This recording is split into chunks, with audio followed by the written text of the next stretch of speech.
Lô.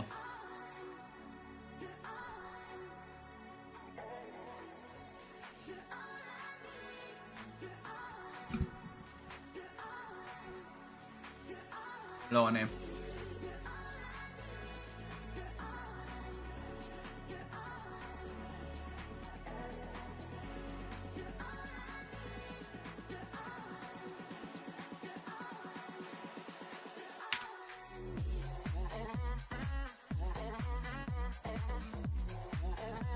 Hello. Hôm nay Mazuong sẽ thi đấu trận đấu giành chiếc vé đi Manila đến với lại Philippines nha anh em. Anh em có gì cổ vũ để lại một like, một subscribe để ủng hộ nha.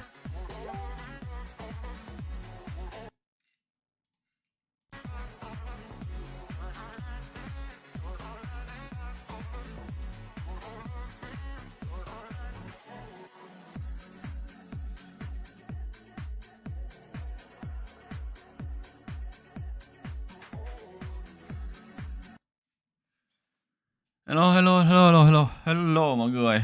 Chúng ta sẽ còn 3 phút nữa để chuẩn bị cho trận đấu giữa team Mazuong với lại đối thủ cũng như người bạn cũ Trident nha anh em. Nhưng mà với nickname mới là DFX.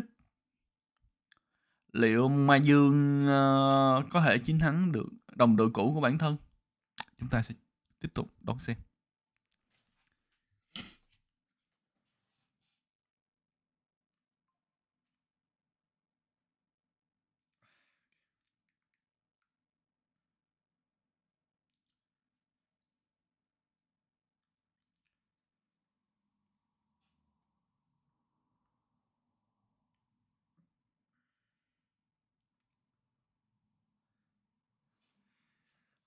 Ok, chúng ta chỉ còn 2 phút nữa để chuẩn bị cho trận đấu nha anh em.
Chúc Mazuong cố gắng giành vé đi Philippines để gặp người bạn thân Layla. Fan xì giờ ở nhà coi anh em Việt Nam đi bắn giải Philippines rồi. Damn it.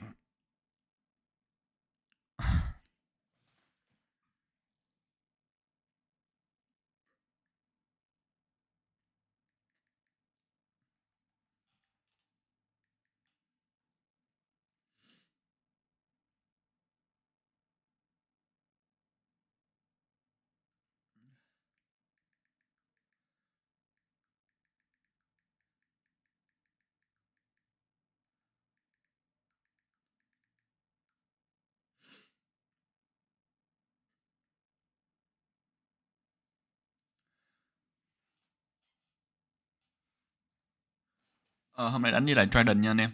Nhưng mà đổi tên thành DFX.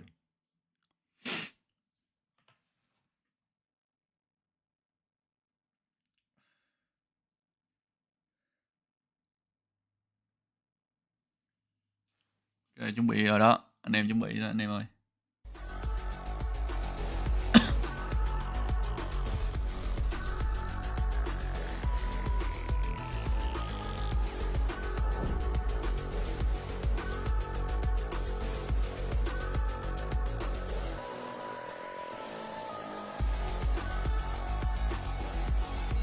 Gặp bạn thân cũ, người bạn thân cũ. Bạn mới với bạn cũ.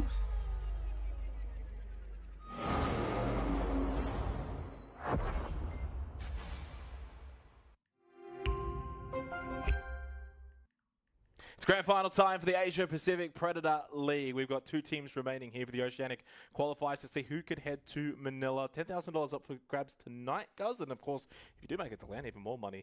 Link ở đâu anh em? Link ở đây. Antic Esports, of course, usually known as Hanma. That's the way they started. Link đây, coi đây luôn đi. Anh này là chủ kênh Mazuong à? Không em, anh không phải chủ kênh. Anh stream ké rồi. Cooking Mazuong. Mazuong chef đúng không? That was probably some of the best development we saw from them really all night. They left their best till the end. Yeah, I mean, it was almost an excruciatingly long series. Yes, for all anh là Huy Hồ. reasons, going to all 5 maps. We saw a lot of momentum shifts as well throughout this game. Some great plays, clutches, etc. from both rosters throughout the day. Feder, a big standout for his team. Icy as well, some big moments from him as well. The duelists both have really given a platform to shine throughout this match, and it was really entertaining and difficult to predict was probably the best way to describe it. Obviously both teams proficient in their particular map picks, and all the way down to split at the very end, and just so difficult to split the 2 teams. And for a series, for the most part, that probably felt like Ru had maybe the slight edge or the slight upper hand. They just didn't quite have the ability to close out the series in the end. So a disappointment for them, but for DFX now a huge opportunity. It's not every day of the week you get an opportunity like this in Oostvel to go and compete overseas and have that opportunity. So this is a huge best of 5 tonight, and I'm sure both teams will want to put up their best efforts. Again, to reiterate, it's not every day of the week this opportunity arises. Yeah, certainly so, and I think also a good opportunity now for DFX to probably go up against arguably the best team in the region.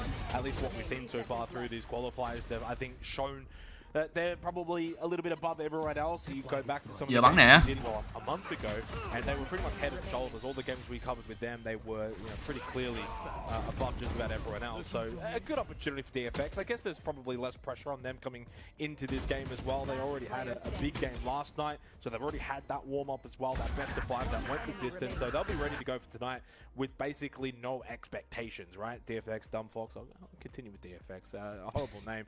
And so it's a troll. Obviously for Antic as well, formerly Hanma, new organization, a lot on the line. There's a bit of pressure for them. Oh, for sure. I mean, a target on their back. But I know a couple of these players historically in the region have, had that target on their back and have had to rise to that occasion, that pressure, that expectation that they'd be setting on themselves, but also the community at large would be setting on them too. So this is an unfamiliar territory for them, but this is a big night of Valorant. DFX as well got exposure to that best of 5 and probably a bit of pressure on their end as well last night, and had to show, quite a resilient series from them. So in that regard, they'll be a little bit more warmed up, I guess.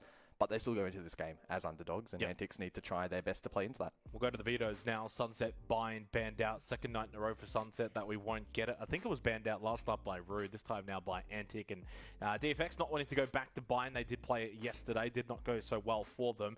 So that means, of course, out of the 7 map pool, we go with the remaining 5. Lotus Haven split. Breeze, and if required, the split map, the decider map, would be Ascent if we need to get that way. Not going to lie, though. I was probably not expecting last night to go the distance. Of course, it finished on split for the 5th map, but I felt last night's matchup was certainly closer than this particular matchup. I'd be a little bit surprised if we do make it all the way to Ascent. If I had to take a pick, I'd say Antic, maybe 3-1 kind of scoreline.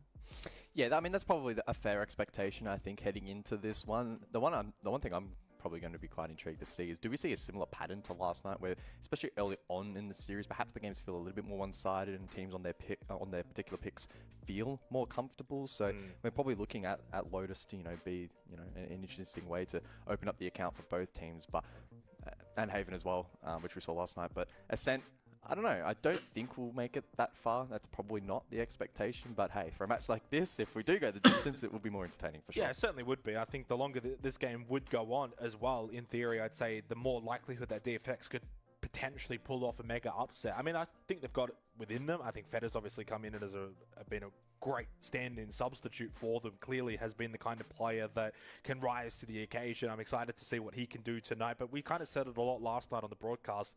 the 10 players that were in the server, pretty much everyone pulled their weight quite equally. I think Feder at times maybe rose above some of his teammates, but considering he is a substitute for this team, I think he's done more than enough already. So he gets to probably come in with little to no expectations as well tonight, because you just know what you're going to get from him. He had a lot of control last night on the Jett when required, certain maps like Breeze getting the mid lane control. So look, I think for DFX, how they're going to win this is probably down to some very good individual plays. They've got to be good in the clutch, and they were last night as well. I mean, DFX won a lot of their rounds, especially early on, when it looked like maybe Rue, to me, had a lot of ascendancy within the series.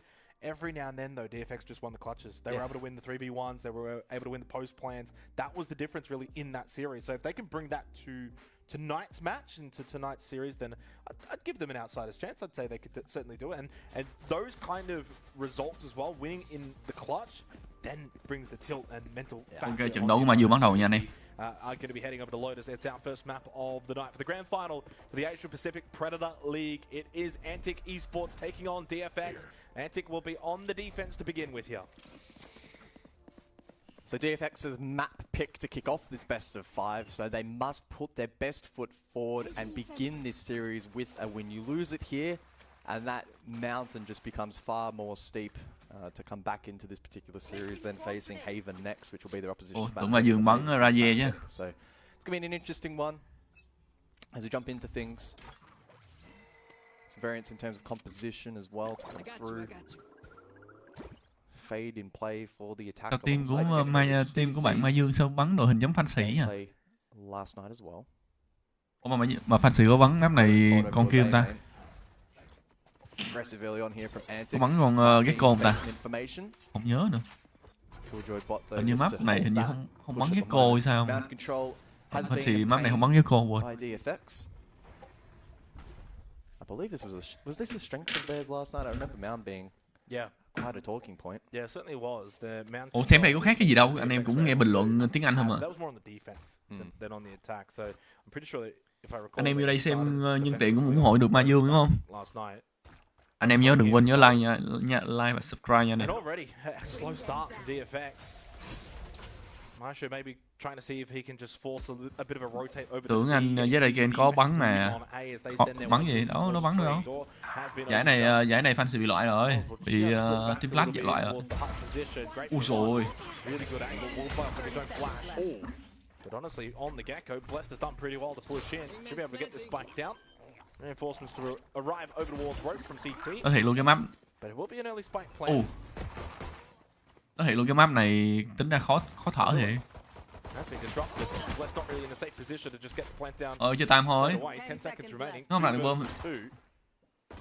Gecko did get disrupted. Did go and try and send these little flob out to get the plant down. That got denied, and so no time remains, and that is a good hide at least from what.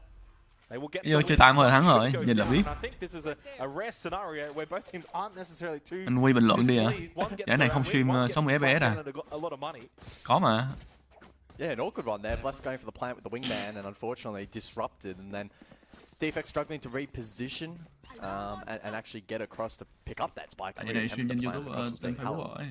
And even despite being in the 2v1, limited time remaining, meant that the spike could not go down. They get the pick.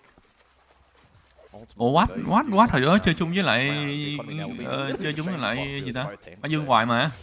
Packs an opportunity for DFX to still respond here. A couple sheriffs in hand. Dặn ra bởi đâu? Bây giờ dặn ra bởi đâu mà? Bởi đâu biết nó mà. Allow them to get a bit of that pressure in towards tree and then not have to take the super aggressive lines. Despite that spike going down though initially in the last round, DFX just don't have the money. Really purchase enough weaponry to buy into this round. Marsha will get a little gun swap. Sheriff in hand tries to run through the wall. Tiếc nhỉ, mất 2 súng. And won't happen. And it's a slaughter on B. 2-0 start for the defense and for Antic here. Certainly the firm favourites in this best of 5 grand final. And off to the start that they certainly would have hoped for. Stream này mình để full HD 60 FPS mà anh em. Thus far. And for DFX, it's all about being resilient, probably not only in this map, but also the entirety of the series. I think if any team's going to be more susceptible to tilting throughout the match, it is probably going to be them.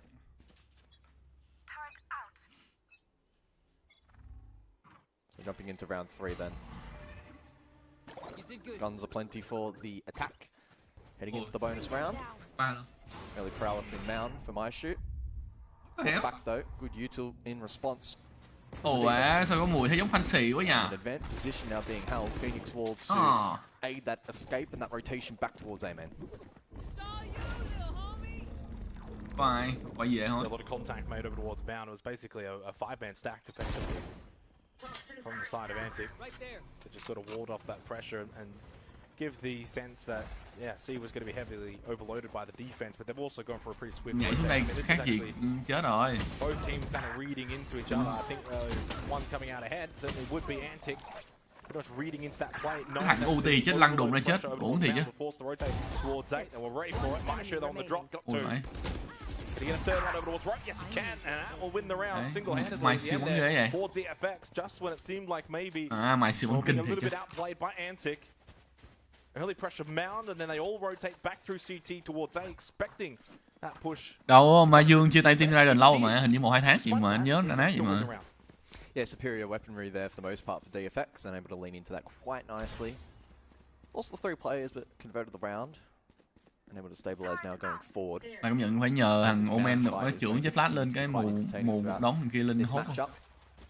As we've seen, a couple of times now, decent amount of utility dumped in this position by both teams, prioritizing its control. Just the Killjoy turret from mid this time around, and very much a focus through mid for the attack. Maybe looking to hit B early. Mở tường lên.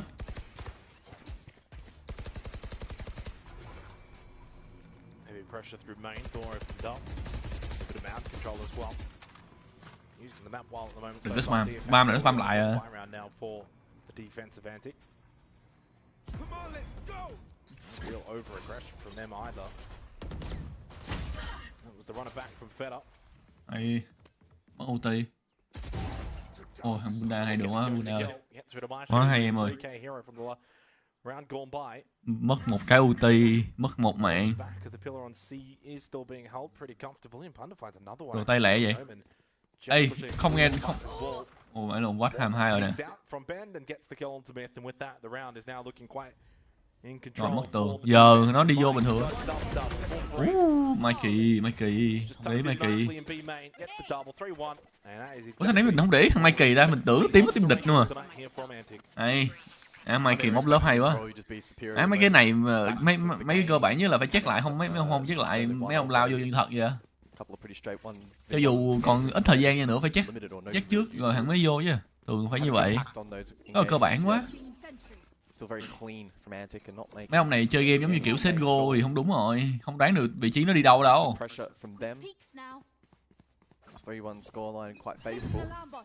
And for DFX, I think it's really going to be about trying to Đúng kỹ mà. as many different ideas as they can here. Hopefully they've got a couple of defaults ready to go. They haven't really shied away from trying different sites and approaches so far, but Quán cứ hỏi tới bít người. Another opening kill as well for Antic. Thằng kia chết nè, Quát ra giết thêm thằng nữa. Chúng mà anh em xem bên phải có thằng Quát ra, chúng mà giết thêm thằng nữa. Ôi thằng Quát chết mới ỉa chứ. Trời ơi, bắn hăng quá làm gì? Đỏ skill.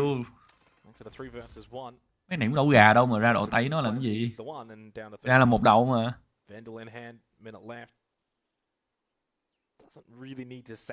Phoenix đi sau thì phải check lại góc. Gecko nó đang đi nhìn trước rồi. Đúng rồi. Ý là mấy thằng nào đi sau phải check hết á. Ý là đi trước hay đi sau gì á, kiểu như nhìn dạng như không thấy thì phải qua check cái nữa. Đến lúc bị bắn thì mới biết.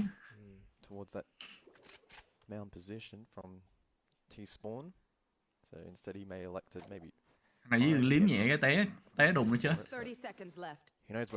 Wherever he's entering now is dirty, and he's going to have to clear a lot of different positions. And as you can see on the minimap, none of which are being held close by. Potentially an opportunity to quickly skate over towards B and get that plant down. Wingman available as well. I think he's going to think for C. Not much time left now. Yeah, 10 seconds. And he's going to die for it as well. Although under the paranoia, takes away his own position. Doesn't matter, gets the kill. No spike down and does not take a Vandal with him. Fortunately, doesn't die after time. 4-1 start though now. For Antic, a little bit concerned for DFX. Hello, ông Phoenix. Ông Phoenix tạo vậy. Certainly one concern as well. I think, you know, you kind of look at the two players at the bottom of that scoreboard, 1 and 4, how, 0 and 5, Feta. Certainly two players that were performing exceptionally well. Chơi mà không có raze gì khác gì cả team chạy từ từ vô sai trời. Team Mazuong là người Việt hết luôn hay sao á mọi người? Không, team Mazuong chỉ có Mazuong người Việt thôi sao á? Anh nhớ nè, anh nhớ là chỉ có Mazuong người Việt thôi, còn lại là người Úc hết. Từ từ đang mau lại để thở. Mọi người từ từ đi, mọi người cứ căng thẳng quá. Giờ anh đang bét bảng nhưng mà anh thở cái rồi chứ mà anh đầu bảng. Understand what do we want to do here? Big buy round coming up. Don't want to allow 400 mấy người coi, 449 người coi mà không thấy ai like. Nhớ like anh em ơi, like để búp view cho Mazuong nha anh em. Mai kỳ bắn hay quá anh, thì để Mazuong bắn kêu chói. Mai kỳ bắn hay mà. Chấp mà, chấp anh ơi. Thấy Mazuong bắn duelist kinh quá, sợ team bạn không dễ thở. Get to impact the scoreboard, but once he finds himself back into this game, he really knows that needs to be dealt with.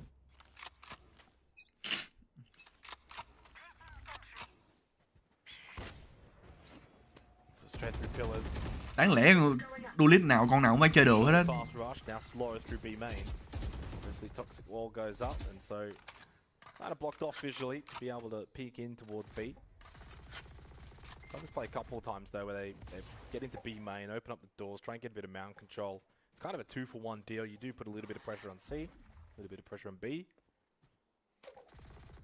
But A last night in the Lotus that we did see was more of the focus. Careful.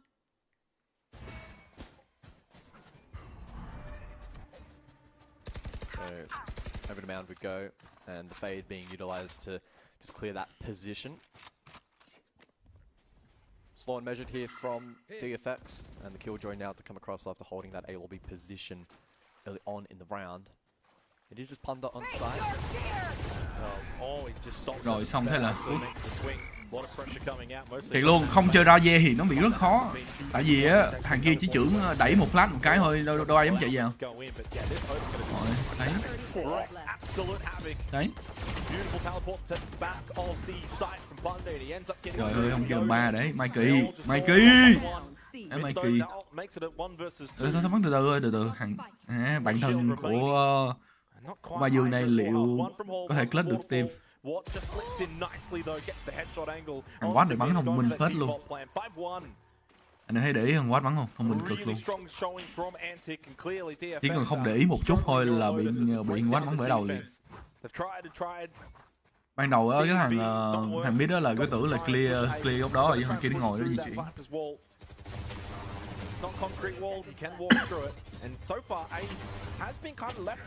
Đi bộ sai nhìn đụt vãi. Còn team bạn còn có killjoy nữa.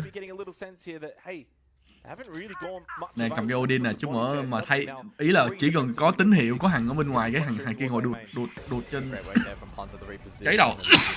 Bây giờ nó đụt à? Rồi đụt thằng Phoenix nửa máu kìa. Phải xài E đó. Không xài tường đúng không ta? Xài E.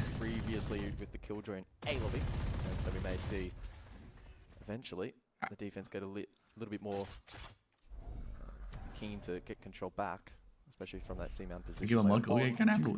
DFX being given a decent amount of ground here at the moment, but still good positions held Panda inside of Tree. Still with Odin in hand. So Noz is pretty much dead here. Nothing he can really do except take one with him, and it's done that. One and done. You get yours, that's fine. Get through the mid. Ôi mẹ ơi, cái Odin này kinh quá, nhìn phát hoảng. Mỹ này bắn cái Odin kinh quá.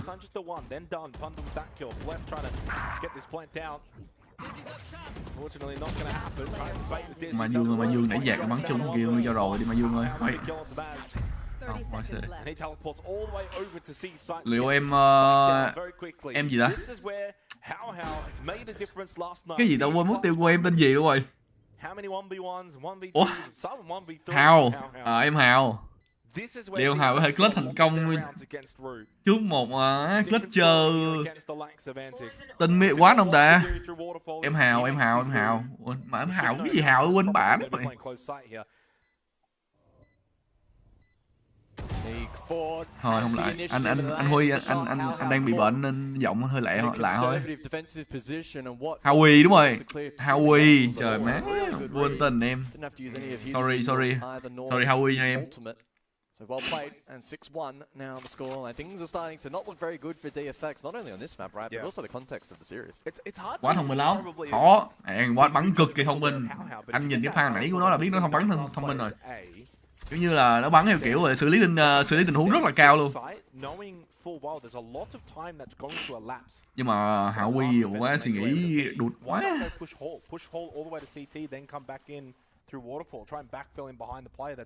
Evidently going to be pushing over to C. You either catch them rotating in, you might catch them off guard, or you put them behind them and you catch them off guard. Instead, you kind of just sit sight. You don't really do anything. What's able to push through and clear really safely. 6-1. And the only signs suggesting that a lot of what made DFX successful last night not coming into fruition here tonight. Oh no. Má bị mấy ông đục. Pick up the wingman so they can use it later on in the round. Bull down, cầm cái cây đó kinh khủng thật. Does have C on lockdown, which limits the options available to the rest of the attack because we've seen them poke and prod A a couple of times now. That too has also not really yielded any results. What do you do though? So Team Mazuong mạnh lắm á. Wonderful from Antic. A lot of the killjoy you Phải không? Não to. stops a lot of that rushing potential. Thằng Mikey bắn vừa não to mà cũng bắn hay. You got the Viper all over towards A plus a double stack in tree. They're just finding it difficult. Bỏ đi quá rồi. Thấy chưa? Check thấy có người là bỏ. Repeat on that. Falls back. Ponder then gets a free kill onto mid because thằng Bunda này main man take the contact. Chẳng ngán nào luôn. Ponder just gets a free kill anyway and he's having fun. Má nó cầm cây Odin mà nhìn nó như con quái vật vậy thằng Bunda. This is about to be 7-1. Anh nhìn nè, chết thằng. Má con quái vật Bunda này mày cầm Odin nhìn chất lượng vậy.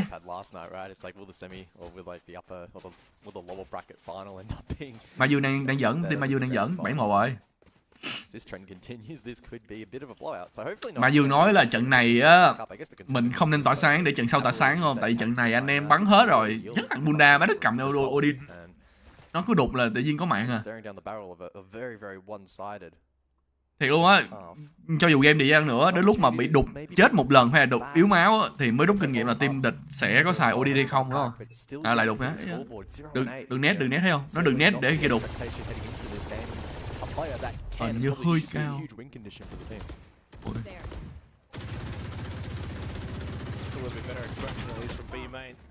Anh tưởng Mazuong chết ra đó. Anh tưởng Mazuong chết ra đó rồi đó. Expectation plus. Nhìn sợ phết. Pro 5 nha anh em. Yeah, I guess I'm pretty sure it is their map pick. It is DFX map pick. Oh, it's DFX's map pick. Yeah. I was going to say because obviously Antic on the defense first, I would have been a bit surprised for them to. Mấy ông này giờ không biết đi đâu á. Giờ đi C thôi. Bị chết ở B thì sợ nè, bây giờ ở A nó đẩy cao nè, nó gây tiếng động đẩy cao nè, đâu ai dám đi. Giờ đi đâu, đi C, chứ còn gì nữa. Mazuong lúc về nè.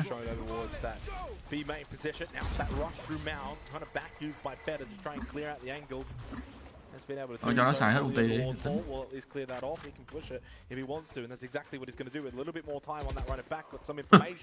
What the fuck, thằng quán này bắn gớm vậy, game sen cao vậy. Này hack à? Đấy là mình spam đục người, bắn với người hơi bị căng đấy em. Này.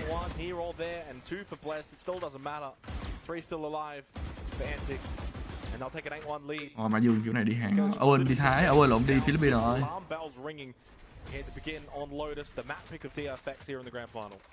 Má team nó không có raze mà kiểu như luôn vô sang khi cầm Odin nó sấy. Trời ơi mẹ ơi. Thằng Mazuong mà cầm cái Odin nó bên kia tịch ngồi luôn. Mazuong, nếu mà em nghe anh nói cầm Odin đi em. Con này hợp Odin vãi đạn. know, the power that the Vipers Con em phòng thủ thì cầm Odin bắn nhớ sướng em. those two alone will be able to deliver and locking down perhaps two sites even simultaneously. Mà Dương dí ghét quá. It's gonna be tough. But I think we've seen enough now on A Má ngồi thấy to đồng đội cũ. suggest that I don't know if DFX have the setups required to flush out these particular objectives. Ui, lại nửa cây. And they're just starting to get a little bit more aggressive now.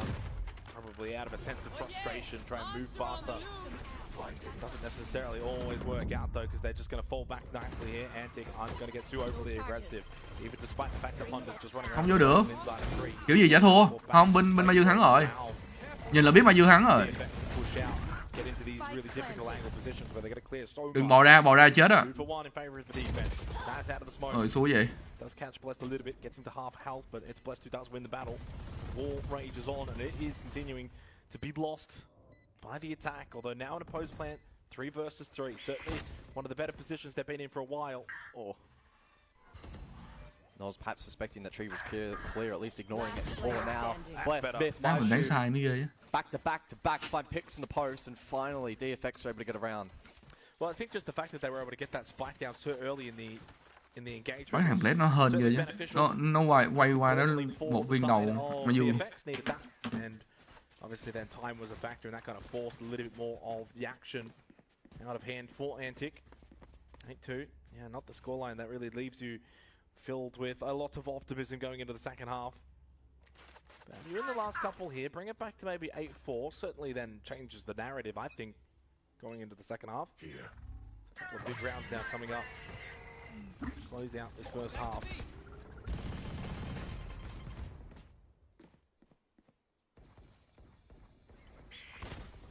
Flush through the wall. And that catches How off guard. Hey, Mikey bắn ghê không? Mike to find that opening pick for the defense, and that aggression in towards A lobby is rewarded for Antic.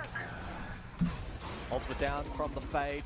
Counter utility though on this push has once again been pretty good. Nó cảm giác đụt luôn á, thiệt á, không có raze, cảm giác team đụt lắm luôn. This C side, but it does eventually find a kill. Mazuong chết, Don't know if he got hên one thằng quá không off chết, that. thằng kia chưa chết. If not, he's finally hit the scoreboard. Bây giờ chạy vô sao? Có nè. Rồi đó, bây giờ smoke nữa, chạy sao? Yeah, I mean, you're not really going to be able to walk through that. Bây giờ chạy sao? Chắc chắn là không vô C được đó. Chỉ có B thôi, giờ đi B thôi, còn tao đâu. Omen better with the runner back, so yeah, committing into this round, thinking it could be potentially winnable. Showstopper to deal with the RTB. Tụt luôn. Wall goes back up again, and again you're just kind of blocked off. And Mấy ông này không biết, kiểu như mấy ông này kiểu như bấn luôn á, không biết làm gì á. Gonna have to make your way through at some point. Ôi mẹ ơi, thằng kia không để ý. Just caught a little bit off guard there, not expecting the push through. Ok vậy. At least that quickly, especially after a bit of presence shown B main. I think maybe he was anticipating that B push, but it's still there, good for one. Không làm được. Bỏ vô. Bò vô. Thằng kia bên trái. Đi chung, hai thằng đi chung nhau ấy. Ồ chắc thằng này có khả năng clutch được, thằng F9 có thể khả năng clutch được. Để F9 có thể clutch thành công. Không. Xuống dưới tay Mikey. Thế 12-3 nhé. Yeah, unfortunate there for Feta. Left in that position. He did show throughout that round. Cuối cùng hai thằng yếu nhất lại là hai hết tiền. Still though, not enough. 9-2 now the scoreline, so the final round of the half.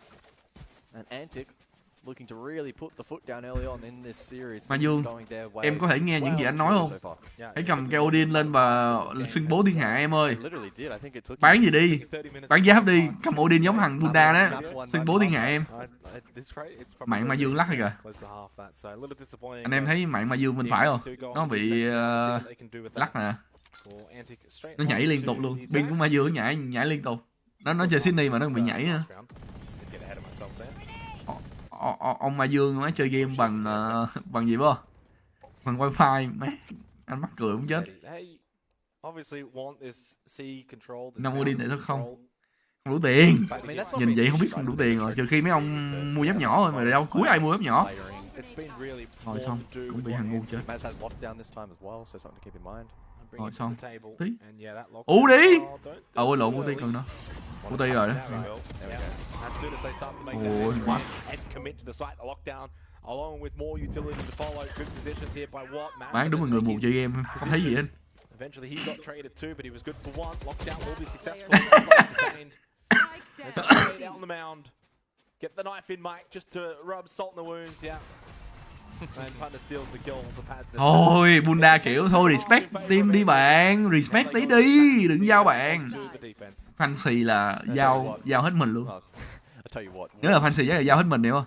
12 kills. He might not be the top of the scoreboard, but his impact on that C site, không, the way that he was, không, pretty much always ensuring that his util was layered on that entry and made sure that it either stalled out the push or meant that players were vulnerable after pushing through. Was just making it very. Ông Bunda là đã top rank mà ông còn đi cướp mạng, đúng là người giàu luôn giàu, em hiểu không? It's always going to be pretty much impossible. So 10-2 the scoreline. And it's difficult to paint a positive picture for DFX. Nếu phỏng đoán là nếu mà nó thắng, nếu mà bên Mazuong thắng luôn pistol round là coi như là ôi thôi, công sai nào cũng được, sai nào cũng được thôi. Không có con kia, không có con nào chặn được đẩy á. Không con nào chặn đẩy á, mấy ông này mua kỳ sao á, không có con nào chặn đẩy.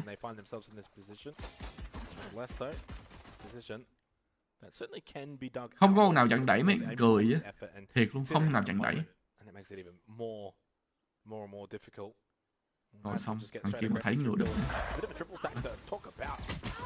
Insane shot onto How, and even despite the fact he's full white and he leaves that, gets back to the pillar. Those are the little differences here between these two teams. Thấy kìa, hình như nó thấy rồi, trên bản đồ có thằng nào nhắc á, anh chắc chắn phải có thằng nhắc. Rồi đòi vô sai đi, clear rồi. Ôi ông ơi, cái cần kiếm là cái sai, chết sai không chết, ông đi vô chết cái góc đó, thiệt luôn. Mấy ông để tụi nó rotate à? Nghe tức khổ luôn.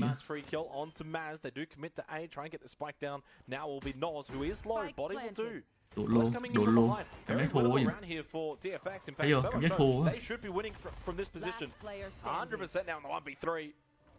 They deal with on-site plus with the wrap too, and Marsha deals with Mike. Really well played from DFX. Yeah, doing a good job. Tại vì mấy ông đi công kia làm gì?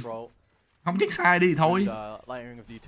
Mấy ông xài đóng đồ vô chỗ đó xong cái cuối cùng mấy ông vô sai chay vậy. Thằng đặt bơm không dám đặt nữa. Pistol round was a must win, and they achieved that. Maz apparently on 1000 ping, so a technical pause has been called. Punda's done it himself, apparently. Yeah, I mean. Anh cũng có nói với Mazuong là lấy dây mạng ra rồi, lấy dây rồi, nhưng mà Mazuong nói. Nhưng mà Mazuong nói dây không đủ dài. Nhưng mà phải có dây mạng thôi, chơi wifi lúc nào cũng đụt hơn à.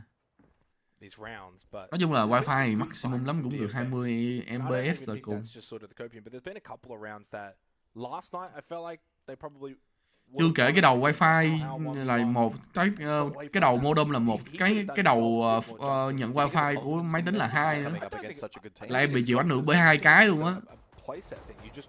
Thứ nhất là wifi của em, thứ hai là cái cổng nhận wifi của em nữa.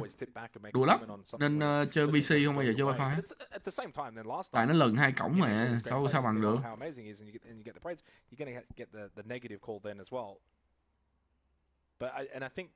It's like all the work that was done prior to that, and so a lot of these rounds too, DFX.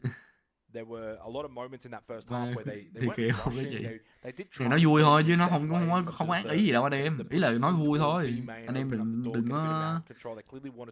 đừng có hơi bị gấp như vậy. Just wonder if the only thing I can think of, especially back in that first half, just the lack of a hit and playing through link. Nhưng mà không biết như thế nào, nhưng mà cái cô map này cũng hơi đụt nha. Không thì đã cũng không đụt lắm. Và ulti chắc hết mẹ dòng C cũng được mà, đúng không? Hay do thằng chơi cái cô đụt thôi ta.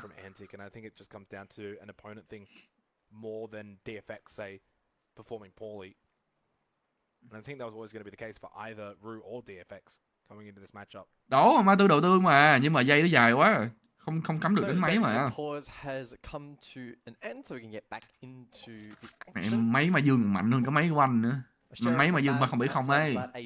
2546k đấy. Ủa đâu rồi? 360 hẹp chứ. 2566k. DFX is just about trying to be as clean and as clinical as possible this time around. Chơi liên minh lắc xíu mà thấy khó chịu rồi.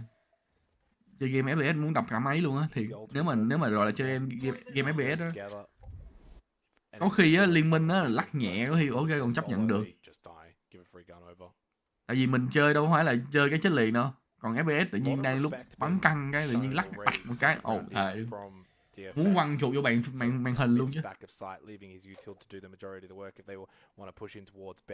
300 bị hẹt đây, cô em nó xài 300 bị hẹt á. Bạn biết nhiêu tiền không? Hay cũ á, 17 triệu. 17.99 đó, 17 triệu 900 ngàn. Did a lot of yesterday, that push out C, get that mount control, not doing it here. Take their presence stone over towards 8 will be from Antic, of course. Blessed. Mấy ông này kiểu như không biết chơi Gecko á, tại vì Gecko á là anh em thường chơi á là rồi xong. Gecko thường chơi á là dùng cái kia để vô đặt bơm hoặc là vô phá bơm á, mà ông xài mức bà nữa rồi phí vậy. Không phải bò qua đâu.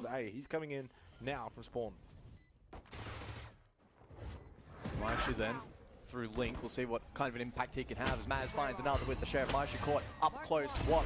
Take him down. Good spray with the Spectre in hand. Oh, gì cũng chết rồi. Anh kia mò Don't suspect to be able to take anyone with him to the grave unless he survives. Unfortunately, Panda does not, and Noz. Ông gì cũng chết à, yếu à.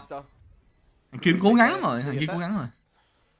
Yeah, good retake. 12 triệu hả? Ủa, Joey này bán 12 triệu thiệt à? Vô Fanpage xài có hình dởm 3070 với lại 240 hẹn thôi. Có tiền. Có tiền, Fanpage có tiền rồi. Cho xài máy gì đủ rồi. Nhưng mà Fanpage xài Ryzen chứ không xài Intel. Tại vì game này là được Ryzen hỗ trợ. Game này được Ryzen ưu tiên đúng không? Đã hiểu sao? Game nào cũng Intel á, đến game này thì lại tự nhiên Ryzen. Không tin anh em thử xài Ryzen đi, xịn hơn. Đúng rồi, FPS cũng cao hơn so với lại Intel á. Trừ con Intel đời mới thôi, trừ mấy con Intel đời mới. Nhưng mà so tổng thể thì vẫn không bằng Ryzen. Ôi, 2 thằng 17 nhanh quá. Ôi rồi ôi, đấy cũng thắng được. Chắc tỷ số này chắc là 13-6, 13-7, anh đoán vậy. Có khi 13-4 không chừng, nhưng mà khả năng sao? Khả năng cao vẫn 13-6.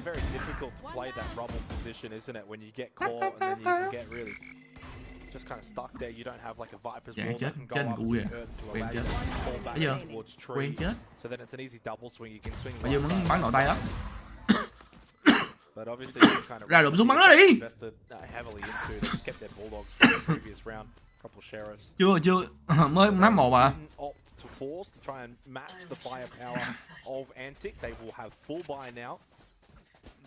Đi mình chỉ là một con quỷ nhỏ phải không? Còn này là Mazuong là quỷ của vương không? Là quỷ vương phải không? Nó khác. Là hơn đi mình nữa. Mazuong set tuổi LOL 731 người coi rồi, có 175 người coi mình like thôi hả? Mấy ông keo thế. Xin cái like thôi mà.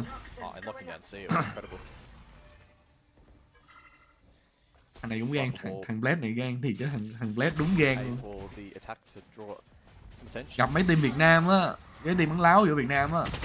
Eddie, mày thử lấy đồ bố mày đấm cho chết.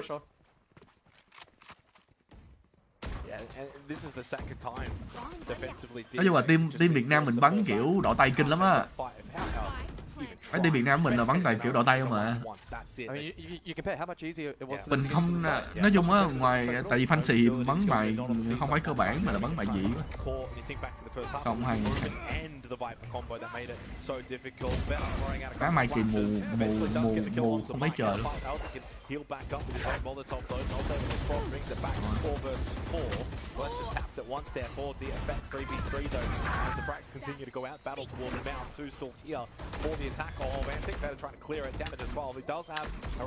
Anh nói thật luôn. Anh nói thật luôn, khi mà em bật ulti của Phoenix rồi, ủa, tinh thần của em tăng 200% luôn á. 13, 24 rồi. Let him cook.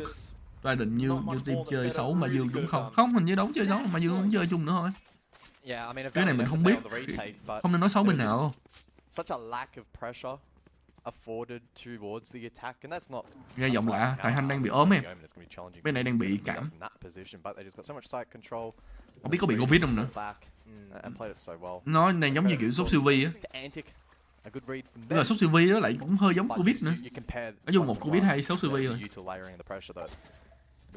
Nên không về Việt Nam á. Mẹ mệt chết bà luôn.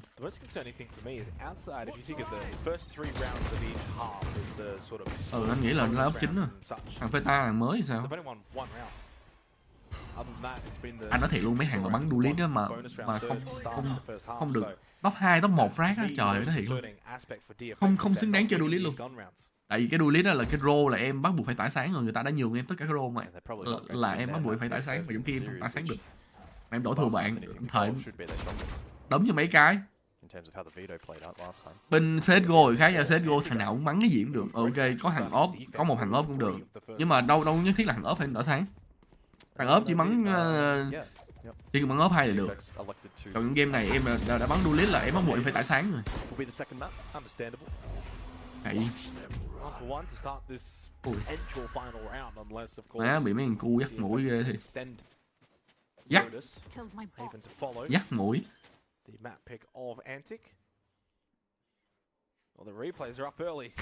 Anh nói thiệt sao không ra ngoài kia check đi. Thôi đừng mít. Từ từ á. Đứng chỗ Mai Kỳ à. A little bit of a fallback angle. Are they going to be fed? Yes, they are. Mother just gets swatted by Feta. Mà Dương tỏa sáng em ơi. Tell you what, good little retake on the cards here. Although still all work to be done. Very low health Nords, and so the body shot was more than enough. Ôi trời ơi. The blast back to come out, and of course though the defuse to come through, and that will be 12-5, and we do continue on here for Lowe's. Tell you what, if that wasn't by the hands of a wingman, that could have been quite a different little story, but smart play there from Blessed. Không ai Dương chết à? Mấy người này bị bệnh quá, coi hoa cả mắt. Chả biết anh nào chết nào không chết nữa. Mã Dương nhường mấy bạn game này, game sau bắn duelist tỏa sáng cho anh em xem phải không?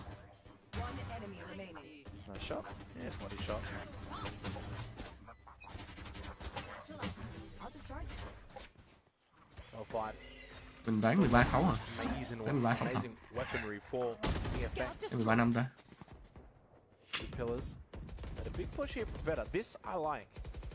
Cái gì mấy kia đuột quá. Tự nhiên đứng trong B á, đáng lẽ đứng trong B á.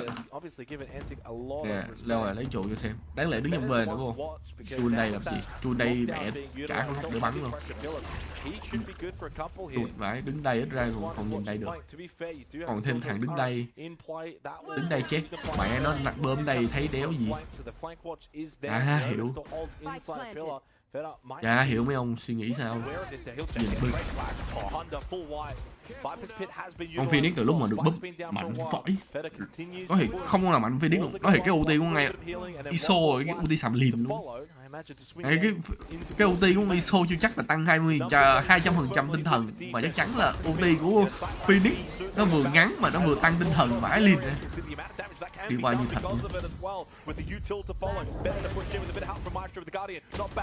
Ủa gì sao thua vậy? What the fuck? I actually don't know because I can't hear. I've got no sound for the diffuser, so I didn't quite see. Kịp mà, kịp. Kịp nhiều. We couldn't hear the spike at all on that POV. Ông đang live là bên Fanpage ra thật.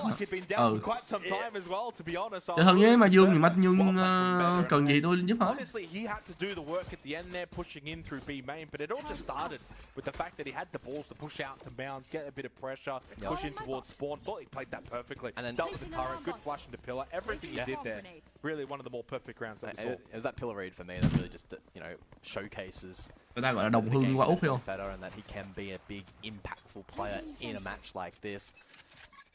Anh là không là người nào ấy, anh biết anh bên Fanpage được. Mazuong cũng bên Fanpage mà Mazuong là một phần của Fanpage á, Mazuong là chủ Fanpage á. Rồi xong thêm thằng ngu chết. Rồi thêm ông khùng nó đứng dưới đường. Cái này bắn kiểu răng quá nhỉ. Thích dạng ra ngoài bắn nhau nhỉ. Người ta núp nhau đi, người ta bắn chuyên nghiệp ra không bao giờ đứng giữa đường với nhau đâu. Rồi xong em Hà Quy. Rồi xong em Hà Quy ăn hết luôn. Con dây nét vô.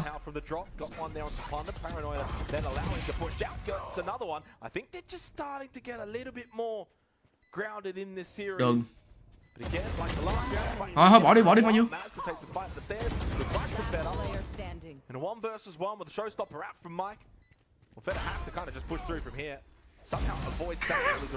Thông minh. Má mình đang đúng vậy. Tôi gọi chị chủ kênh. To that opening map last night, but similar as was the last 820 mấy, 842 người coi. and it is a 1-0 start for Antic. Yeah, I mean they did show some signs of fight towards the very end. 842 người coi. Anh thấy mà, anh nói mày mua mẹ dây đi, tiền để gì bên đây bán dây hơi đắt, hoặc là chúng khi nào về Việt Nam mua mẹ dây 30 mét á. Mày nhìn nhà hơi xấu rồi. I don't know if that's going to necessarily just be a map-specific problem or something that's now going to carry over across to other maps. We're going to have to wait and see. Yeah, we'll have to wait and see. 1-0 start for Antic, 2 maps away from heading over to Manila. They have to, of course, still deal with DFX on a couple of hơi xấu nhưng mà mạng mạnh ha. It's going to be Haven, so don't go too far. We'll be having a short. Rồi để thôi anh lên kênh Twitch coi. Bật kênh Twitch cho anh em coi. Có một kênh Twitch nữa. Cho nó được 60 FPS, anh em cứ kêu lắc. Tôi cũng xài máy tính mà tôi thấy có lắc đâu, mấy ông cứ nói lắc. Chả hiểu lắc cái gì.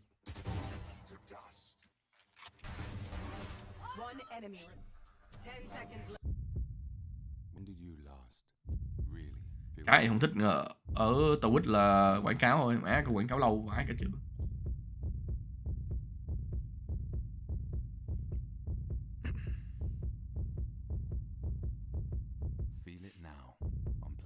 Mazuong gạnh Mazuong cái gì cũng đầu tư nhưng dây không đầu tư á.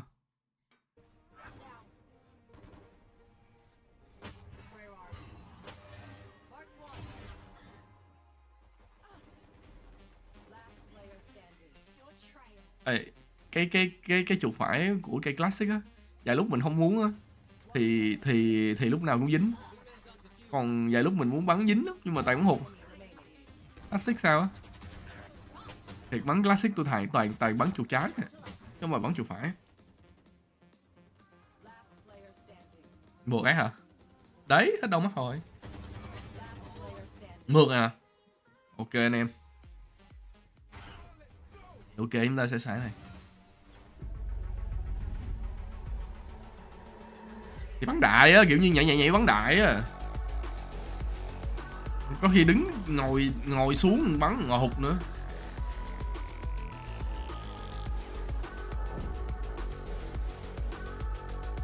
Rồi tăng tiếng đi. Ôi trời ơi, xui rồi, hết pin. Rồi bật tiếng nhỏ lại đi. Nhiều người coi vậy để xin like coi mấy người, mọi người xin like coi. Xin like, xin subscribe anh em. Lên được 100.000 subscribe tôi xin giveaway team Fantasy United Esport. Giveaway team Fantasy United Esport khi mà đạt 100.000 subscribe.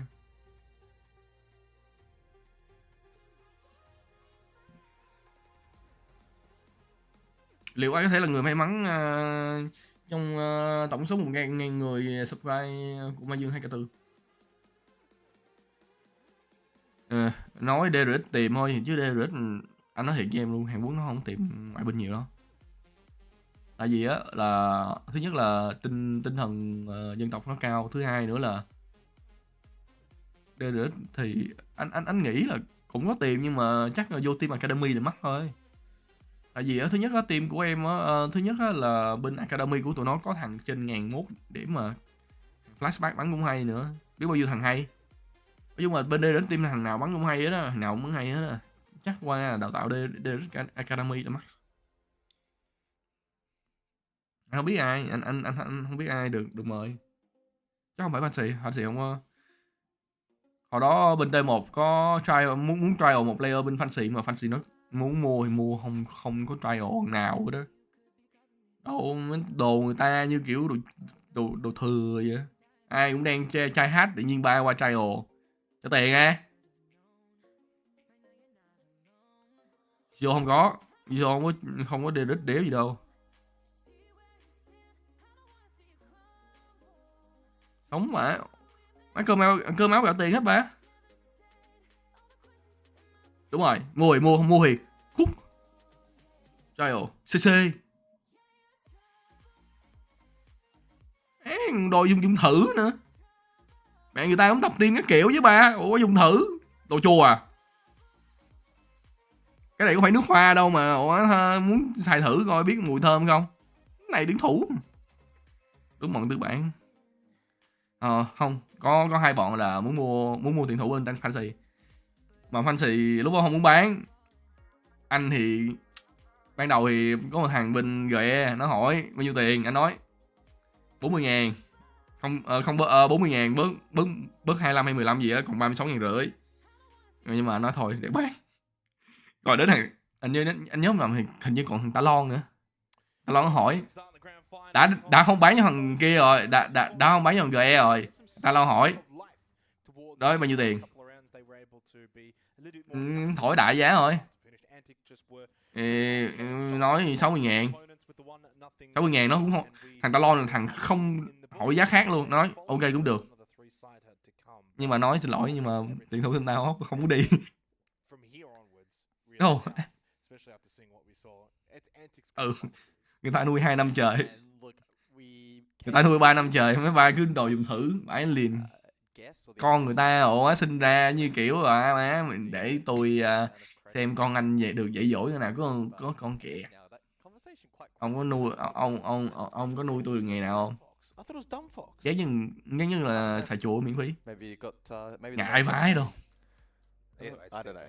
DFX is what I've been calling them anyway. It doesn't really matter. But that was their map pick. To kick things off, Naily got a solid truth 6 rounds in the end, which isn't all that great. Heading over to Haven though. Another 3 objective. Nhưng mà được cái là Talon với GE thì nó không nó hỏi mua thiệt. Obviously it is the map pick of Antic. Nhưng mà team này anh team Fanpage là anh. Nhưng mà team Fanpage anh thành lập cũng vì muốn đưa Việt Nam ra tầm thế giới mà em. Chứ đâu phải là for fun đâu. Ủa mình đầu tư làm gì? Đã không có lời lỗ nữa. Fun làm gì em?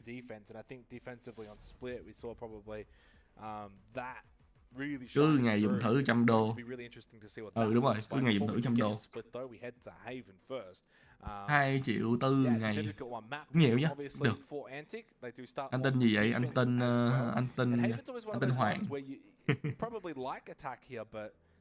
Mazuong. Anh thề luôn. Cái thằng Bunda này thích chơi mấy con kiểu dễ đục tường nha.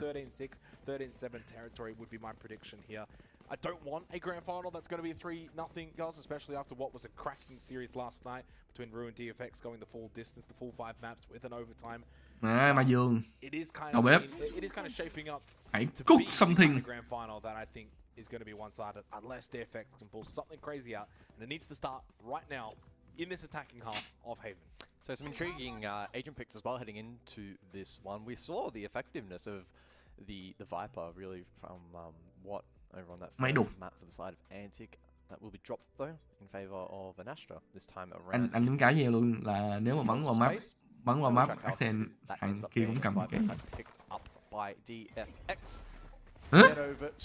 Không đụng được gì hả? Perhaps looking for a fast hit. Does call for a quick rotation from the defense. Better to go forward with the jett in hand. Good burst, good control. And lining up the kill feed, 2 from him. How as well, good for 2. My shooter aid in giving his team the advantage. Yeah, what's interesting, Feder doesn't really get any kills there, but he's Andrew on the jett, certainly helping and paving the way for Ren to sort of follow in, Mike all the way. Trời ơi, Mikey! He makes it a 1v1, and that's spiked down as well. makes the decision to head up in towards heaven. How fakes plant. But because of Mike's longer rotate, Mike now knows that spike's not down. How's going to have to Đâu biết đường commit. gì nữa đâu. And How's probably expecting heaven peak. Mike, does he time it? Yes, he does. And this Mikey! to go down. Mày đã nói mày rồi, Mikey còn sống là ok cờ lách được. Mikey, mày anh thích Mikey quá. Nhưng mà tuy nó là Mike thôi nhưng mà anh thích gọi nó Mikey. I mean that is a demoralizing start actually for DFX. Má người Việt thứ hai đúng không? Mikey, Mikey. Won that out is almost the same DNA that we saw from DFX last night, right? Winning out similar rounds. It's probably How being one of the players that was able to instigate. Anh em biết là cái hãng Nike á, bên nước Anh ta gọi là Nike không? Hồi đó mình cũng hay gọi là Nike. Sau khi biết là bọn Mỹ hay gọi là Nike chứ không phải Nike. Xưa giờ này gọi là Nike không rồi chứ không phải gọi là Nike á. Sau này mới gọi là Nike. Finding his way back in. Good work again. Mid falls. Mỹ này cũng thích xài máy đụng nữa. Just How 5v3 in what should Nike. be pretty straightforward round win here. Blessed has been able to sneak up into the side. Bọn đế bên này học giống bài của Fancy. Bunda này cứ cầm cái máy đục. Đừng tìm nó, kệ nó đi. Máy đục. Máy dập đỉnh phong. Chết trái đi. Mấy thằng này không bao giờ chết trái. Máy dập đỉnh phong. Mikey, Bunda chứ, Bunda. Been a menace on the Odin tonight, hasn't he? Over on the seaside. Đâu bên Anh gọi là Nike. Ở bên Mỹ gọi là Nike. Sau này mới biết là Nike. Nike. My apologies. Qua bên Singapore anh học thì tụi nó nói Nike luôn. Anh cứ nói Nike. Tụi nó đéo hiểu Nike là cái đéo gì. Nói Nike. Same damage output, essentially. Máy dập. A 6-1 start for him, early ultimate as well, so Hunter's Rồi xong rồi nhìn máy dập đỉnh phong má sấy. Pretty keen to expand that I think early here and get maybe a pick or two. Cái thằng này mua full giáp làm cái gì, rao sâu còn bắn còn mua được nữa này.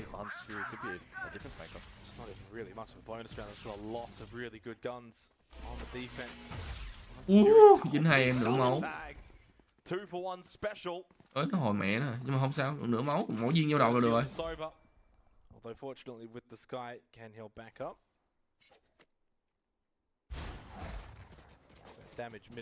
Mình thấy mắc cười giờ. Bọn này xài chó không được thôi, không được thông minh á. Tại vì đáng lẽ là chó phải đi trước người mà mà đi sau rồi để đi vô check kia. Thứ nhất anh em bị mất thời gian, thứ hai chó chạy giải được bao nhiêu á, phí thời gian. Chồng anh nghe quen hình như anh Huy Hồ đúng không? Đúng rồi, anh Huy. Anh Hoàng Hồ, không phải Huy. Ở về đem Good for one with the Guardian. Đừng nổi súng. Spike back over towards mid though. So not set down in an eye with Blessed. Aggressive through C. Gets one. Caught with util in hand. Take it down by Nos. A sharp shot at that sort of range with the Spectre. Now rotate over towards Garage. Might be able to catch Myth on the cross if timing goes his way. Not quite. Spots the shoulder. Maz. Good flank. Not planted for him though. Để chiếm CT kìa, thằng kia phải biết. Đùa thiệt chứ. Tôi cứ nghĩ nó không bam nữa. Thôi xoay súng đi em. Anh nói thiệt không em, không có tiền đâu, em xoay súng đi. Khi bây giờ em clutch thôi. Thôi xoay súng đi Mazuong.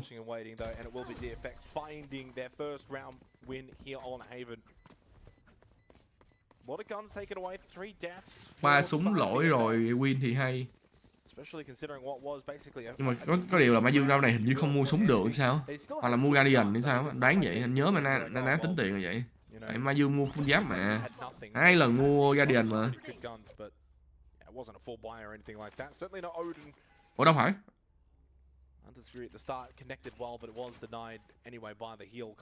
Guardian hình như nhặt lại. But now this is where the issues were back on Lotus for DFX. These gun rounds.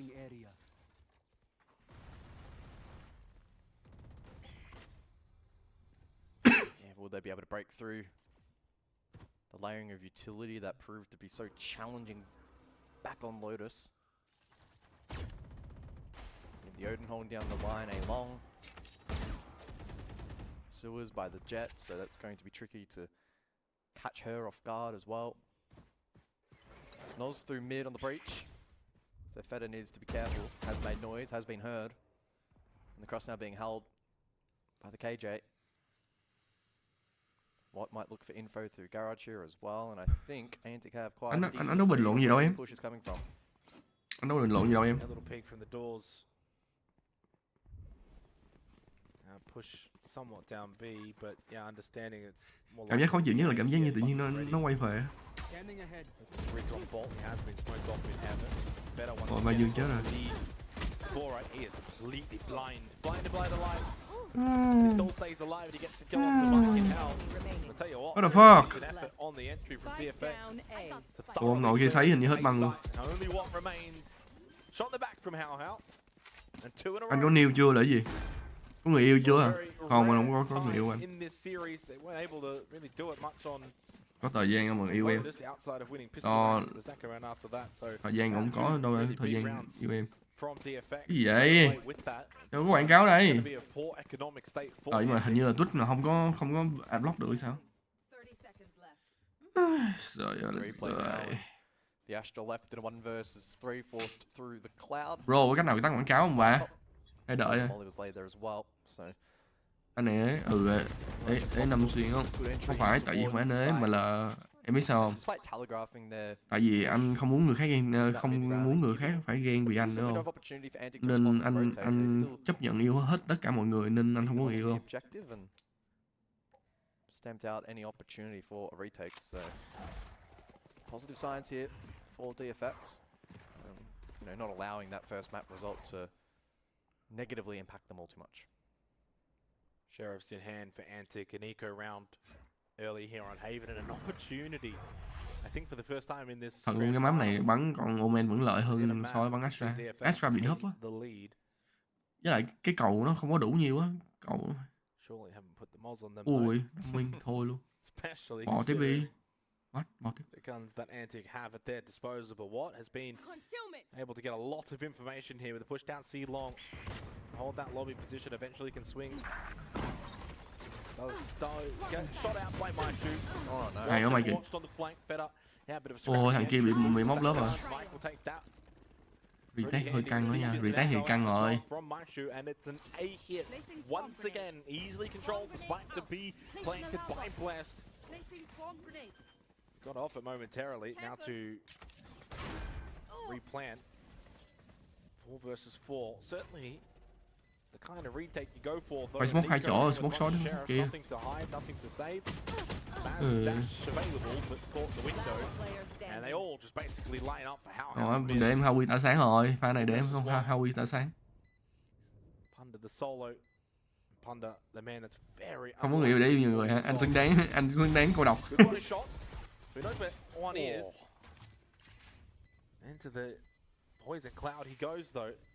He will go for this. Combine to the next round, so don't have to necessarily save unless you really. Ông này là ai hả? Không cần biết tôi là ai, họ mấy ông biết tôi làm gì. Tell you what, if that cloud wasn't there, there was every world in which. Má hàng bú đá này. À đúng rồi, gọi hàng bú đá này, nghe cho nó hay, đúng rồi, hàng kia khá hay á, nói hay sơ. Thích cái đó. À, bú đá không được cầm Odin rồi.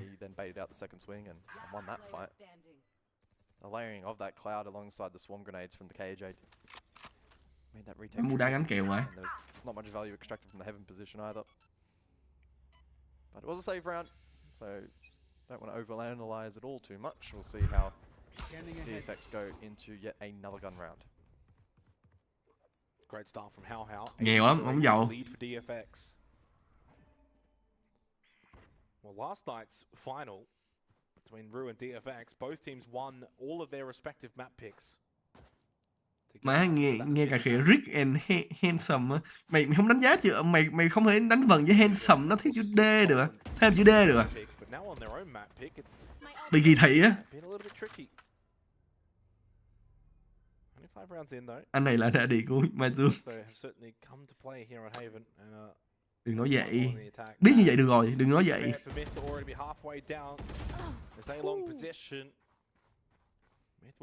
Ghê vậy. Má lên được team 1 là vui rồi chứ. Mà dừng chết rồi. Rồi thế là cũng.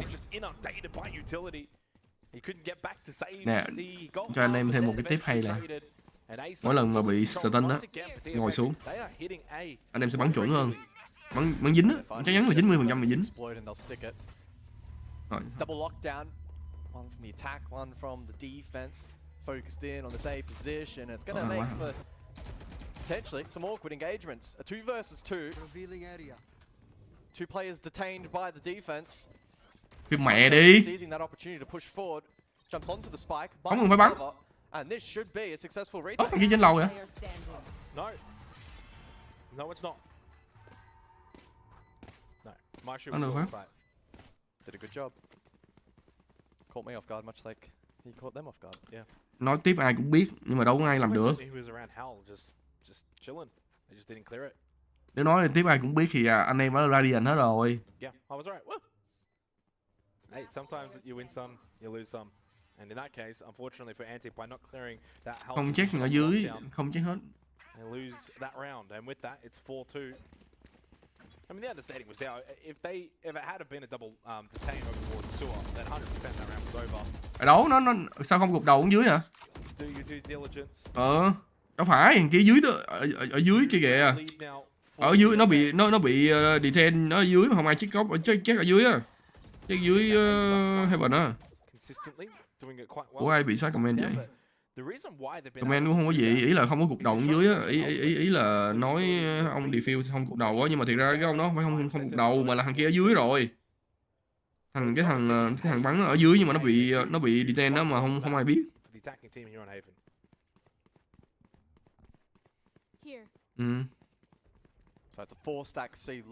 Nói chung là bị dính UT hay là dính chó ngồi xuống control đó. Rồi, Mazuong. Mazuong gathering with the rest of his team, blades in hand, but I was going to say there wasn't going to be any kind of commitment. Mazuong, check Heaven. Em nghe được anh nói đúng không? Anh biết em nghe được anh nói. Thôi hỏi lên Heaven. How's been able to teleport over towards A. 30 seconds left. To get back to what feels like home for them. But Maz, after hitting a really good shot earlier, completely whiffs the blade storm. Back down to a classic, and it's an easy kill. Oh, he ruined that opportunity. That chance goes completely begging. The Viper's Pit should all but confirm this round for the attacking team. Punda goes for it. Hero to zero luôn. But all we can see is just Cloud and nothing to send the Owl drone in. Uncharted territories, he hasn't really been able to find much other than Blast, who ended up getting Noz before the Owl drone could spot him, spray down. Shock Dart doesn't even make it down. Yeah, run away, give it up. And tell you what, DFX responding perfectly here on Haven. Couple of those clutch moments starting to come. And there are some similarities that are striking quite fiercely from what we saw last night, and Pilski's seen enough. Pilski's not happy. Of course, the coach of this roster and commentator in the region as well. And it's clearly something he's not liking. Mấy ông cứ kêu trôi lại cái gì vãi đạn. Cứ từ từ đi, 2 năm thì có gì đâu.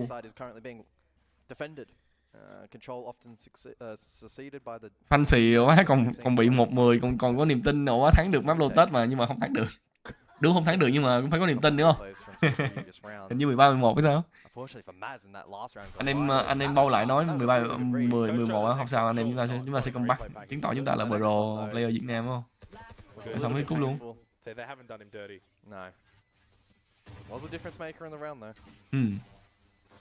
Yeah, look, I think in that particular instance, though, you also have to remember for that round, a lot of ultimates committed by the attacking team. Teleport, Viper's Pit, you know, you've expended a little bit to win that round after what was a rather rough engagement. Mấy ông Linh X này cứ nói tầm lao, cứ định map sau gì map này mới bắn được thắng luôn. Mấy 2 năm mấy ông cứ như kiểu 13, 10 gì bị dẫn 11 như Fancy vậy. Mấy Fancy còn nghĩ comeback được khi bị 11 nữa mà. Không nhớ phải 11 hay 91 ta. Tầm đó. looking at some of the storylines being built from last night, again, there's some striking similarities. Chúc team Flash đi Philippines giành chiến thắng giành chiến thắng nha anh em ơi. Then the second map, DFX started to really get a bit more control. The similarities are there. And so Antic. Ủa mấy ông không nghe bình luận tiếng Anh nữa, tôi nói mấy câu thôi.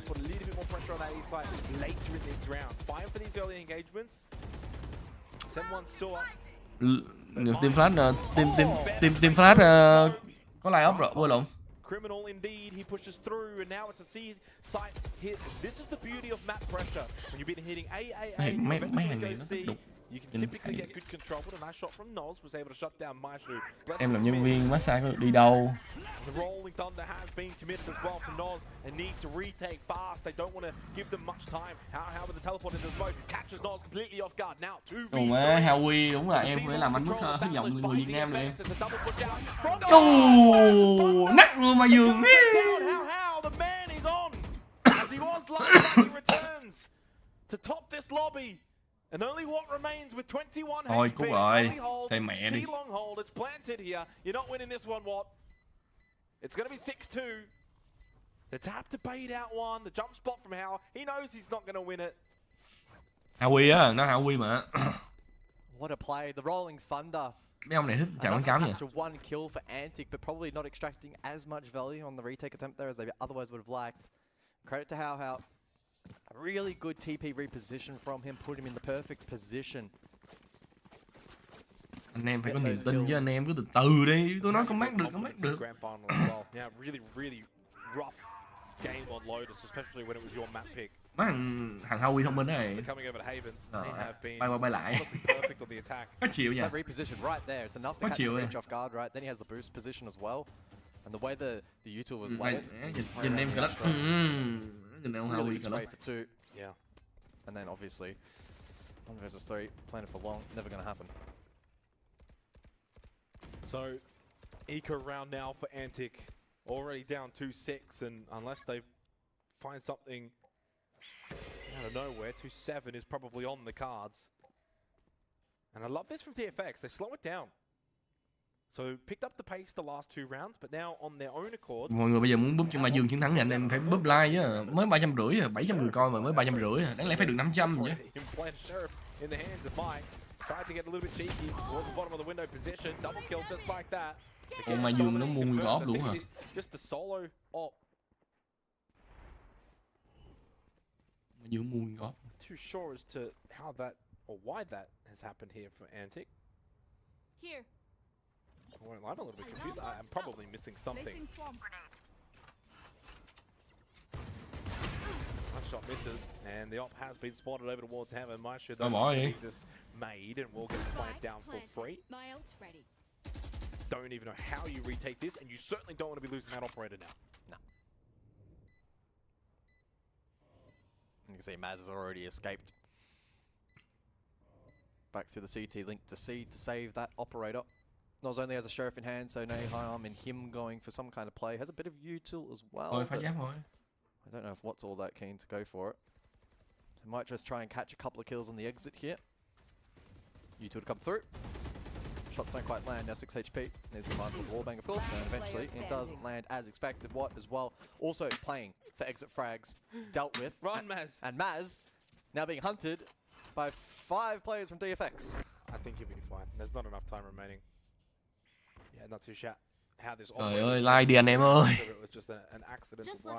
Like ít mà cứ đợi thắng rồi, sao vậy? Sao thắng được? A full buy though in this particular round. And Antic, are they on the ropes here on Haven? It's a best of 5 grand final. A lot more Valorant to be played. We're not talking about the series as a whole, but for this particular map, I understand it's going to be favoring the attack, but that scoreboard has started to just really blow out. Standing ahead. There's a lot on the line here, of course. Esport head to Manila, play on land, play against a lot of the other top APAC teams. It's a really big tournament. A lot of money as well. And it would be honestly quite disappointing if Antic have just joined their new organization and they lose this massive opportunity. So again, we spoke about it in the pre-show, but there is that pressure on them And this doesn't help when you're down 2-7. Round này thắng được. Probably be the most classic Oceanic esports Dương mắng. cliche. Roster picked up by New York, and then they fumble at the final hurdle of a qualification event. It's a long way to go. It could be a long, long night for both of these teams. Still, credit to DFX for putting up a great attack here so far. Bunda bắn thông minh quá. Mike for the first though. Smith who falls. Good trade through garage. C-site maybe unlocked. Mazdo still has the operator, but now he's up close. Dashes the wrong way. You can't be dashing in towards them when you're playing the operator position. 30 You're seconds just left. denying your own Spike ability to planted. find the easy picks from the long angle. Yeah, it's completely overwhelmed though, to be fair, and up through C and through garage. They had everything they wanted. Dealt with the Last window player position really too standing. easily. That put Maz kind of on a bit of an island. Yeah, this map is just about done. 8-2. Người ta giờ mới bắn ghê nè. Miracle effort in that second half. Of course, they will at least go into the attack, but somewhat similar to Lotus, isn't it? Right, where even though Antic 400 like anh em, cho lên 400 like đây. half, and we were expecting obviously them for DFX to go on the defensive Lotus, and you think, okay, they can do well there, but even with Antic going on the attack here, they've let this scoreboard just completely balloon out of proportions that I think are in the realms of, yeah, they're not too bad. Like, I don't know how they win this. DFX look really good. How 84 này, 84 này. Không có còn lần 19-3 đâu, 84 này. Really good attack 84 này còn không bắt được. from Antic. Naz to poke over towards his A-long position, dashes across, Mazuong, gets a second. gotta get traded there. The trade does not land, and it's good for 3, could be 4. Ace! Trời ơi, Well, that's ném one mày way to thôi maybe vậy. just pick up the spirits a little bit for the team. Precious solo effort from Maz down A-long, gets the 4K. I mean, they got what? Mà Running with a judge. That's the economic state of the team. All guns for everyone. And a big round win. Last round in the half. That's the kind of round we haven't really seen, though, from Antic here defensively on Haven. Just a bit of aggression. Push up, try and make something happen. giờ mới nấu vậy mà Dương. With an Nấu instant lâu time quá. at the back of it. Nấu như này cháy hết. Nấu hơi lâu I á. think the first kill comes here. How is just kind of in front of the smoke or in front of the wall. Cũng hơn là nhờ cái bảo nhờ cái Core reloading as well, blessed. Yeah, it's just nhờ thằng Watt nó cứu một pha, không thằng kia nó bắn không thằng kia bắn vô người ở vô đầu rồi. good work from Bị them. kéo lại á. Nhìn này, thấy chưa? Economic Nó bị state kéo nè. obviously for Antics Đang bắn bị kéo. was far from ideal. But as you called, guns for all. One enemy remaining. And they bring it back to potentially an 8-4 here to close out the half. Yeah, which is not It's at completely least awful. something to play off. Yeah, it's not completely awful, and then if you can win the pistol round to begin Không with không, the attack, then Trident là take it right back in the team game. đối đầu của team Which is Mazuong, why nhưng team it's Mazuong like team it's khác really nha. bad scoreboard for a team that starts 8-2, especially in MR12, to think, okay, well you win 3 rounds in a row and you're back in it. Like that's somewhat the blessing and the curse of MR12. It's never too much of a comeback because you can only ever have so much of a lead. But at the same time, then technically, it's not that. Team nào dẫn many trước more vậy? rounds actually required Team Mazuong đang for dẫn trước. defense. Dẫn trước 1-0. So final round. Mấy ông này coi cái gì á. 16-5 from How How. But can't just bring it down to one solo player. Double ult versus one. Two in the hands Ủa of mình đang coi cái DFX. gì vậy? Định có cái vòng You're gonna be playing replay double vậy? ult, surely at some point you might think Bỏ cái about vòng đó it. ra đi ba. Push. Phải ông editor. I'm so confused now. We'll be watching. I think we're in the live round Ủa now. bắn từ khi nào vậy? Hả? Well, double Ủa là gì? kill. Cuối cùng đang bắn ở 83 à? The last two in this. Dương, Blade Storm cẩn thận ơi, đừng láo. activated as well, considering Còn it's ba the final round of the còn half. 3 người That's vẫn a cờ lết được. really good Đừng bắn way láo. to begin this final round. Team Trident là team cũ của Mazuong đúng rồi bạn. Mazuong giờ mới nấu. Nãy hôm nay nấu món hơi bị lâu, nấu món gì ta? Beef Wellington nữa. Phải nấu kỹ nó mới ngon được không? Nó mới chín. Oh, it should peter out here. My shoot. Maybe it would see long. Thịt kho tiêu à? So what to get that one? Tôi nói anh em rồi 8-4 mà, đừng đùa thôi. And a 4-8 scoreline keeps things very intriguing, I think, for this second half. So yeah, Tech obviously gets called because Mike. Vậy tôi đoán nè, They did win the thắng ra Pistol, but yeah, 8-4. rồi lên 6-8 luôn, thắng luôn. Thắng luôn 13-8. Anh em tin tôi không? Tin tôi.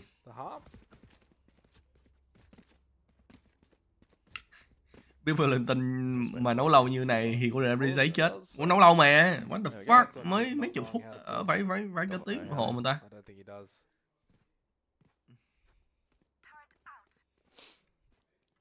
Yeah, and look, honestly, four's not awful.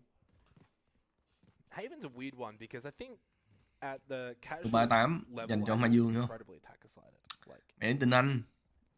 noobs not knowing how to defend 3 sites is a very common thing found in Valorant. Are you one of Đây those? là Certainly one of them.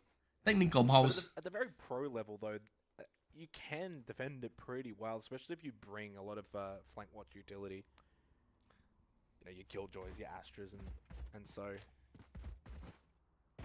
What are rule set if can't reconnect? Well, this could make things very Are we awkward. allowed a sub? DQ, GG, unlucky. Mấy ông cứ hỏi được, mấy ông hỏi mấy câu vô tri quá à. Hỏi bắn cho team nào thì coi là được rồi. Team Mazuong, tôi gọi đó là team Mazuong được chưa? Tôi không biết team nào á. Team Mazuong. If I recall correctly, They're just joshing. yeah, if I recall correctly, it's 10 minutes, and that's what my shoes highlighted. But we'll wait and see. Hopefully, Mike gets in ASAP. The irony would be, though, is the fact that DFX are playing with a sub.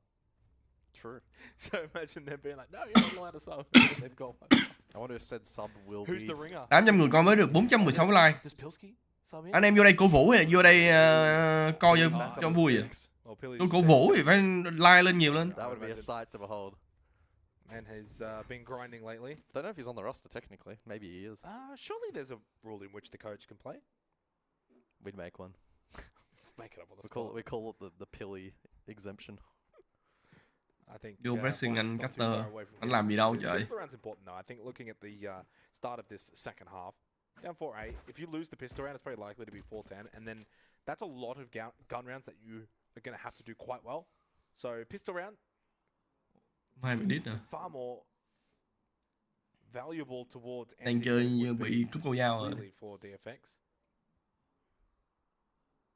Curious to see how they are going to attack in this second half. I do imagine there's going to be a lot of emphasis on Maz on that Jett to find some entry. Uống thuốc kháng sinh đây, bị bệnh. The downsides of the likes of, you know, your Killjoys is they don't probably bring too much to the table outside of flank watch in this particular half. Nas obviously can aid the entry, same with Watt, so a lot of it's going to come down to Maz. I thought Feta did a really good job. You know, it's kind of weird. You look at his numbers, 8-9, I guess he's got 4 assists as well, but there was a lot of times where he was getting in as the entry, but he actually wasn't able to probably reap the benefits of his own entry on the Jett, dashing in, throwing the smokes, being one of the first in, causing a bit of chaos. My bad, thought we were scrum. A scrim for a land spot.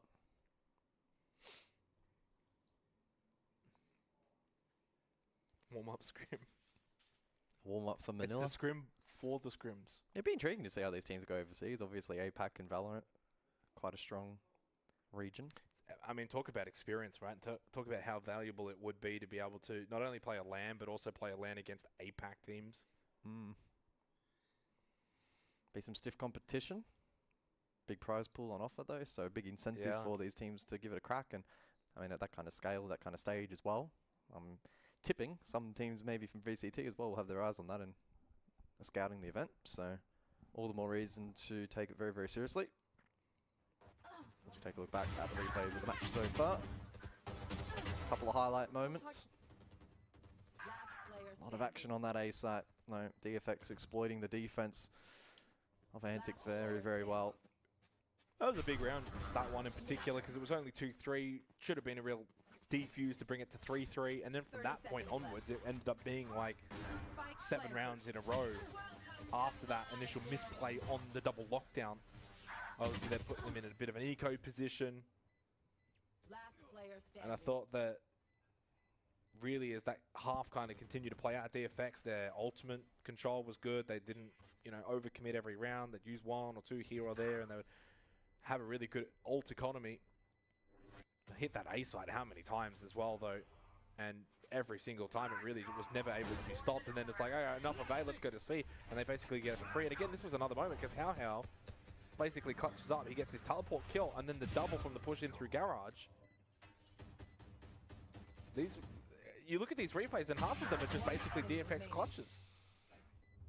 Yeah. It's a similar story to last night. They had, you know, more than their fair share of those moments as well. So it's not like we came in not expecting that, but against a team like Antics, moments like these as well from them have been impressive. Maz to lock down that A-long position, good enough for 4. Almost got the ace. We're back. And there's some pirates in the chat saying, "Arr." No.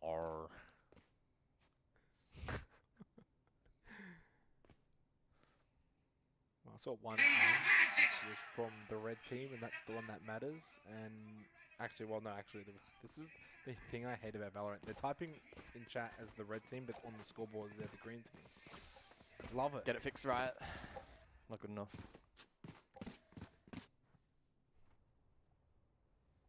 Well, obviously, because we were in the replays, I didn't Lâu nhờ. get to see. So yeah, Mike's still not back in because you can see on the scoreboard he hasn't got a number. It's just a red dot.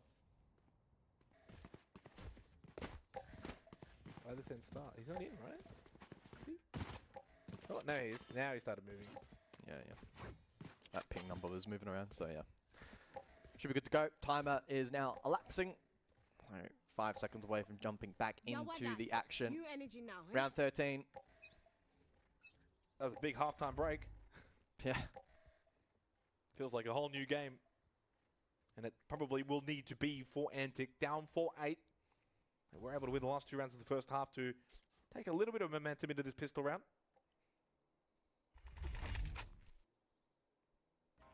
I'll happily play off with the smoke from that Omen. And the dash on through, and of course it is Maz on the jet. Nice and clear backside done. Better actually with the frenzy gets the easy kill, and DFX make very quick work. But we wait all that time. The round is over in the blink of an eye, and it's a very poor pistol round. It'll be 9-4. And I'm pretty certain at this point we're going to be heading to a 1-1 scoreline for the overall scoreboard of this grand final. And the question to remain is whether or not the round is flawless. And well, there's the confirmation it will be 9-4 scoreline.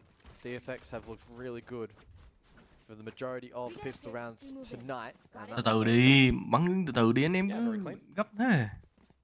I mean, the issue there, obviously, for Antic, you don't clear the back of sight. And considering the link over towards A was smoked off as well, you're kind of just shooting into the ether. You don't really have a lot of information. At that point, you actually can go and clear the back of sight. It's a force, though. Stingers and Sheriffs, half shields. Interesting. I mean, they probably feel like at this point, if they don't, Scanning ahead. that's the score line is just going to completely blow out. So it's a rush up C-long with some Stingers, and it's a fallback immediately from DFX in response. They will give it up. They'll play the retake. So the plant goes down, secured. A 5v5 post.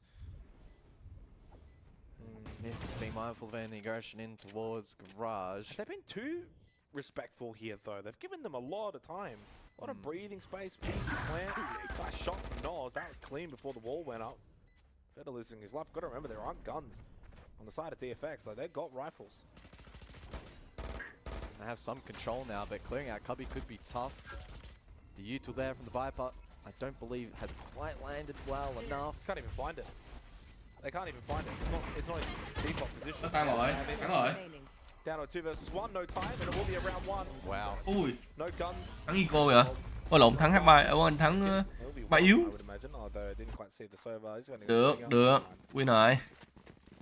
So no guns take it over, but the round 1 does mean Dạ này Úc nha. even though they've won the round, the economy is still going to be a little bit iffy for Antic, but it's going to be far better than it is for DFX. DFX are in some trouble. They need to go for the eco round. Sheriffs for them, no shields. So that was a really big moment, I think, in this game for Antic. They pulled the pin Phốt bại, phốt bại. Right here. a force fight, and it does pay off. Right here. Yeah, good shot bay call, good cũng làm được gì execution. đâu. DFX were very Take flight. patient, perhaps a little bit too patient. Time not on their side there for retake attempt. How needs to be Got careful. caught with the but recon ball. did indeed. Bless now looking to reclaim this position. Lovely. And there's been a disconnect. Not sure if that is our end. Round could What? still be being played. It's Jim. He's tripped over the cables. Alto forward. Yeah, I well don't done, mate. No, look, obviously. Đang stream cái đá lộn cây dây mạng ra, không biết ai thắng nha. So It that could be the server completely dead. It could be a disconnect our end offside. So Không, cái này là do And I was about to say as well, Antic started to just bring things back a little bit. The final 2 rounds of that first half, and yeah, they lost the pistol, but then the force play works out. I think it brings it back to like what 5-9. detected, So yeah. and would have been projected to quite easily win that round with the entry they as would have well. won that. So Would make it 6-9, 3-round differential. You're on the attacker haven. They're in a good position. I don't think this one's probably going to be as cut and dry as it was looking. At some point, it looked like it was about to be 2-10 in Yeah. favor of DFX. So credit to Antic as the sort of stakes have risen. They've themselves Mà- risen to the occasion. mấy kỳ and này sort ao of gone into hát their rồi, shades hát and cái gone gì right. If anything, nhỉ? they've actually kind of come out swinging with the pressure that Ai has biết kind được of à? mounted on them here on Haven. So, I mean, if they end up winning this map, they're going to win this series 3-0. I'm happy to. Okay. I'm more than happy to make that call. If we see Antic win Haven, they'll win this 3-0. and if it goes the other way, what would be your projection from that point? Because I feel like they lose this map, and especially the way in which the first half played out, then it Yeah. adds a pretty interesting dynamic, really, to this best of 5 after a disappointing Lotus. If we see DFX win this map, it depends more on how they win it. Right. Do they win like 13-7, 13-8? Then I think that's not bad. But if it's like 13-11 or it goes to overtime, probably ends up being a 3-1. I think that regardless, whoever does end up winning this map, it will set the tone pretty heavily. We will go to a short break at the current time. What is it, 5-9? Probably about to be 6-9. Depending on how that round concluded. If it even did conclude. So, yeah, bear with us. We'll go to a short break. When we come back, we'll continue on with the grand final.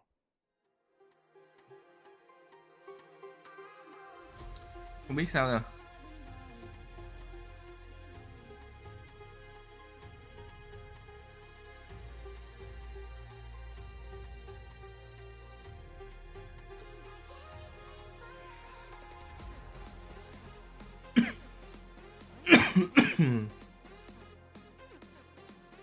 Để anh hỏi Mazuong cho. Gì vậy?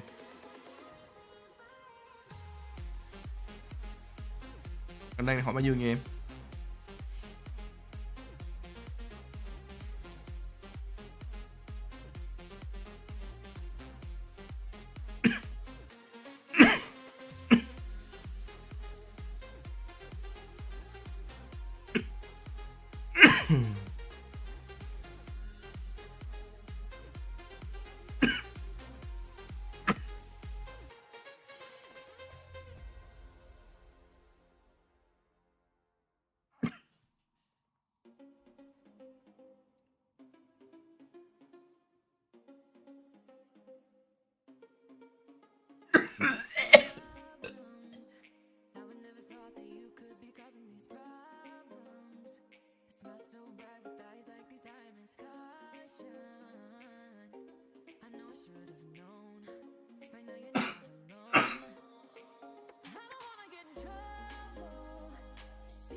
Bị bệnh mà em.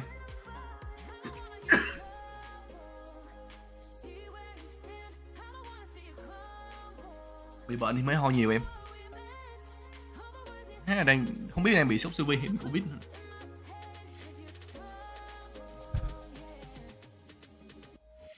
hỏi Mazuong rồi, Mazuong chưa thấy Mazuong trả lời, chả biết sao.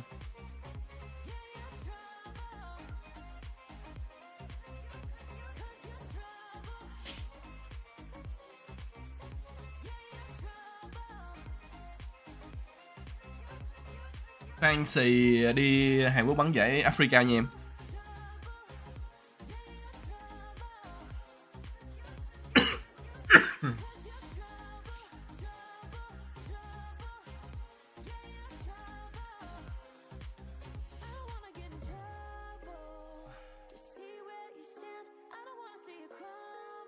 Ho ở đâu á cọ hổ. Ho mà mé ói ra luôn chứ, phải cả đạn thì ho liên tục. Má cổ nó cứ ngứa. Chán thiệt. Giọng anh giống Dream cánh cục thì chắc là anh với Dream cánh cục đều là Nam Kỳ hết. Nói vui thôi, chắc tụi anh người Nam vậy á.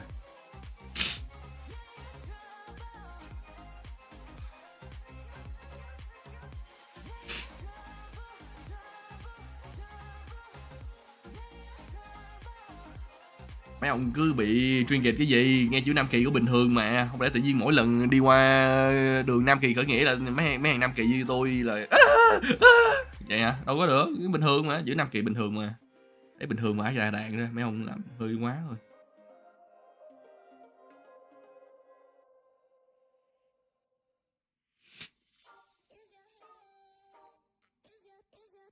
Ừ đúng rồi, hiếm mà. Không phải hát anh em ơi. Không phải hát. Vậy là khả năng cao là thằng phát sóng nó đạp dây mạng rồi. Ừ, hiếm ai gọi Nam Kỳ lắm, tại vì nó nghe bình thường quá.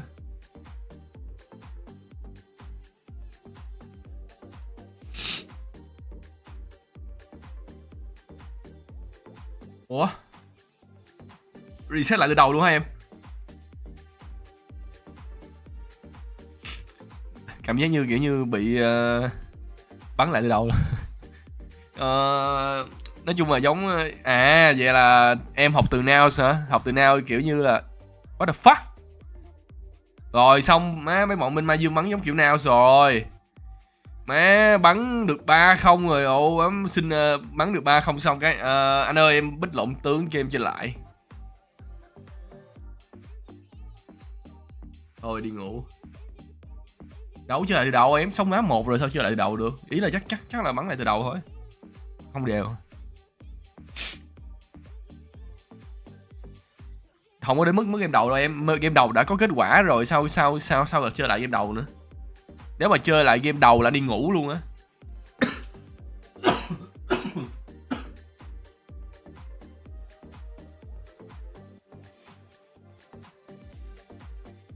Đau họng á.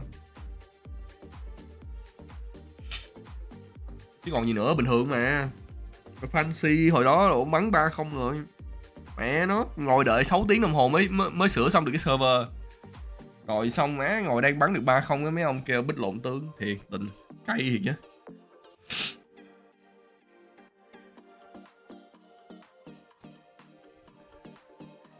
Hên mấy ông Fancy lúc đó cũng nhẹ dạ khả tin. Ồ má bị mấy cô em dắt mũi thấy mẹ luôn. Ok bắn lại đi. Lộn mẹ. Nhưng mà vẫn thắng được cái game đó nữa, cũng khó tin thiệt.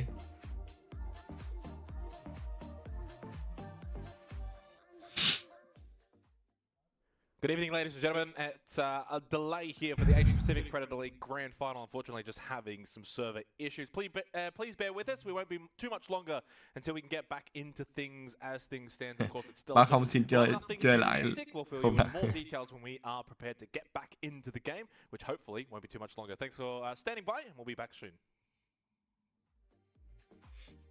Hình như là hồi đó Fancy là bị dẫn trước bao nhiêu á, 8-4 à, hay là 9-3 gì á, comeback lại một lèo thắng liên tục luôn, không thua một game luôn. Hình như bây giờ thằng Oasis là hàng số 1 của bên Philippines rồi, ý là đang nói team tier 2 vậy. Mà mấy ông cứ so sánh tier 1 tier 2 hoài, thiệt ra tier 1 tier 2 cũng ngang nhau hết à. Mấy hàng top 1 mấy hàng bán bảng có khi còn nói chung bắn thua mấy hàng đầu bảng tier 2 suốt cái gì đâu.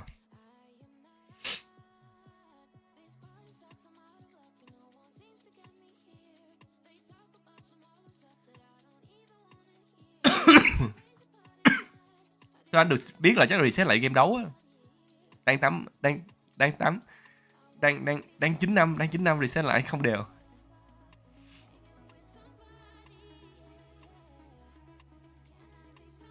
Mà anh không nghĩ đến mức đó đâu. Anh nghĩ tụi nó đang reset lại game thôi. Reset kiểu như 9 năm á, rồi bắn lại thôi chứ không đến mức đó đâu. Nếu đến mức đó thì quá may mắn cho team team kia rồi. Đó là ban tổ chức mà. Mấy ông nghe câu ủa má trọng tài là cha mẹ gì vậy? Quá láo dùm tài rút thẻ đỏ cút. Đấy nhất.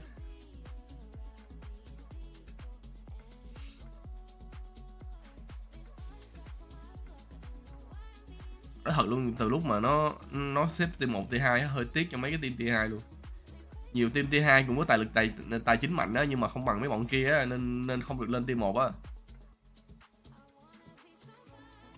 Giống như kiểu bên NBA vậy thôi. Ở bên không, nói NBA cũng không đúng nữa. Nói NBA cũng không đúng.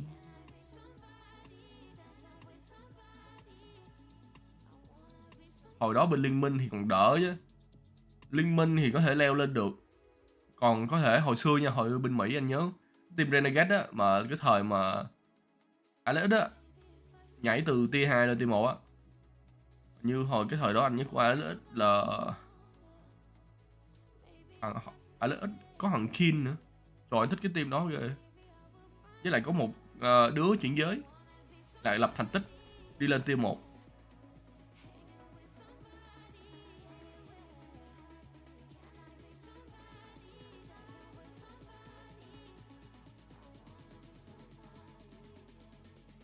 Nhưng mà từ lúc làm team 1 tier 2 thì nó khó cạnh tranh lên team 1 thì khó thiệt. Đi đứng nhất giống như kiểu bây giờ muốn lên tier 1 phải đứng nhất toàn thế giới, có lượng toàn châu lục.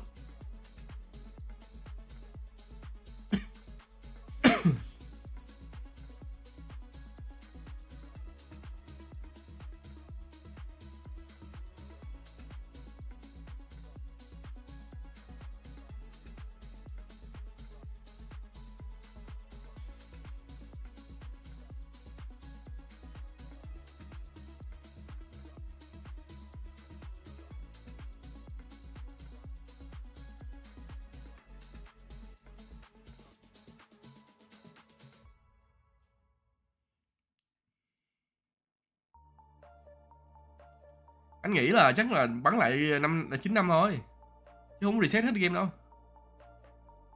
Đoán vậy, anh đoán vậy. Chứ không đến mức mà đang bắn được gần xong mẹ game rồi cái bắn lại từ đầu.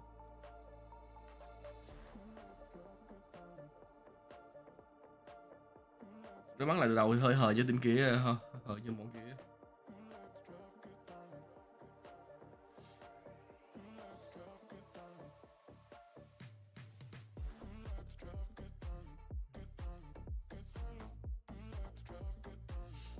Vinico.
Thì tỷ số đang là 1-0, Mazuong 1-0. Trời má mấy ông này. Mazuong không.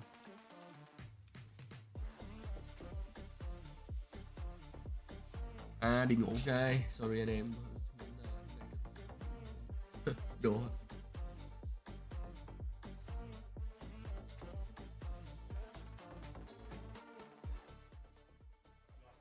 Apologies, ladies and gentlemen, for the bad news. We are extending the delay here, still having some issues with the server. We'll be chucking up a 10-minute timer, and hopefully by then we can have things resolved. But as it stands, still just dealing with some of these technical difficulties. Appreciate everyone's patience for standing on by.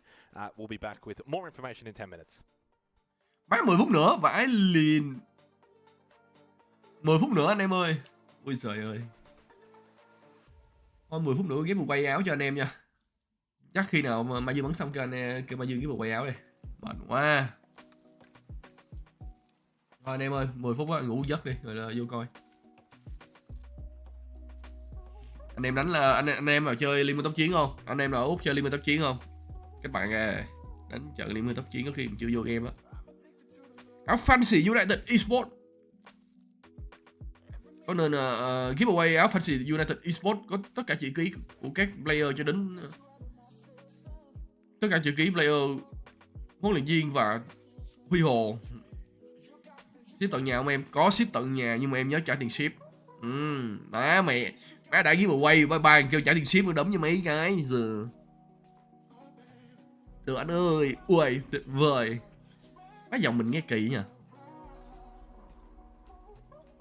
Anh nghe giọng anh còn thấy kỳ nữa. Đợi tới đi. Fancy mua đầu à? Anh cũng không biết nữa. Anh bán ở bên Thái rồi, anh không bán ở Việt Nam.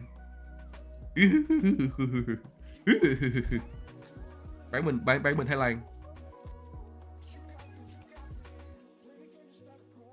Giọng anh ngầu mà. Ngầu gì em? Nghe anh bị bệnh, nghe ngầu gì đâu em. Giọng anh ngầu vậy nhưng mà không có người nào theo em ơi. Lộn. Giọng anh ngầu vậy thì anh mới yêu được nhiều người. Anh yêu tất cả mọi người đúng không? Nên anh không muốn quen ai đúng không? Để mọi người không phải ghen tị.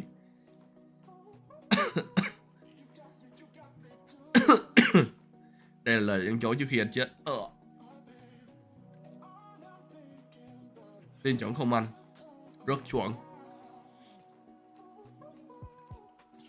Không, 10 phút nữa mới vô. Chắc đang setup lại 95 đấy.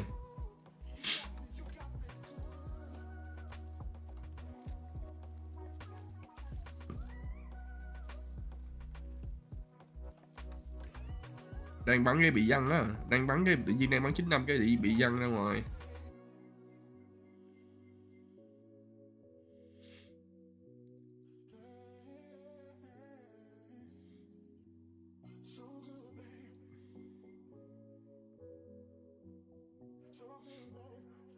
Nói hiện luôn trên thế giới này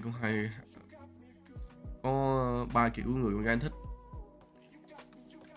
Việt Nam thì anh sẽ sót trong top 1, top 2, nhưng mà với anh thì con gái Trung Quốc với lại gái Hàn Quốc rất đẹp, cực kỳ đẹp, đẹp kiểu dễ thương á. Bởi vì vậy đang bắn bị văng em, mọi người thì kêu hát nhưng mà không có hát.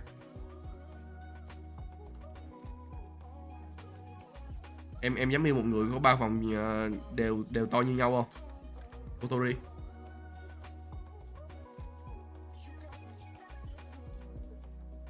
Tôi sẽ thông báo cho anh em một điều, đó chính là cái áo này là áo độc quyền luôn. Áo này là chỉ có chữ ký của tất cả mọi người và bao gồm chữ ký của chủ tịch Fancy Huy Hồ.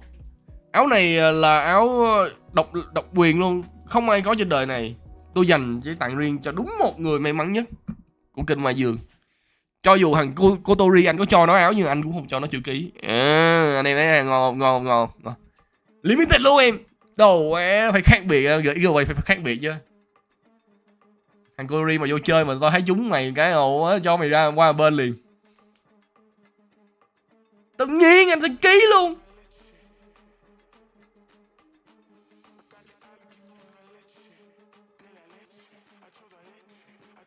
Thì em ủng hộ team nào cũng giải được. Team nào cũng hay hết em. Thích thì ủng hộ thôi em. Anh có đi Philippines không? Livestream cho cái. Có em, có đi Philippines nhưng mà theo dạng gọi là coi YouTube. Anh có áo team flash không? Anh có cái team mới nổi ý. Không em ơi, anh không có em. Không em, anh team với phổi anh sắp chết người, anh không cho được. Nói chung mỗi người một trường phái khác nhau thì thôi không đụng chạm team kia không. Mình cũng chỉ mong team kia đạt thành quả tốt thôi. Hiểu không? Việt Nam ra quốc tế phải cố gắng, hiểu không? Phải cho thấy được thành quả team Việt Nam mình không ngán nào không? Giống như Fancy ra đập bum, đập ôi xích. Mẹ mày, bum 2-1, 2-0, 2-0 đấy. Hắn bum 2 lần. Bum hả? Đấm bum mấy cái. Gì thằng ôi xích hả? Bị nó đấm cái nhưng mà nói thôi mày đấm đâu đấy, nhưng mà tao nói với mày tao đấm đâu hơn mày. 2-1. Fancy có giành vé đi Thái Lan. Team Flash thì đi xin Layla kìa.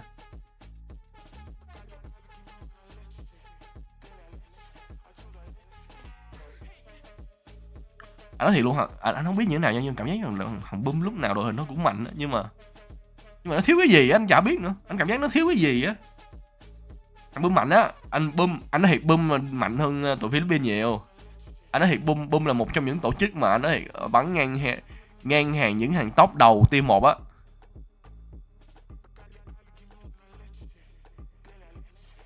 Thế anh chắc chắn có. Bum thiếu anh Huy à? Thiếu anh Huy.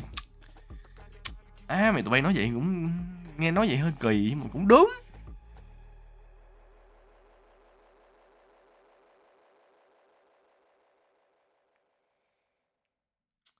Anh nói thiệt với em luôn, đụng mà bên Indo thằng nào cũng tài năng hết á. Không có thằng này cũng có thằng kia.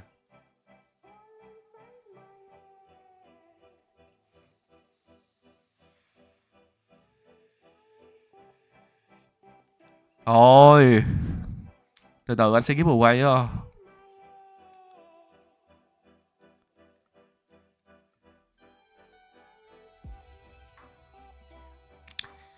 Chưa gì xinh rồi tao phải may mắn nha. T1 có anh Forsaken. Có thằng thì đúng rồi, có anh của Forsaken. Nhưng mà hình như bắn gì bị hả? Trong tất cả các team thì anh nghĩ là team châu Á vẫn là team quái nhất trong tất cả các team so với châu Mỹ. Tại châu Âu châu Mỹ anh cảm thấy như mà nó có một bài chơi hoài, không có gì đặc biệt á. Chiến thuật rất là bình thường, không có gì đặc biệt. Kiểu như nó hơi bị cổ máy tí. Không phải cổ máy mà nó hơi bị nó cũng hơi bình thường thôi chứ không có gì đặc biệt á.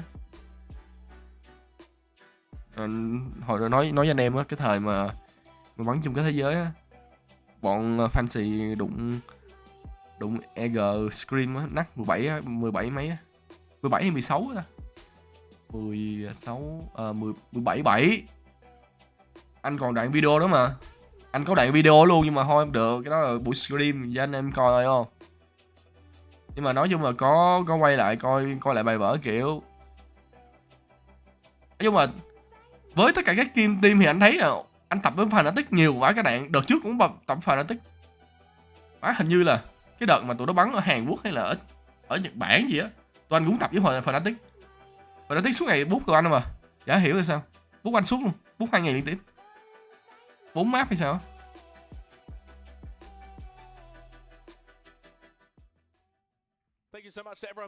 Nói chung á là bên Mỹ thì bắn tay to thật, nhưng mà bị cái bắn không có bài vở nhiều á, hơi bị rùm, bắn rùm á, rùm ra.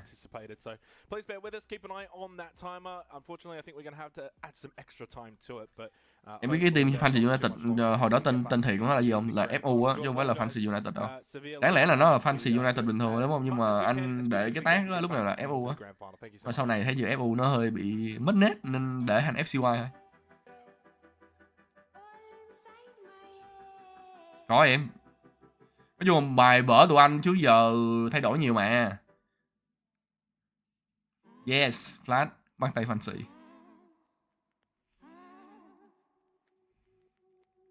Nói chung là Flash hồi bữa bắn counter Fantasy nhiều quá. Với lại Fantasy bắn hồi đó trước khi bắn với lại Flash đã show bài hết rồi. Kiểu như là bắn cái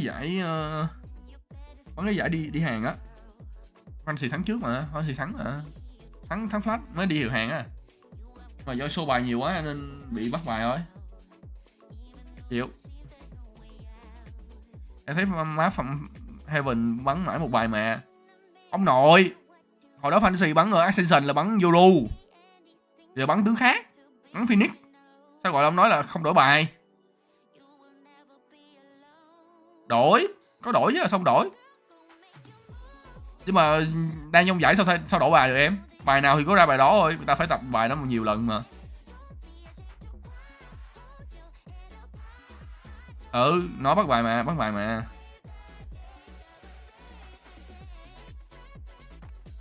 Anh không phải Brim đánh cục. Đây là hôm sau stream còn nói bắt bài mà. Ừ đúng rồi, bắt bài mà. Nhìn cũng biết bắt bài vãi lồn. Nói chung á, mấy team nào mà nói chung là cũng kiểu kêu là S với lại Layla cũng có tập bên Fancy với Violet cũng tập bên Fancy, cũng biết bài vở Fancy chạy sao rồi. Nói chung là tầm 3-4 tháng nữa cũng quên bài rồi. Chơi bài khác. Tầm 3-4 tháng nữa đổi bài. Khi đầu gặp lại thì bắn bài khác.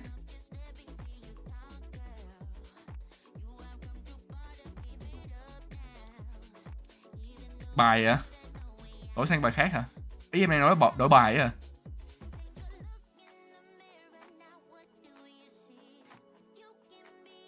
Ok. Thế bị bản quyền nữa. 1-0. Ủa mà Mazuong. Ủa Mazuong bắn lại từ đầu luôn hay sao? Ý là bắn lại 9-5 hay là bắn lại 0-0 luôn vậy? Ý là đang nói là map 2 á. Map 1 anh chắc chắn là không đổi đó, mà map 2 kìa. Mazuong. Không trả lời tin nhắn anh luôn.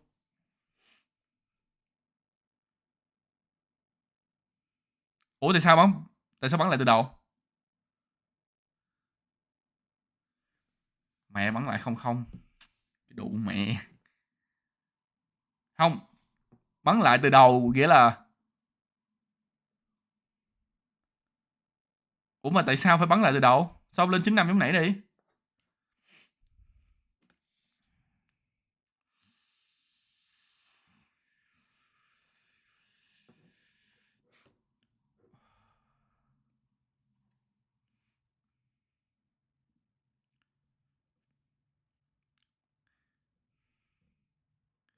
Hello anh thấy anh nha anh.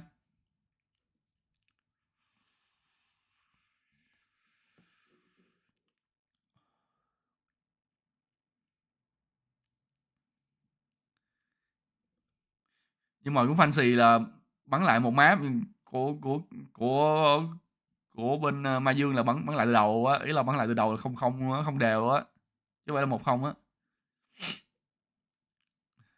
Chào thầy. Thầy đang livestream hay sao mà, đúng không? Kiểm tra livestream thầy coi, thầy không à?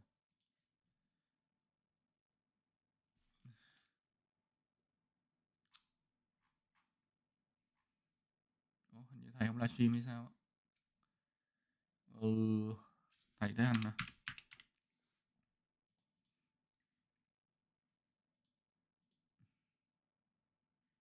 Thầy hôm nay livestream mà.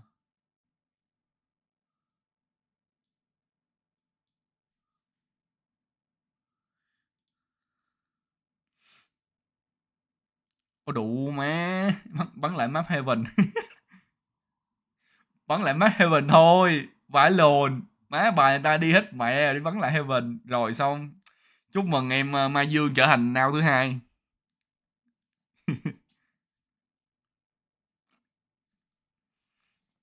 Chúc mừng Mai Dương trở thành nao thứ hai rồi. Bắn lại Heaven cũng được chứ còn gì nữa.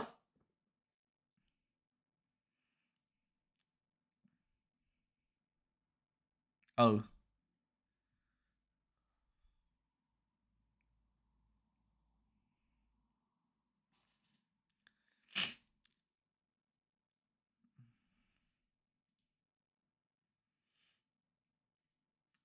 Rồi ơi là rồi.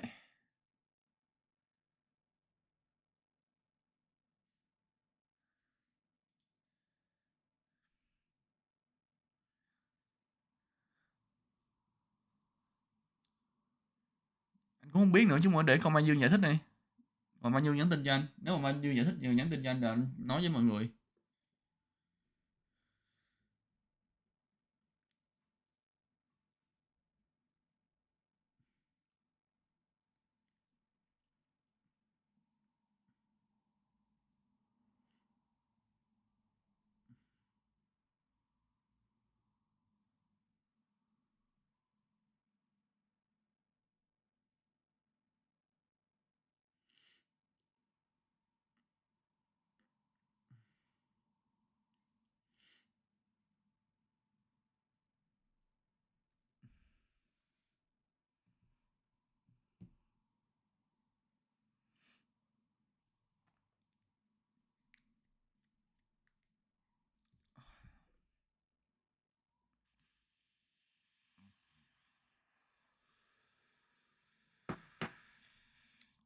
Có em, có con kẹt. Có con kẹt. Fancy đầu tư Fancy có lãi không? Không em. Có gì đâu, chả có lãi gì hết, nhà tài trợ còn không có nữa. Sao có lãi em? Tiền túi đồ bỏ ra thôi. Cùng lắm đến mức hỗ trợ. Hỗ trợ là hỗ trợ về thôi nói không thôi nói chung là không có hỗ trợ gì hết. Không có gì hết đó.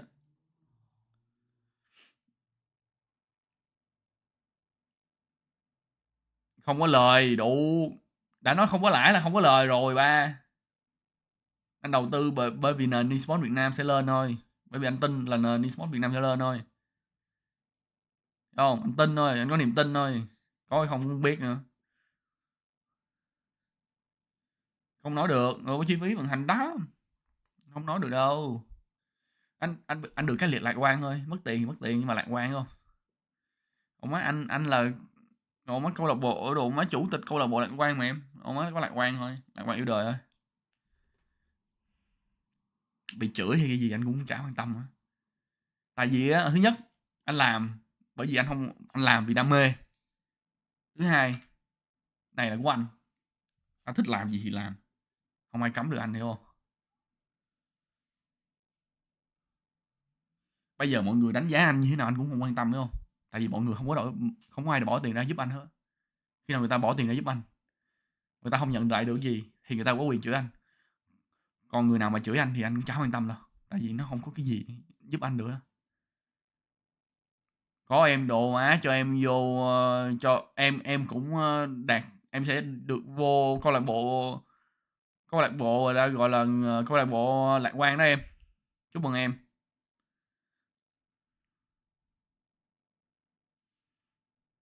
Thank you em, thank you Phan Long.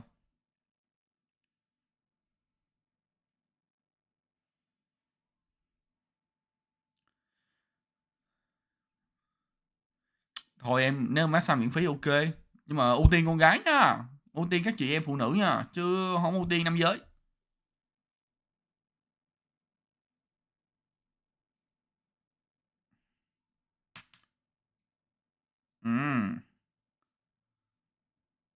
Lâu thế nhỏ. Chị ơi, anh hô 100 đồng Bitcoin mà. Giờ ai còn chơi Bitcoin em, bỏ lâu rồi. Hồi đó anh chơi Bitcoin làm gì 100 đồng ông nội. Hồi đó giữ được 2-3 đồng là mai vui lắm rồi. Mà thời anh giữ 2-3 đồng nó cũng có lời đéo đâu.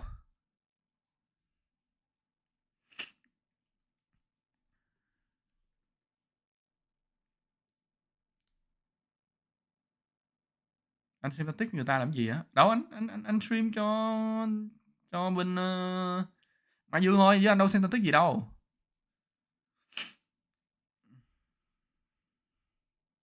Chị tính bắn đến mấy giờ vậy? Chiều. Chiều. Bắn sớm nghỉ sớm, bắn trễ nghỉ trễ. Anh không biết khi nào bắn rồi.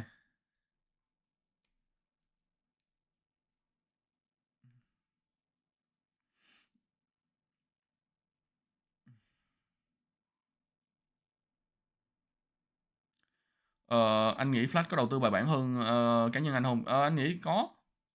Tại vì người ta có tài lực tài chính mạnh hơn anh thì ta sẽ đầu tư mạnh hơn anh.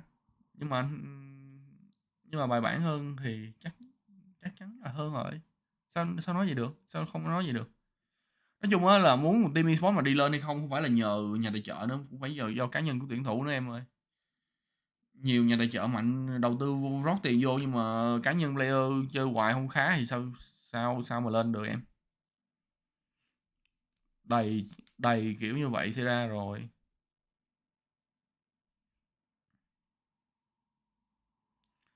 Anh nghĩ Việt Nam mình không phải mạnh, có phải một phần là có nhiều code không anh? Anh nghĩ là không có code luôn chứ không phải là không có code, không phải là không có nhiều code nha em.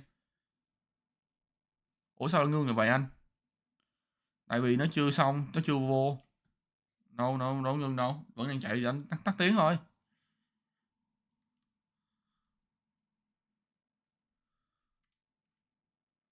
Nói chung là khinh gì, nói chung là nói vui thôi. Anh cũng là một fan coi anime suốt. Anime hay mà. Mấy ông coi phim phim truyền hình sao bằng hay hay bằng anime. Tại vì khi mà lên phim hoạt hình đó nó lột tả những thứ mà anh em không bao giờ nghĩ tới, còn phim truyền hình nó phải cắt xén đi nhiều đoạn, đúng không? Ý là sao ngưng trận đấu vậy, do ai biết?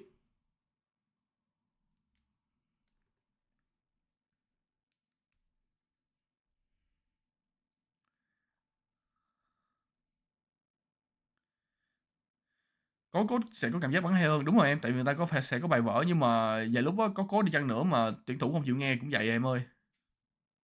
Code phải cứng rắn. Code trong team á, anh nói thiệt luôn, nếu mà để tuyển thủ là superstar thì code phải là người hơn superstar á. Phải làm bố làm mẹ luôn tụi nó mới quản được tụi nó. Chứ bây giờ cứ mà như kiểu ok, con nói sao bố nghe vậy thì chết.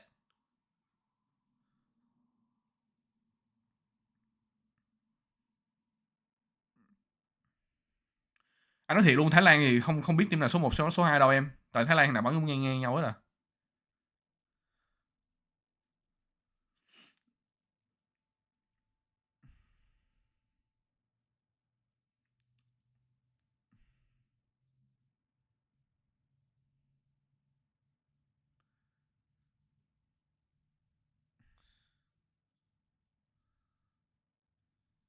Theo anh đoán á là theo kiểu Ten Hag á là kiểu như là muốn người trẻ lên đá hay á, nhưng mà kiểu như là phân biệt đối xử về cái kiểu là do mày giàu á tao không cần mày nữa, thì với lại cái theo anh đoán thôi, theo anh đoán là kiểu như là kêu là kiểu như Ronaldo mày giàu quá tao không muốn mày đá nữa,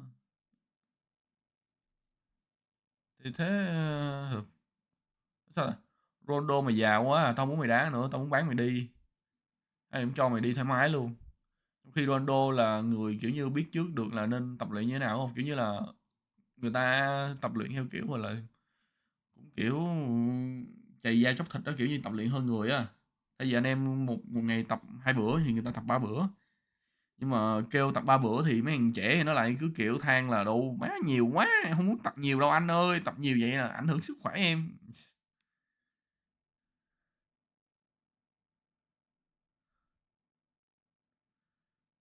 Ơ 1-1 hả?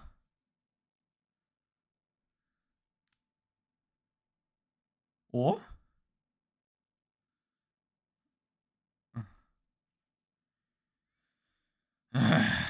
Thôi 1-1 cũng thôi, nhường đi em. Rồi ok, team Mazuong không phải là nào rồi. Bây giờ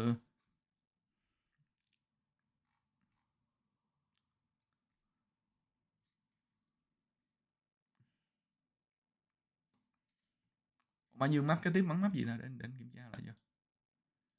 Mazuong map kế tiếp là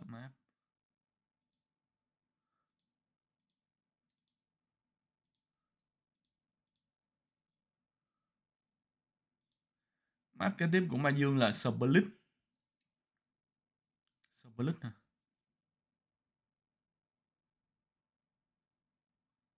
Sao lại Brie? Ủa sao lại Brie?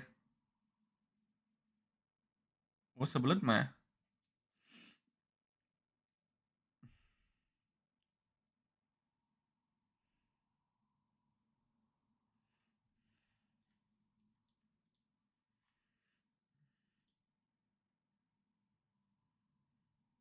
NKT đấu với lại Fanpage United. NKT hồi đó có tập NKT bây giờ không ta? Để xem coi đấu tập rồi.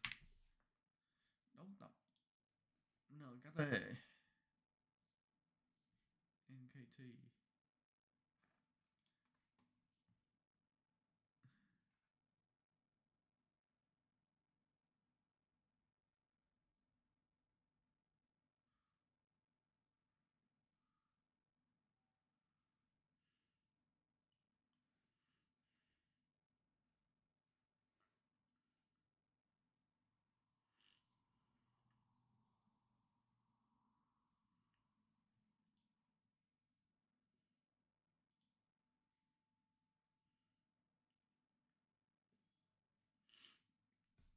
coi trên Twitter.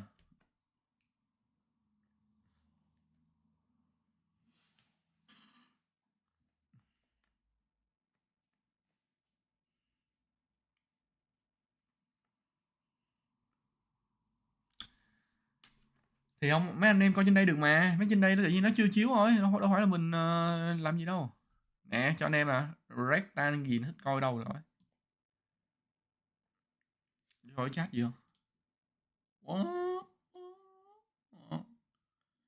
Lâu hai, ủa mấy phút nữa xong vậy trời.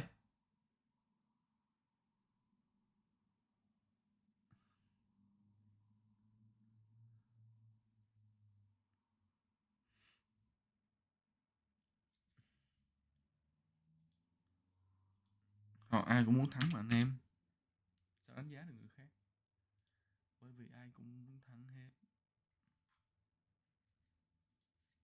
Everyone want to win.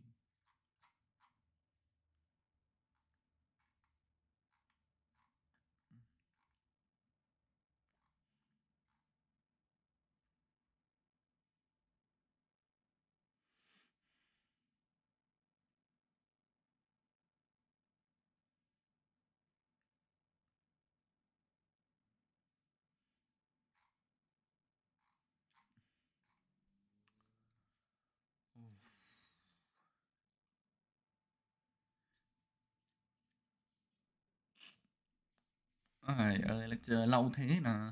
Sao quá lâu quá thế. NKT NKT vẫn thắng được NKT. Thắng được NKT.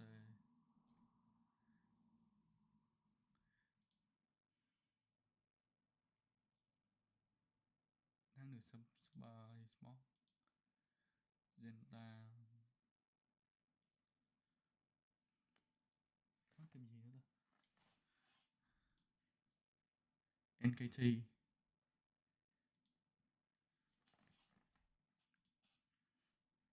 Hồi đó thua bài, giờ thắng bài. Được.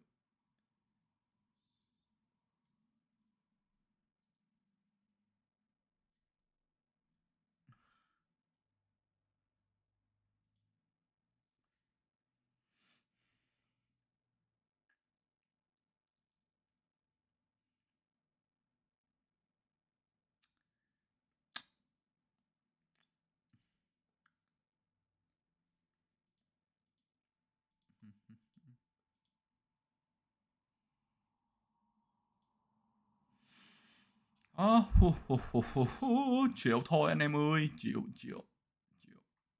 Giờ sao biết giờ sao tôi này.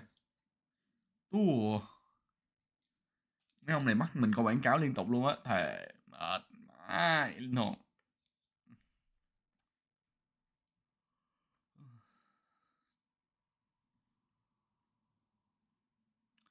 Bây giờ 9:46 em.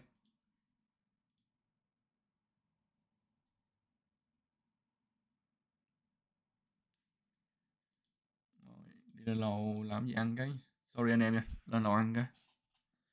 Rồi chúng mình xuống coi, giờ đợi lâu quá.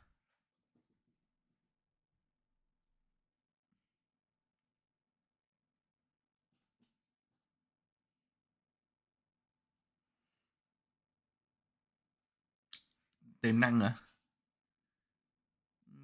Không biết, không anh không biết được. Đấy cũng được, cũng ngang ngang thôi. Nhưng mà cái lớp này thì thắng được Boom với lại Oasis. Lớp trước làm gì thắng được đâu, ý là bắn giải á, thắng được Boom với Oasis. Live trước thì chỉ thắng được mấy thằng Ấn Độ thôi. Được top 2 TEC. Thua Blitz.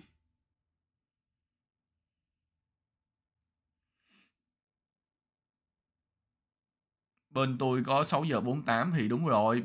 Ủa? Chậm 3 tiếng à?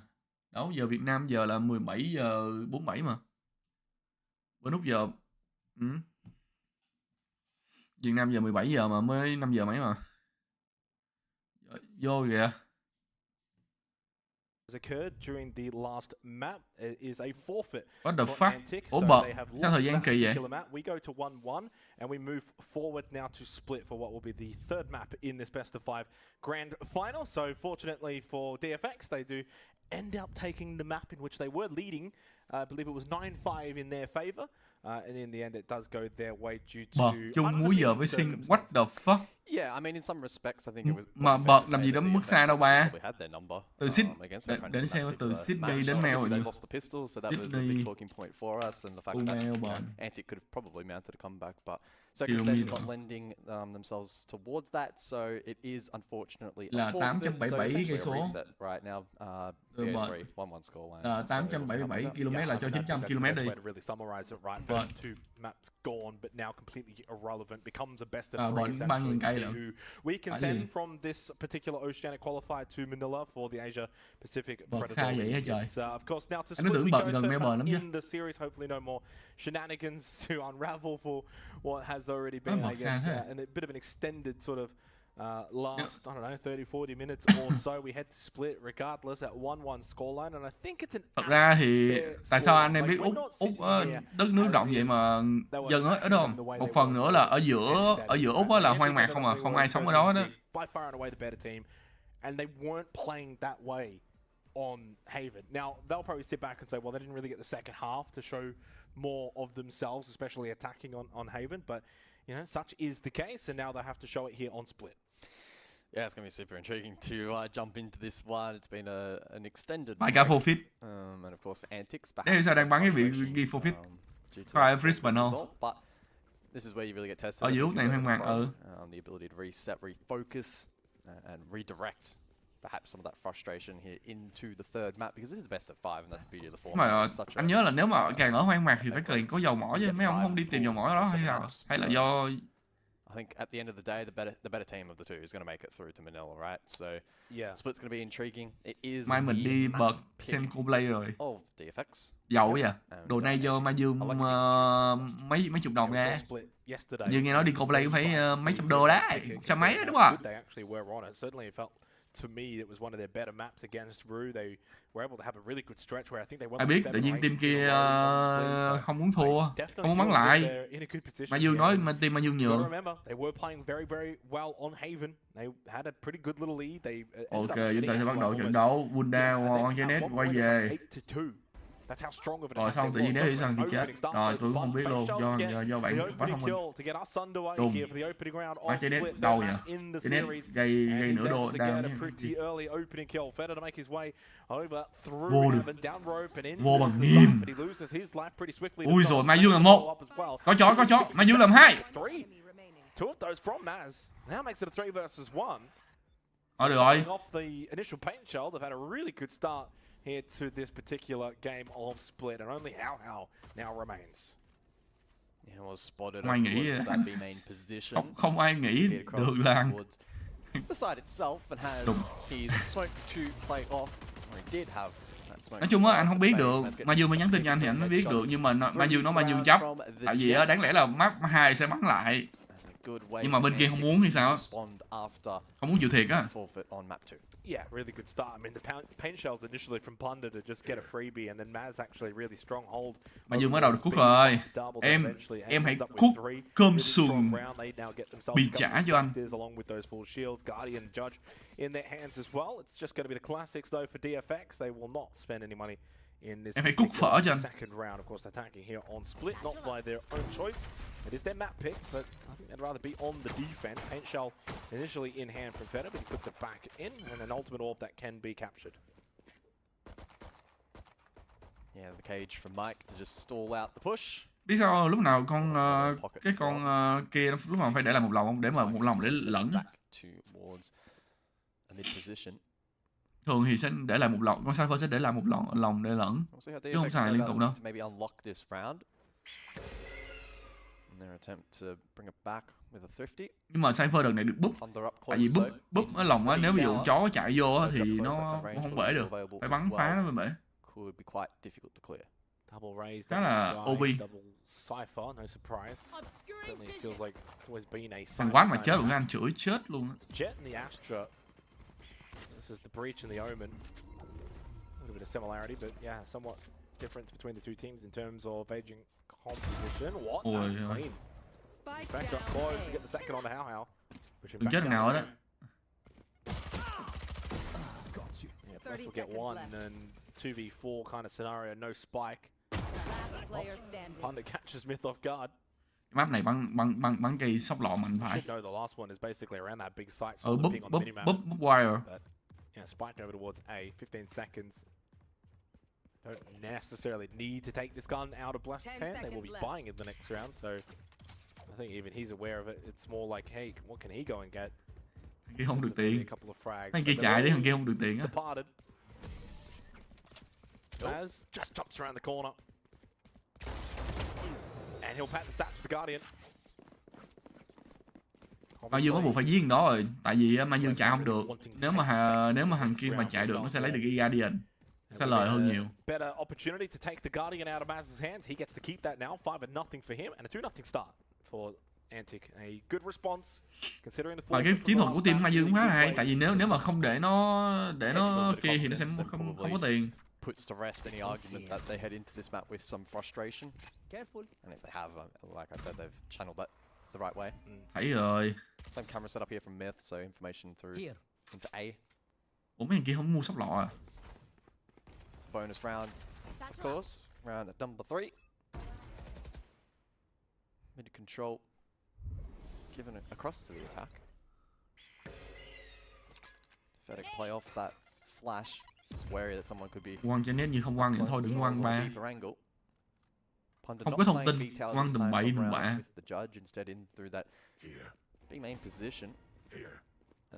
Bị sốc hả? Đứng sát vào. What the fuck, mày cầm sóc lọ mà. As Bush comes through in towards B, good flash from Noz. Shoulder peek in this position. Flashed himself though and forced back. Yeah, I love this little angle though from Noz on the rafter. Knowing, of course, no one can push through garage. Eventually drops down to Hal. Double drop though. Maishu with a bit of help as well from his breach counterpart, able to get that kill. Up close though, they do expect the judge, but the judge is too good. Lays down the hammer, gets the double. 3 versus 4 in favor of Antic, and the rotation comes now from A. Good garage, they've got a good pinch here. Better just trying to play that rope up and towards heaven he goes, but immediately what was already there on the push. Maishu gets that kill, but that's his position now known.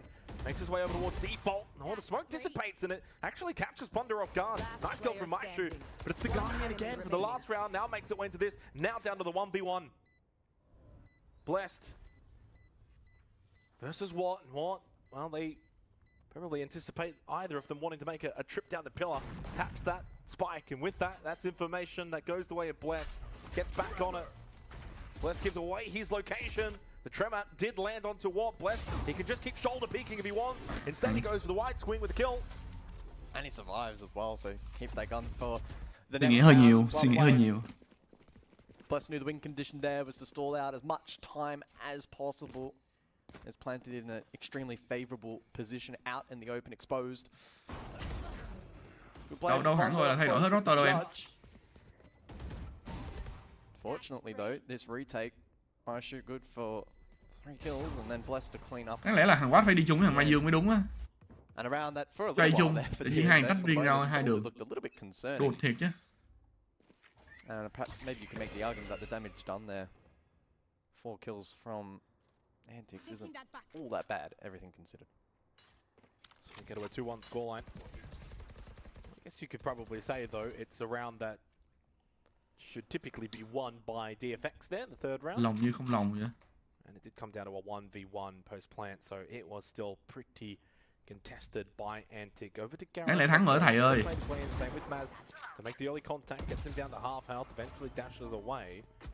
Garage remains a bit of a 50-50, but Maz will get control of it Hay, now. đẩy luôn em. Does need to, of course, clear this left side. It does now, and again, gets into a really good position. So Garage control has been strong by Antic, and that just shrinks a lot of the map, forces mid and A Healing to over be here. the main focus for the attack. DFX have just found themselves a position in towards ropes, but they will just take that mid control and maybe fall back a little bit.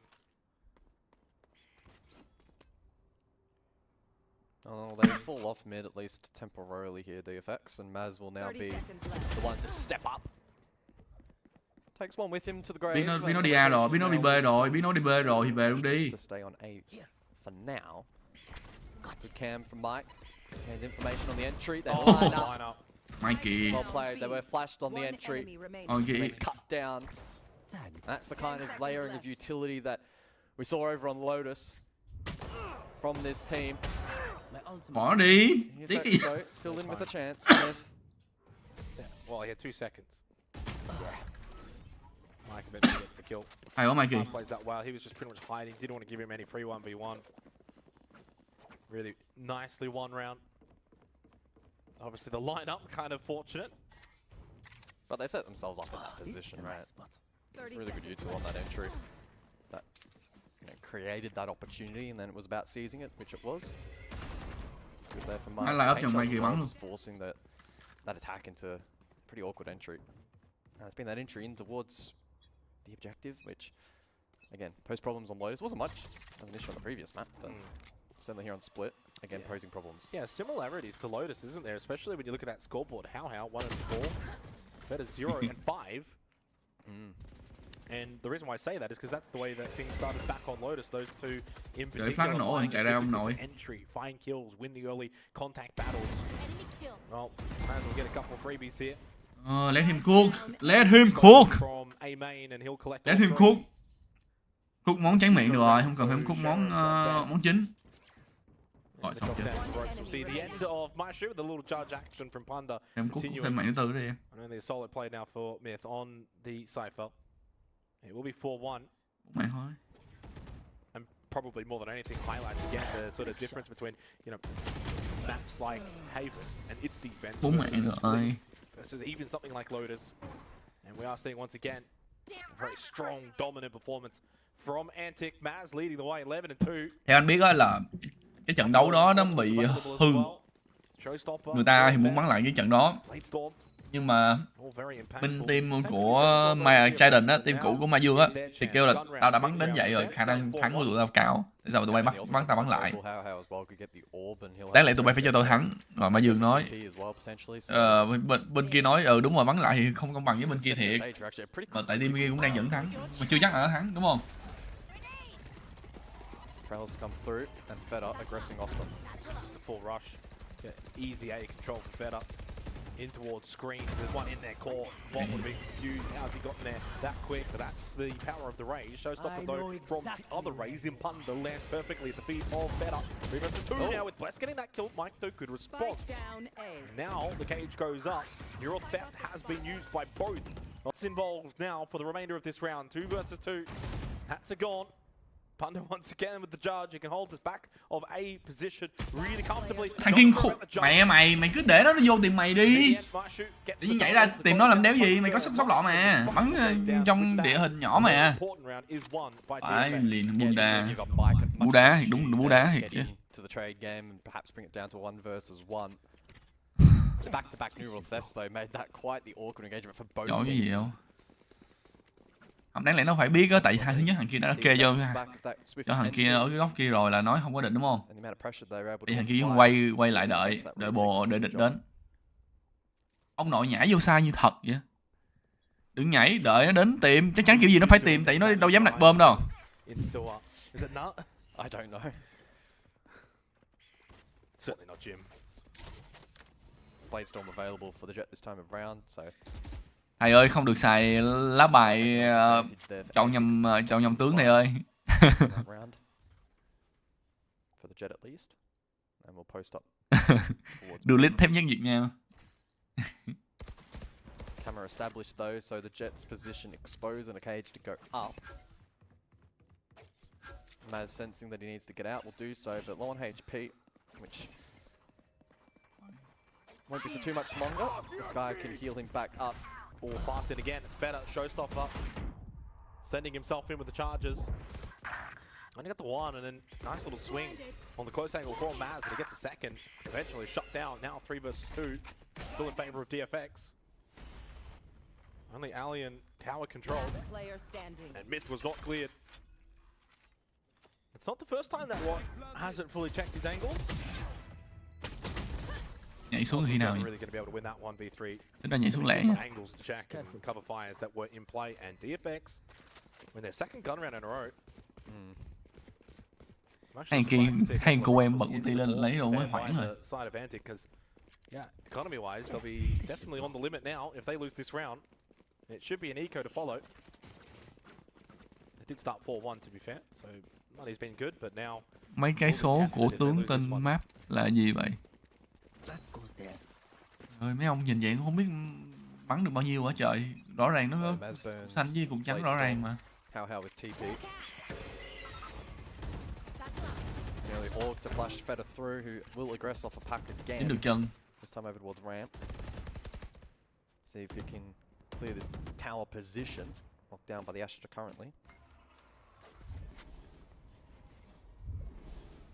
Feeling like they've poked that position enough. A rotation now established through sewer where the spike is already located. Seeing if they can maybe gain some ground and open opportunities elsewhere on the map. Mail smoked off. But I have a feeling the intention might be to go back. Flash through, maybe try and draw some bodies over from A towards mid, towards B. Under still just holding inside of Mail, and indeed that spike has gone with How in towards A. Get himself one and a second into screen. Ôi ơi. Smoke. Em Howie ồ mới làm 2 rồi, em Howie bay quá. DFX suddenly with the double kill there, taking the lead in terms of player numbers. Trời, đâu có đang Remains thắng so để even không with được. that kill in towards Sewer. And the issue now for Punda is they know he's coming. And they know exactly where he is, and they know where Maz is. So information for the side of DFX in this post plant. Maz in screens, they know Punda's going to come from ramp. They'll have every angle covered. From on site, behind the main screen, Maz will have 2 to beat here. Can't get past the first Rồi, man. sai rồi. The first line of defense in How. Couple of ultimates utilized, but still, it's going to be 4-4. Bắn chết lẻ quá. 3-3 rồi có thể ăn rồi. Tự nhiên kia chết. Yeah, so Punda will retreat, so too will the attack. Thằng nó nãy nó bắn hơi ích kỷ à. Thằng Sky team Mazuong bắn ích kỷ, bắn dưới được mạng thì núp luôn đi. Đợi team về rồi retake cũng được mà, mất gì. And then the Raze couldn't really make a play either. So scoreline's now tied for a piece. Maz continues to lead 14 kills though. Yeah, hero rifle moment for Punda. That's it. The rest of them are on sheriffs and half shield. A bulldog has been maybe thought about. Just a stinger for Noz. Không thì Mazuong mình cầm ốp thì nó sẽ lợi hơn á. Team địch sẽ sợ hơn. Sheriff inside a mail for Maz, who's been very good so far to start. Long way away from that next Blade Storm. Đánh A được đánh hoài luôn. Really good signs from DFX, because this had all the hallmarks of Lotus. Down 4-1, losing some critical rounds. They won that important first gun round, and since then they haven't looked like stopping. And this is on split too, where defense can certainly prevail. Travis out, clears out the site, no one holding it directly. Of course, tower does still need to be cleared. Feder, once again, back into this sort of back of A position. Taking that elbow in towards screens. Aisha though, who's completely just caught them off guard. Bit of trick of discipline, I imagine, over towards ramp. Punda tried to push through as well to help out. Eventually, it's a 3-on-4 again. Mid still holding, although his little elbow and shoulder is sticking out. Same with Punda, down to 17 health. Double push from ramp as Watt comes out solo by screens. And again, the round falling apart by Antic. AB. I mean, we're seeing the power of that really Swift entry, spearheaded by the Raze and Last Feta, player getting standing. a lot of ground. Ramp as well, posing problems. And DFX, I mean, some may look at this and say, you know, they're being a little bit one-dimensional over towards A, but it's one of those instances, I think, where if it's working, there's no need to fix it or really adjust it until we see Antics formulate a response. And so far, they find this difficult to counter. So we'll see how it goes again when the economy starts to look a little bit healthier for them, but some good signs from DFX at the moment. They look a little bit locked in now, don't they? Triple stack over towards B main, in towards the garage position, and immediately sent back by the paint shells. Poking and prodding, don't need to confirm Spam gì cũng được. this is their entry though. As might elect to get aggressive. Ooh. Smoke dissipates and they're all on the left hand side. If he swings this, he'll die. He might get one, but he'll die. Thinks better of it, falls back over towards B. I wonder how many I wonder how many he thinks is there now. Probably 2, unless you've got a sound cue on all 3. Doesn't look like that's necessarily changed the formation of the rest of the defense, at least not yet. Well, the Cypher's in towards ropes. Gotten pretty deep. Myth is in a good position. Breaks the trap wire. Now can get in towards A tower. Back by Mike, but he might not be anticipating that push. If they aren't aware as to where he actually is located, of course, they did break the trap. Full white. A little flash through the smoke in towards tower, and the reinforcements arrive now through screens. Spike knocked down. 35 seconds. They still need to clear A site, which is being held more directly. 30 seconds left. Feta's being pinged, so he has to be really careful playing around the smoke. Noz Spike wants the rest of the team down to A. aid. 4 versus 3. Mike with the wall bang. One And enemy. managed to Right. get aggressive. Evan cuối. So better signs here from Antics, and they do a much better job Right, this time right. around. Locking down that A site. Just a little bit more of a delayed push from the attack. It doesn't work out. Yeah, I just think Myth Bắn- went bắn really mà nice and early, but rung quá, không after dám- that point, once không- the không rest dám of bình the luận. DFX were pushing out into A, he couldn't really do much from that A tower À, position. ok, mình nhắm chắc là trận này thắng anh em. Thằng Feta mà nó càng fit thì trận này team thắng càng cao. Really good game of split. Unfolding. Anh Howie quá bắn được đúng một game, đúng một round. Tụt nha. This best of 5 winner goes to Manila. Representing Oceania. At the Asia Mazuong ngầm Pacific ốp hay cầm Premier League rifle vậy? plan, and at this point, I'm gonna be honest, I think my expectations are changing and evolving. Certainly still say that Antic are the favourites, but DFX have, by this point now, well and truly earned the respect that they certainly can do this job. They're right up Mazuong vẫn láo thiệt with cho anh every em. chance of walking Coi home kìa. with a massive Coi result. trong bản đồ bên bên. Every round so important as Đi lên Feta đây makes luôn. his way up through mid. Không sợ chết. And that cam Phi lại luôn. launching in towards vent. Neural theft is available for Mike. Seekers as well for my shoe. So information's going to be the Đồ name gì of the đó? game here for round 11. Đó hơn mất trap đâu. Spike over Mất towards chó. A, at least for now. Tự nhiên được con chó miễn phí. As Feta gets more and more inquisitive through mid. What flashed? Hả? How là Howie đó. Myth to gain more ground.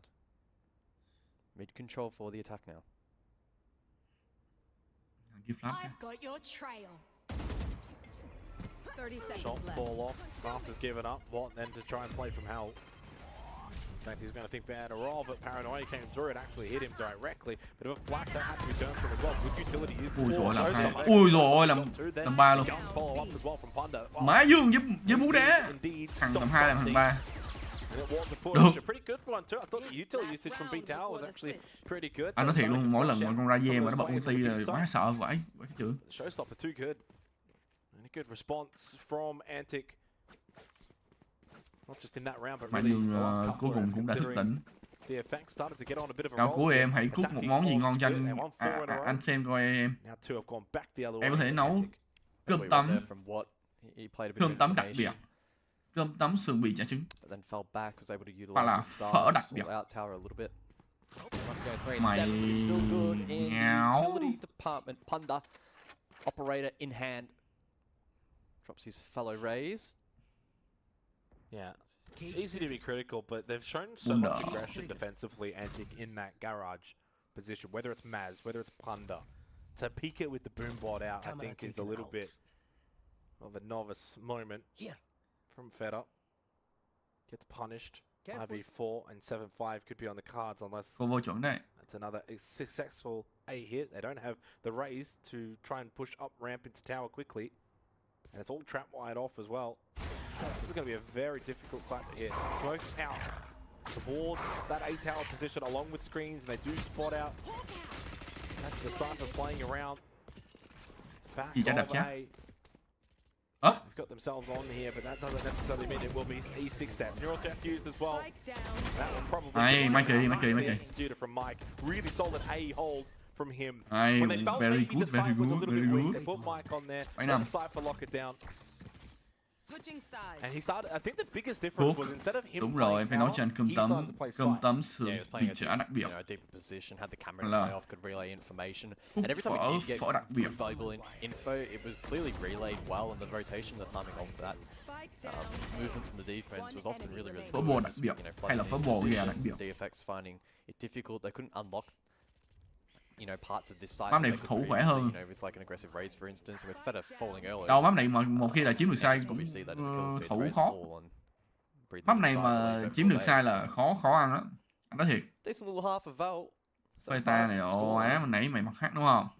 Giờ mình tắt hack rồi. Very intrigued. Này to giờ see tắt what hack rồi nên nó Antics bắn put bắn on không the được. attack. Yeah, thought Because we Nos- haven't seen a lot of Mở tiếng có đánh bản quyền không mấy anh? Nos was really Không, good hình in như that không half có. as well, Nhưng some mà really clean mở flashes, tiếng nhạc thì getting bị them đánh.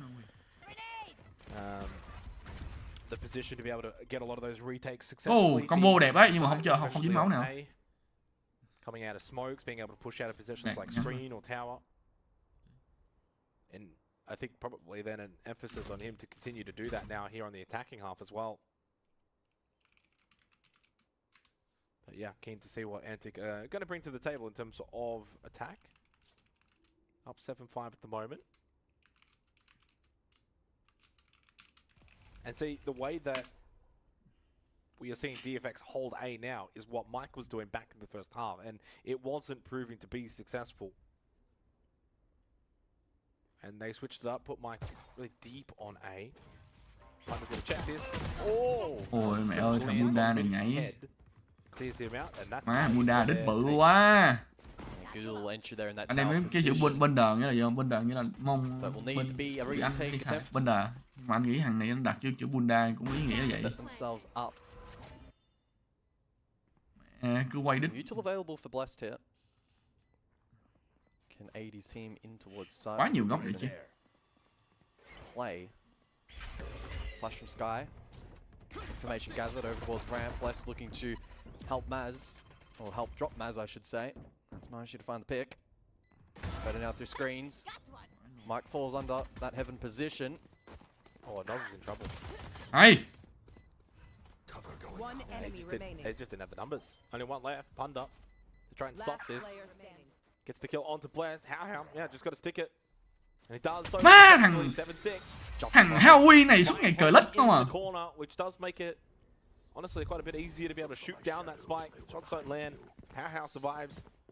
Defuse comes through, and it's 7-6. DFX are not going to go down lightly, but it is a force buy immediately from Antic. So Spectres and Stingers into Spectres. Điểm xạ là gì hả em? Haven't shied away Google from em trời ơi. Không biết. So we'll see if this force spike can produce a result here for Antics. And we'll see what the game plan for them is in this particular round. Utility may be a little bit more limited Astra though, lại chết rồi, không trách được thằng Astra. given the crunch that it will have on the economy. Sky with the full set though, so they can maybe look to play off that through mid. Blessed on the other side through tower. Tên này nhìn đụt thì Boom bot to come through. chưa thấy tên nào đụt như Let's tên find này. this mid position. Oh, sorry. Sort of just sitting and waiting, seeing if he can support perhaps that raise. He's going to rotate it back to Đợi tí nha anh em. patient round at the moment from both teams.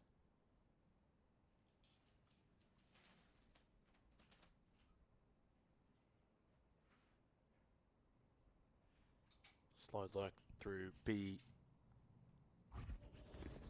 As though will eventually then make his presence known.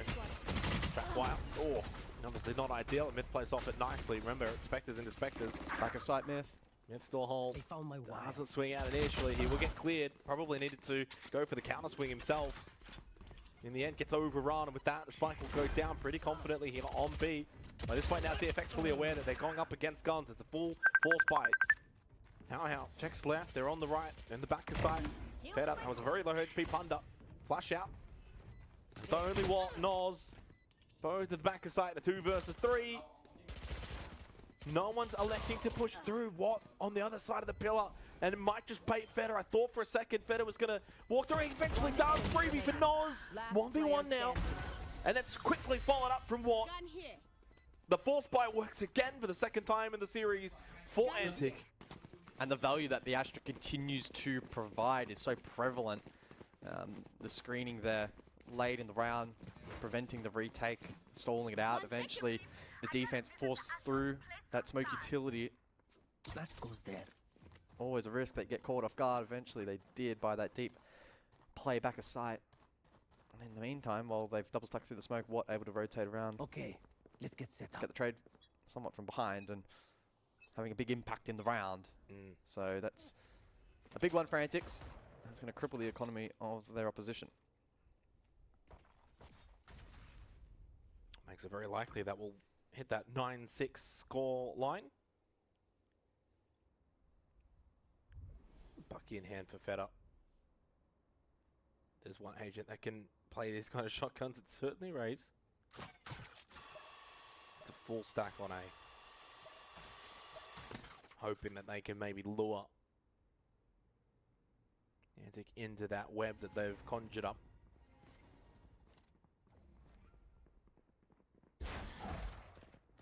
But the longer they don't show anything, the more likely Antic might just go for another B fast push, considering they know that it's going to be an economic round for...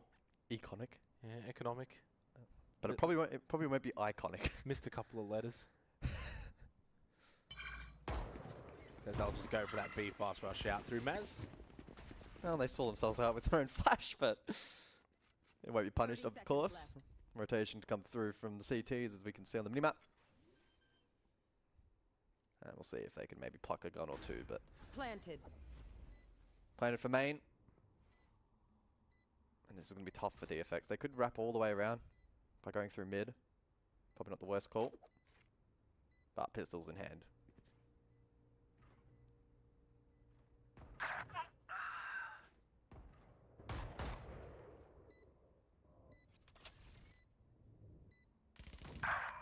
Always an awkward scenario because you gain nothing by not trying in this situation. Ủa, thắng rồi hả? You're going to be buying into the next Có đợi one không? anyway, so even a gun picked up and acquired there from Feder. Yeah, largely irrelevant. Easy kill anyway for Mike. Than yours. Typically, you want to really try and force the spike to at least maybe steal the round. Thấy phone à? and just Không, nãy em thấy force phone rồi it. nhưng mà Just thắng à. didn't do anything. Là hay rồi. Obviously, I think the main goal was to see could you take Nãy some guns nói away thiệt from cái ra pistol đáng lẽ là Mai Dương không bắn cương được, đừng bắn cương, bắn kiểu thủ thủ đợi nó chạy vô sai bắn nhau. And the Tiếc last cái gì? round, Nó so check hết mẹ, nó phải check. Spectre Em and hiểu không? Guardian, but then Chơi three game thì nó rifles, phải check. full shields pretty Check much. thì sẽ tốn thời Cross. gian. Chắc chắn nếu không chắc thì nó sẽ chết. Support roll Lúc nào cho vậy? anyway. Just get himself a showstopper. So 1.000 người xem, 651 người like.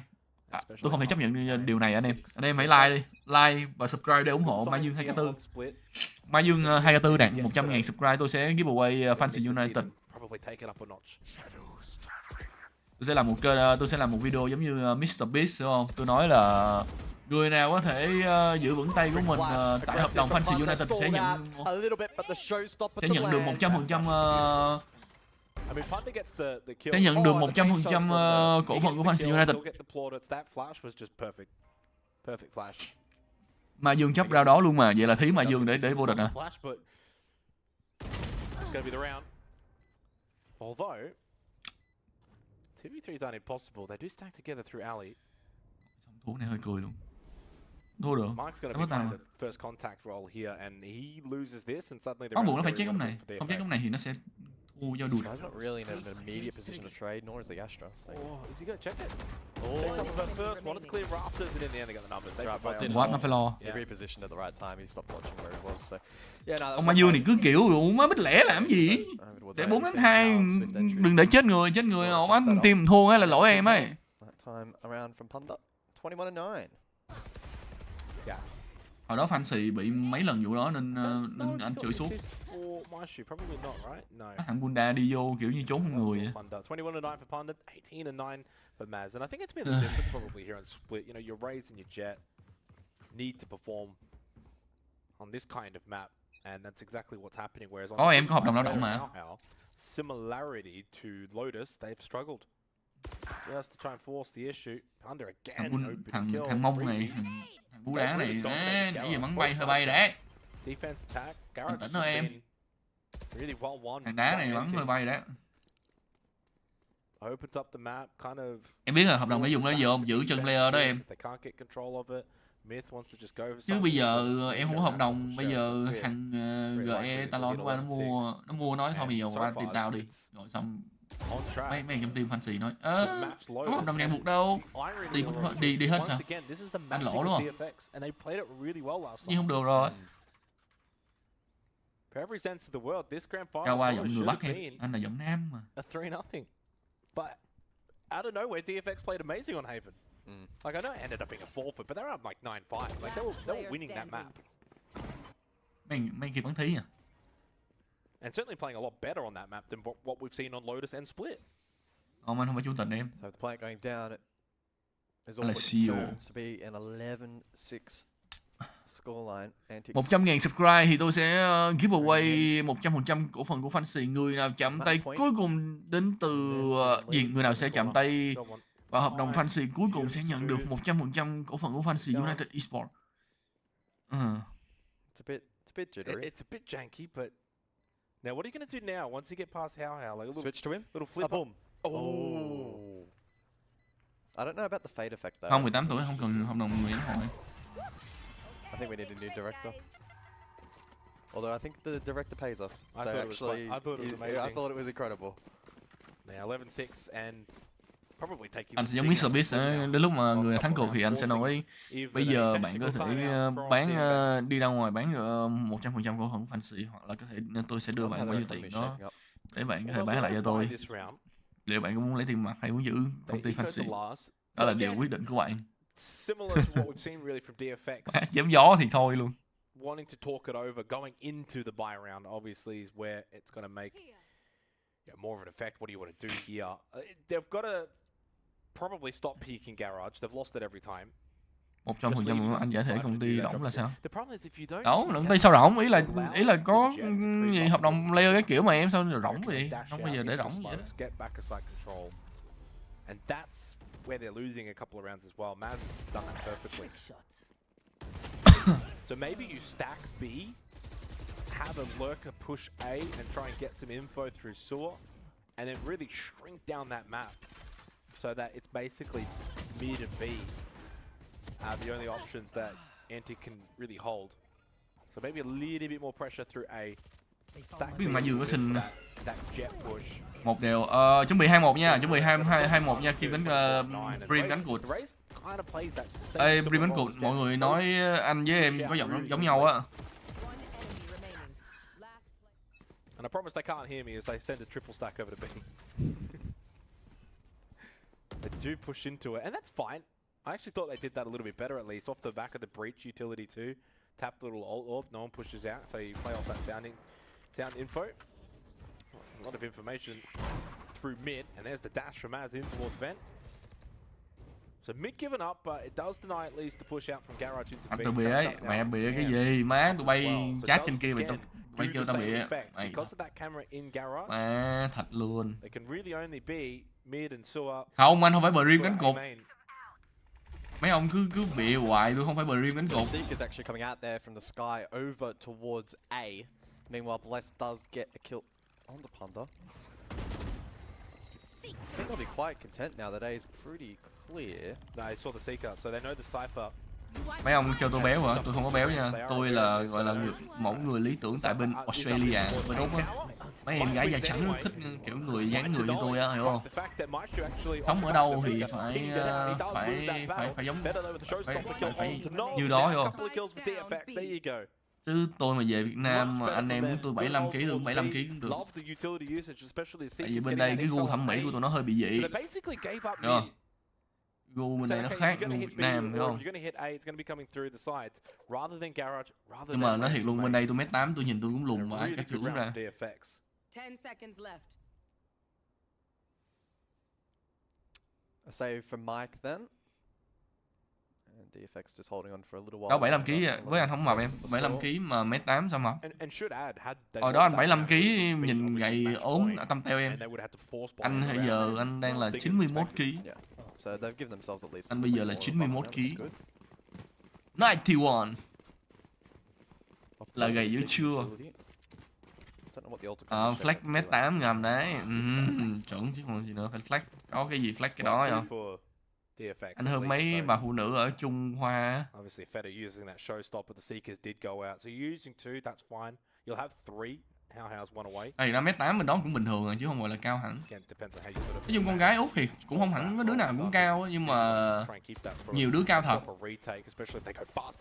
Bên Úc là có hai kiểu loại người, một là mập, hai là rất mập. Quên lộn, một là mập, hai là đẹp.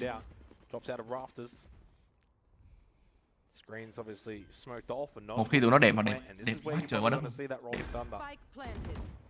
đẹp mê hồn. Oh Mikey. My God, Noz. It's perfect and well played as well from Mike to follow off it. Mike showed to flash himself into screens. No breach, no rolling thunder, no chance either in a 2 versus 5, and it will be map point for Antic. Feta needs to be careful. Panda to catch him on the rotation out. An easy 2k. Mày cứ đùa với Mikey của anh nè. Should be able to buy into Mikey khúc tụi nó đi em ơi. They'll have ultimates. Spike planted. But they have to be also now perfect. 5 rounds in a row.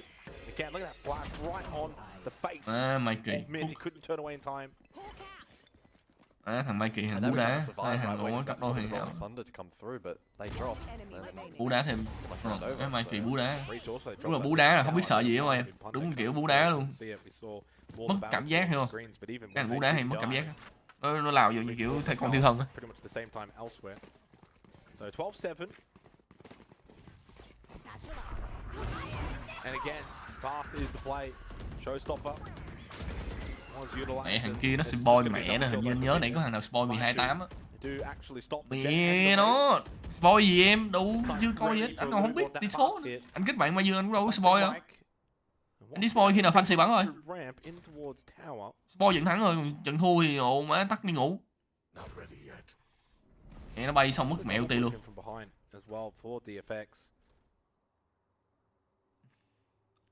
Oh, this is a good angle from Blessed. Mike, cautious, still shut down though, the shoulder pick. One enemy remaining.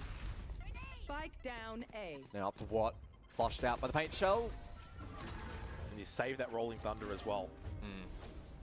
Made a really good job there to shut down, I think, that initial push, right? Jett as well was one off Blade Storm at the time. If she had been Feta pick, could have played out very differently. It's the only ultimate remaining. It's a really good one though, Rolling Thunder. Euro Theft was used by Myth. Showstopper not too far away for Feta. And Seeker's halfway as well. But so, looking at that ultimate economy, it's pretty fair because it's also the only one available for Antic in the Bladestorm. So Bladestorm for Rolling Thunder. 12-8. Still need 4 more rounds of perfection. Feta. Getting a little bit antsy there towards cấu được xíu máu của nó hồi máu. Fall back ever so slightly. Punda, the free look in towards Garage with alert. Probably sensing that the last couple of rounds have been some big stacks from DFX towards A. Mid. B might be vulnerable, and it is, for every sense of the word, left completely. There is no utility. It is a dry site. Punda's been able to creep all the way out through Garage. Spots one rafters. Maybe expecting the peek from Pillar. Didn't come. Only the smoke. And that in itself is information. If you get spotted by one rafter, no one swings back. There's no one holding it. I mean, there is now. A bit late. But it does give a sense that, you know, A and mid have got some numbers defensively. 45 seconds. Mike wanting to push through ramp and break the trap wire, and now they go into tower. Mashi does rotate back over towards A.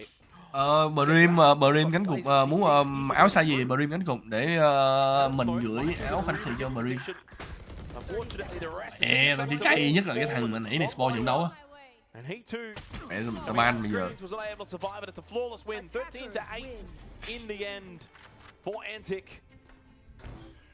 And they take a 2-1 lead in this grand final. After winning Lotus, now they take Mai Fancy sẽ bắn 2 trận, một trận là show match của giải Samsung với lại một trận là giải show match của Thái Lan, bắn 2 trận. Là bắn với X97 với lại bắn với lại X97 bắn với lại rồi sau đó bắn show match với lại show match với lại bên team Thái Lan. They were being put in positions by other members of the team to make those plays. I know you commented on it probably a couple of times. The flash game especially was just spot on so many key occasions there. Noz doing a great job and just overall split looking really strong for them. So 2-1 lead, they recover after the forfeit, and now that 3-1 prediction is looking pretty good. Breeze is where we head to for the next map, which is the map pick of Antic. So if they want to close this one out, head to bed early, well, they could make this a bit breezy. Gì Mazuong nói gì kỳ vậy? 3-0 chứ em, sao lại nói 3-1? Whether or not Antic can get themselves to minutes.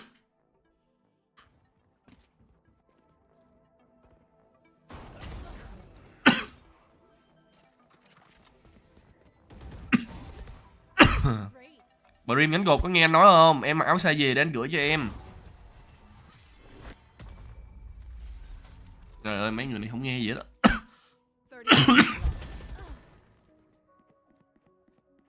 Anh mặc 2XL. Anh mặc 2XL. Mà chắc giờ anh mặc 3XL quá. Giờ anh 9 mốt rồi.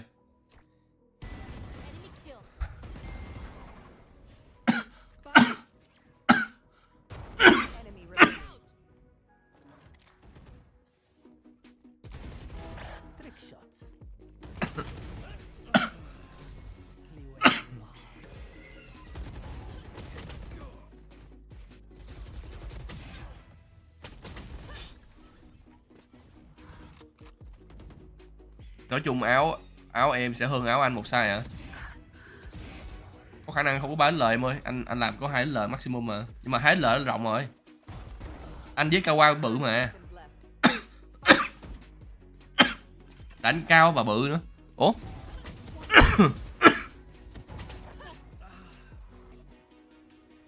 Bây giờ tôi nói nè, mấy ông sẽ được bên Mazuong giveaway.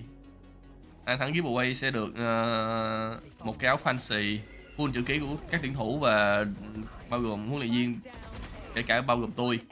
Ok. Chỉ áo đó sẽ độc quyền.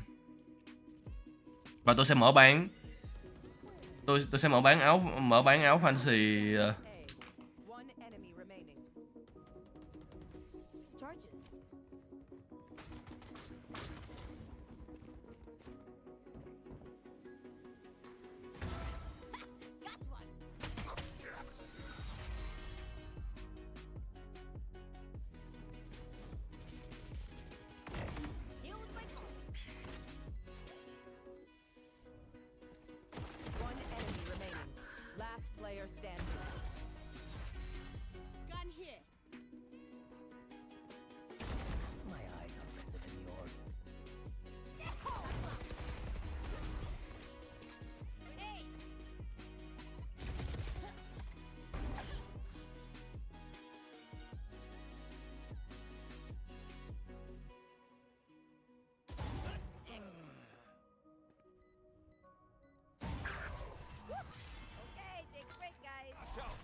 Spike planted.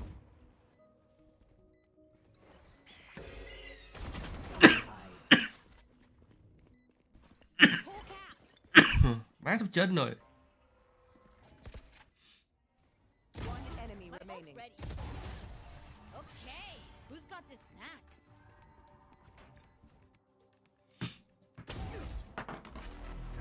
$50.000 áo 50k áo fancy, 100.000 áo là đẹp ống. Mình bán sẽ có một giá không thể nói được. Mình bán đồ ở đây là bán lộ chất lượng đúng không? Anh em nào xài, anh em nào mà mặc áo fancy rồi anh em sẽ biết. Từ áo ti cho đến kia đều là rất chất lượng. Nhất là áo ti của mình bán rẻ nhưng mà rất là chất lượng, cổ không bao giờ bị hư.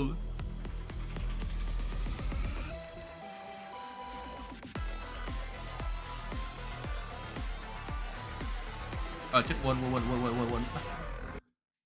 Tắt. Nói chung là mình cũng ngại bán áo à, kiểu như mọi người hay nói đắt hay là rẻ quá hay đắt quá gì đó. Ngại không? Và lúc cũng không muốn nói, không muốn bán.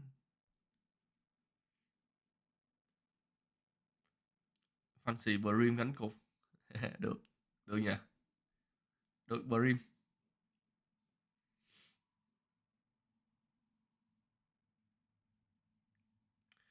Áo fancy em để trong tủ dính bụi, đợi ngày fancy lên đỉnh. Phải lồn, fancy mới thắng bum với lại Oasis xong, chưa lên đỉnh hả em? Chưa đủ đỉnh hả em? Chưa đủ, đứng à.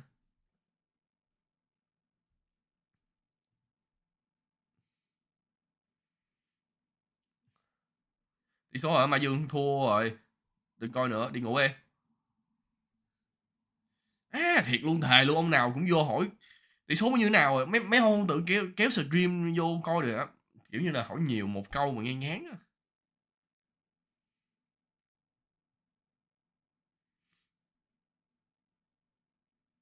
Cho tiền đi, tôi fan trai cho tôi mua slot lại cho. Ông nào có tiền đi. Tôi sẽ make Việt Nam great again luôn.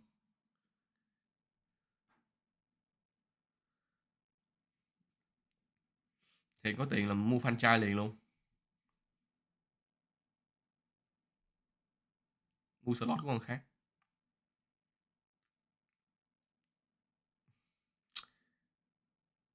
Blitz mạnh đó. Blitz mùa này mạnh. Mùa này nhiều tuyển thủ mạnh nữa. Đi xa, khả năng đi xa cao. Khả năng vô địch cũng cao nữa. Nhưng mà còn hai con quái vật phải vượt qua, đó chính là DFX với lại Break. Hiện tại DFX Break vẫn là cái thế lực gì đó nó khác biệt.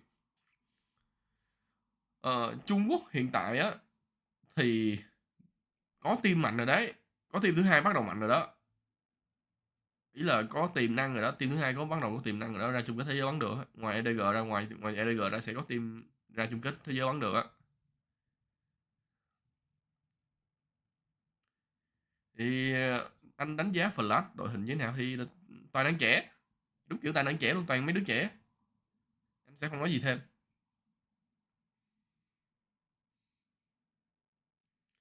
Billy BLG cũng mạnh. Billy á.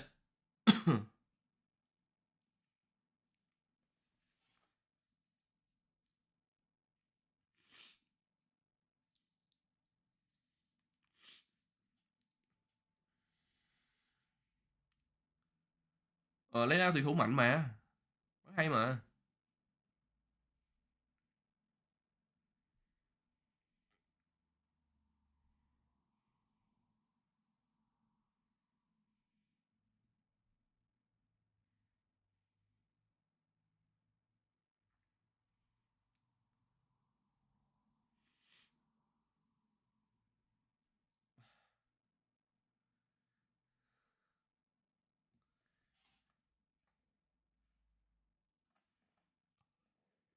Map 2 á là ông nào giải thích đi, tôi lười giải thích quá.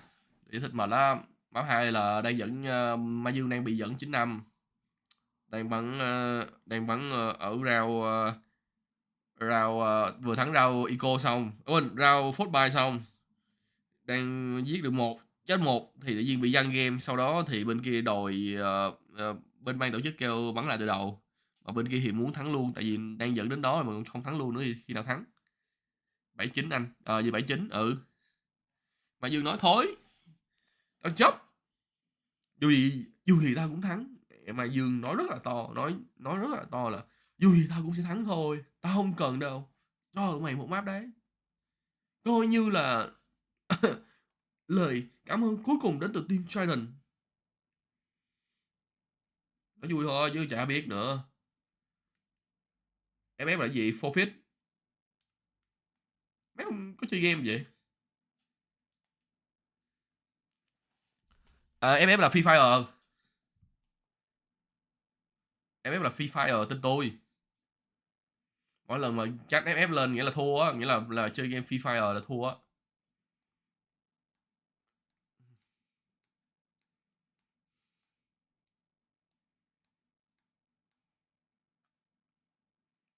FF nghĩa là lửa chùa.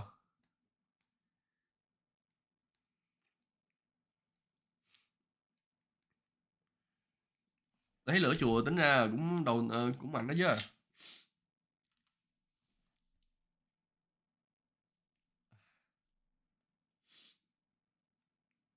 Bây giờ nói thật luôn là bây giờ các nền eSport Việt Nam á, mà nói team nào mà đi ra thế giới mà gọi là khả năng vô địch được thế giới thì tôi nghĩ chỉ có mỗi PUBG thôi. Tôi nghĩ đúng có được mỗi PUBG. Không môn nào khác ngoài PUBG. Astra's still good. Yoro could be quite good as well for entry. I would probably say DFX have maybe got a better lineup for entries. PUBG á, PUBG PC nha, chứ không phải PUBG Mobile là PUBG Mobile nè, hay bị nắc như chờ con. Coupled with that sever as well, Astra can also be quite helpful with the walls and the smokes. Yeah, the KO flash is going to have to be pretty much spot on. Yeah. Counteract that.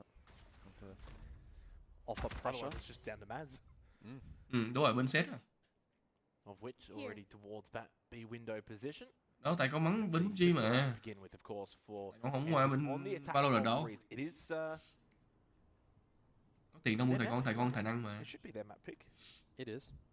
Nói thiệt nếu mà anh có một team PUBG á, là anh sẽ muốn là có tài con, Himat, Glory, với lại anh là tay to nè. Mẹ, nói chung là ba thằng anh muốn nhất trong bên PUBG đó là tài con rồi Himat với lại Glory, ba thằng mà anh thích nhất luôn.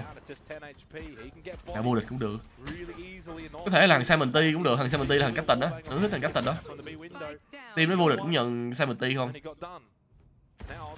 Long ca bắn biết bao nhiêu thằng giờ giống tài con, biết bao nhiêu thằng bắn hay. Quan trọng là thằng phải có thằng dẫn dắt kìa. Team nào hay cũng phải có thằng dẫn dắt hay. Mazuong! Cook me some milk! Anh Huy gom player S. Won't take much to drop the jett, but needs to find the line of sight. And Maz has just been able to reposition, and Bless does not have the read. Yeah, perfect. Forced to jump on for the defuse, can get it halfway, can fall off, and then look for the kill. Doesn't present itself initially. Maz plays it well around the pillar. No time remains. Bless jumps on, gets the pick, and I don't think has time. Does not. The attack will win the round. Anh Huy gom Mazuong S. Em ơi độ má, ba thằng anh đã muốn là ba thằng đó phải là rất là hay rồi. Còn thằng còn lại là bắt buộc nó phải là gọi là captain. Em hiểu không? Thằng dẫn dắt. Em không có chọn 10 trong một team, em không có thể chọn 5 thằng, 4 thằng đều hay, hiểu không? Mỗi thằng nó rất là cá nhân cao. Em để ba thằng hay với một thằng lãnh đạo nữa, nó mới hợp. Chiến thuật lúc nào cũng vậy.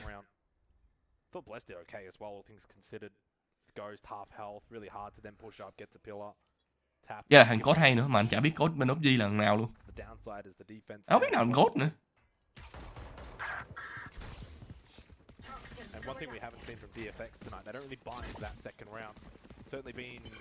Nè, nếu mà nói chung là nếu mà anh rating từng thằng đầu thì anh vẫn thích, trong tất cả thằng thì anh thích thằng nhất thằng Himat. Himat là Himat với Glory là ngang nhau á. Sau đó anh sẽ chọn tài con sẽ là số 3. What the fuck?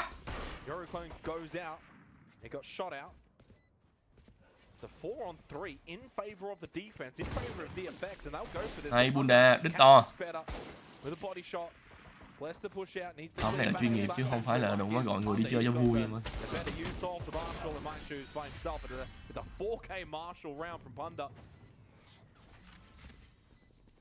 Yeah, big there from Punda. The Breach trying to close down distance to try and get a flash out deep in towards the site, but cut Hello down. Khánh Nguyễn, hello em. Hunter now building towards that Hunter's Fury. Tôi nói thiệt bên liên minh tôi không biết chọn ai luôn á. Liên minh thằng nào bên liên minh Việt Nam ông nào cũng hay á, thấy ông nào cũng có trình lên cao á, tôi cũng chả biết chọn ông nào. Ở PUBG thì tôi chắc chắn tôi biết chọn rồi, tại vì tôi suốt ngày có PUBG. Ghiền vãi đạn, có PUBG tôi thích lắm. Không biết team Fanpage cũng thích một team PUBG Mobile nữa. Tại team đó cũng gọi là bất bại Việt Nam á. Biết team gì à? Team Savior, DFX á. Thì Savior, nhưng mà team đó nói chung team đó hay thiệt.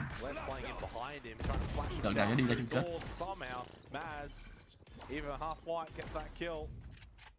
My goodness, and that's a buy round as well for DFX, where they've just been decimated and they haven't necessarily taken bodies with them. One team to lose the third round, but do so by taking out the majority of the team. It's another where it's close to flawless. This is going to have a big, severe impact for the game for the next couple of rounds in terms of. Mà bây giờ liên minh nó bị một cái hơi bị tiếc. DFX and how probably gets caught here. Although he's got some peace of mind. Bây giờ liên minh hơi bị tiếc là đáng lẽ nó phải giống như kiểu bên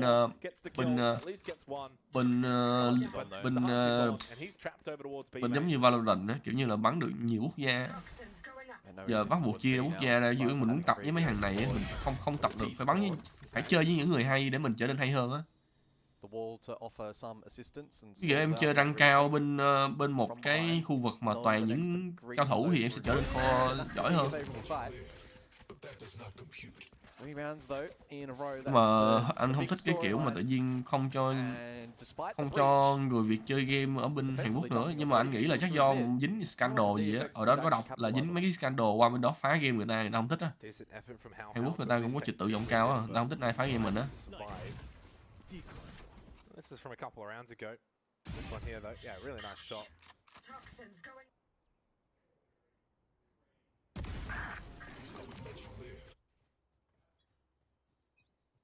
Mazuong bên liên minh huyền thoại giờ trở thành streamer luôn rồi.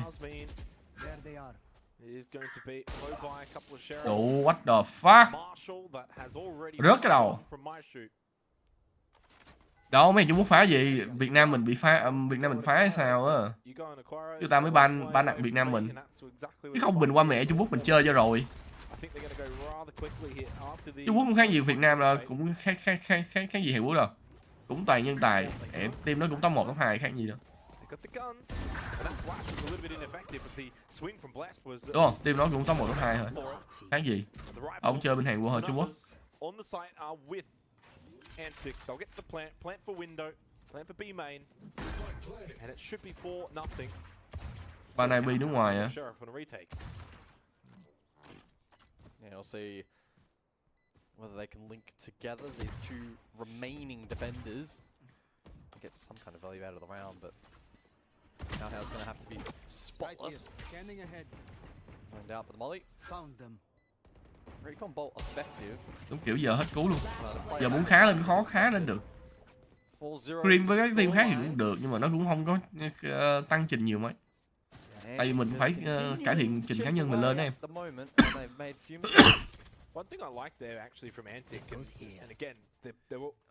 Giống như kiểu như thế này nè, anh em giống như nhận ra giống như xỉu CSGO á, mấy ông già mà má cứ giữ vững hoài phong độ thì mấy thằng trẻ cũng đâu lên nổi đâu.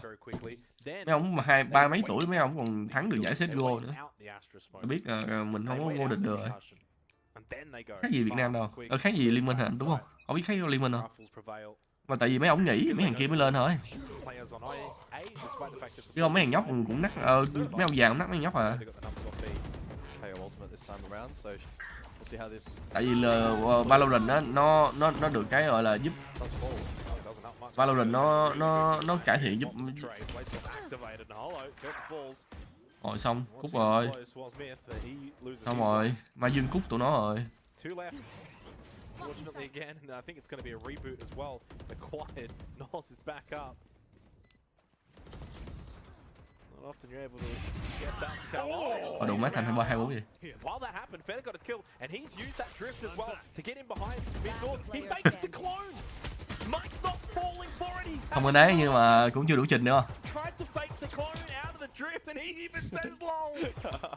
are strong because we are together. Oh, what a play there through mid, and it prompts a tactical timeout in response from DFX. Feeling threatened in this game at the moment as the rounds compound. What a time to try that kind of play. He would have probably killed him had he actually gone for the regular play out of the drift. Faced the wall, ran out, and we saw it, I think yesterday. Icy's the one who's played a lot of Yoro so far this tournament. Lag. Má lấy bản thân mình làm clone em. Chứ có 2 clone đâu. Lấy bản thân mình làm clone. Má Hạ Quy làm mấy pha ỉa chảy thiệt, nhưng mà bắn cũng mấy pha cũng ỉa chảy theo luôn. And we'll watch it again here from Fed Up. He just missed the shots. He just missed the shots. It's just one of those moments with And the thing is, it worked because you could see there in the slowed down replay that Mike was looking to the left, expecting the clone was coming that way, so he was going to come out of the drift from the left side. So for a split second, it did work. It did actually work. Ballsy. I love that. It doesn't work, and they're down 0-5, but I love that. Well done.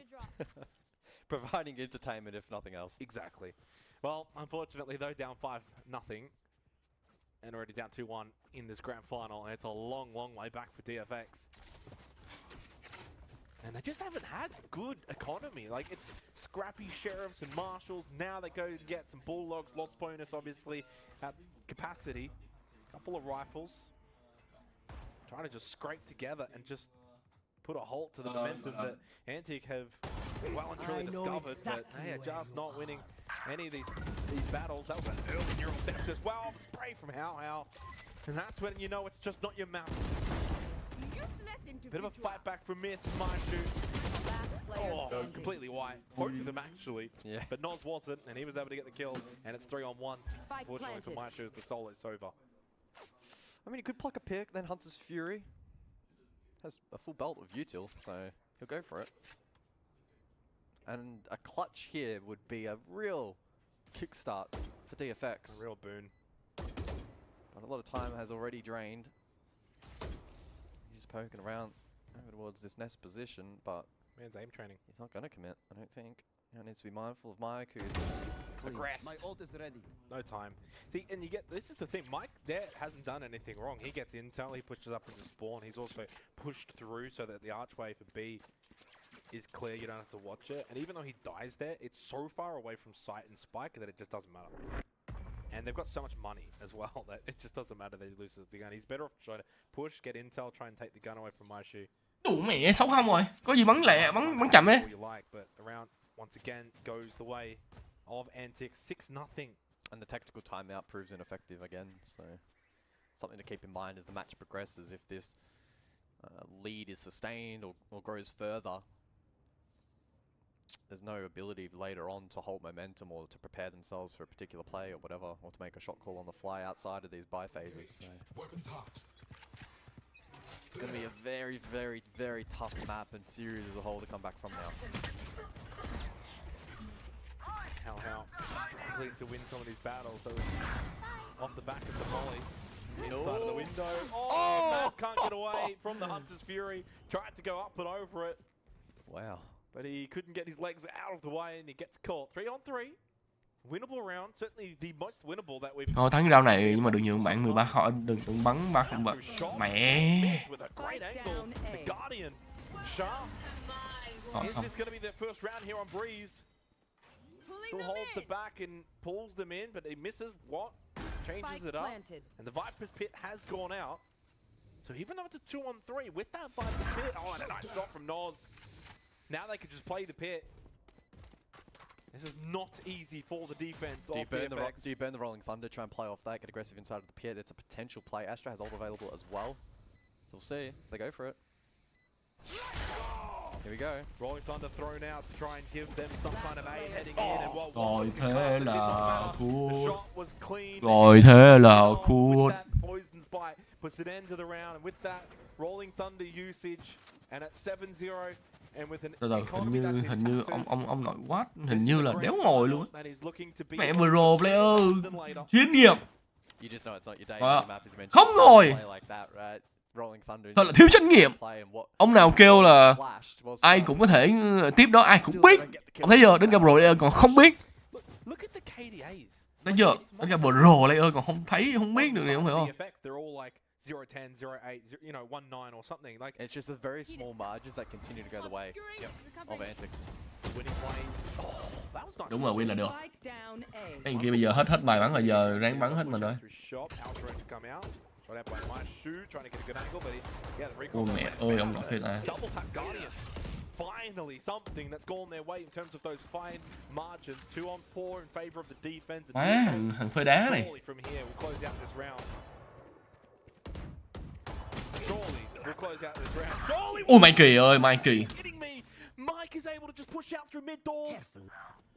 The shots from Vena don't land, and with that, Thunder can make his way out of shot to the pyramid, and he can actually plant for CT if he wants. Fakes it, then gets off. Yeah, that's an even better plant. Spike planted. Oh, how the tide can turn quickly. Ông nào không quay lại. Attempt and how might be able to catch Mike off. It does.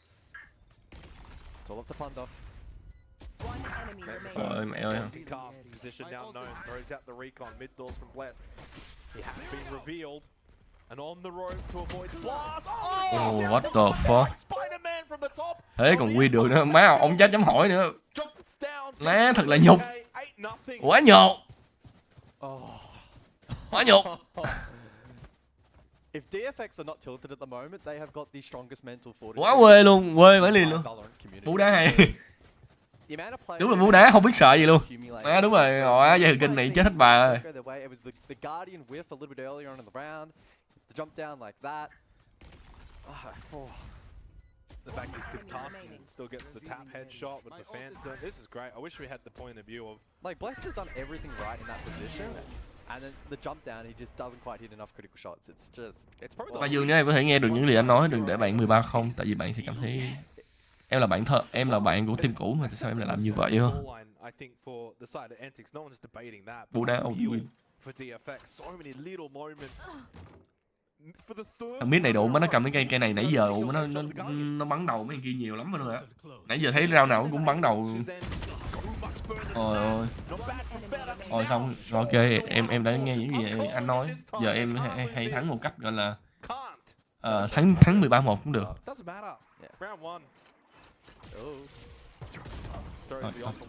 Yeah, good play. Can it be recovered? No. Nah. Well played. Đó, nghe lời anh rồi. Giờ mới nghe lời. Em ngoan lắm. Tính là team Mazuong bắn đều chứ. 9988 998 76 678 99. Bây giờ mỗi thằng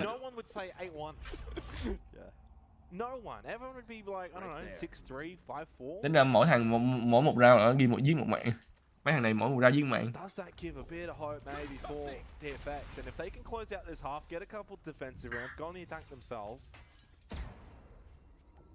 Blessed tries to get a little bit cheeky inside of shot.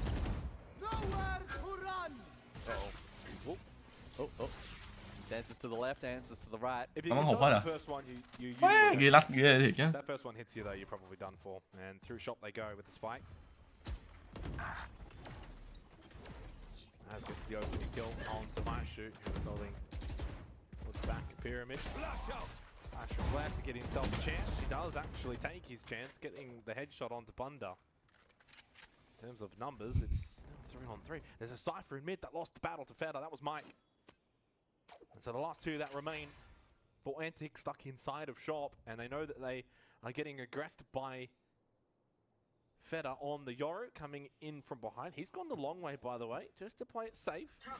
Em nhường bạn một round thôi chứ không phải nhường 2 round nha. Should know they're trapped in towards shop. Only 35 seconds remaining as well, so not really enough time to try and go for some kind of wrap over towards B. 30 seconds left. Nói thiệt với mấy ông 93 có khi không bao giờ lật ngược được, nhưng mà 84 thì có khả năng lật ngược được. Mấy ông nên biết là vậy. At least allow these two to cross. What to go for the plant, but Finch is coming through.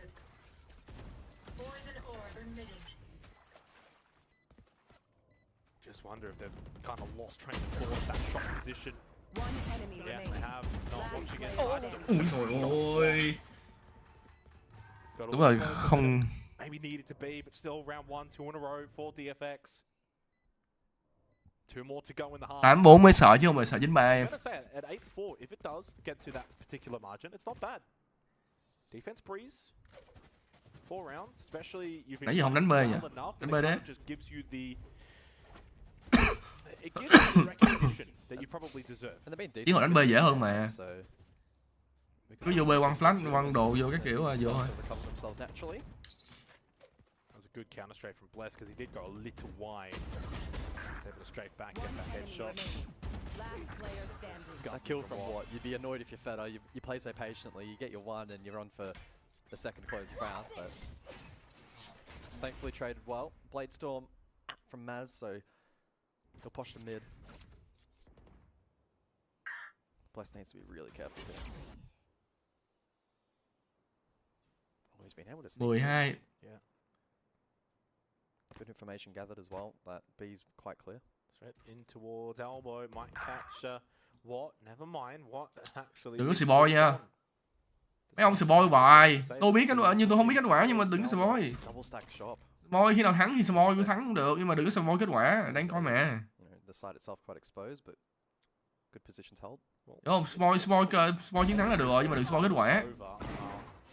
Kiểu như để cho mọi người đỡ mất tâm lý thôi, còn đừng spoil kết quả bây giờ đó. Operator snatched as well. An operator into the hands of Maz. Salt into the wounds. 12 thì thắng chắc rồi. More DFX. Antic will get the spike down successfully on the B site. Straight back through B main. Không thế là cô. Fedder's operator put to good use for Maz. Thế là Blade Storm to follow. 9-2 scoreline. Now Ôi! cards with a Let him cook dinner. kill round from Mazuong. It's a 9-2 Last lead. round It's in the half. unfortunately now staring down the barrel of defeat for the map and for the grand final. Your fault. Let him cook some dinner. It's good work from Maz. Really good for KO ultimate as well. Đã đói quá. Makes the retake with that KO back of sight. Irrespective of the Jett running riot. Very, very challenging. So well played. 9-2 score line. Antics edging closer and closer towards winning this grand final, booking themselves a ticket at Manila, and what a huge opportunity that would be for this team. Em ơi, cook and some dinner. Fast push and off the back of the Viper's pit to close out the half. Final round, Plant will go down early. That it did get an opening kill and upgrades over. Rồi hết rồi. Phantom.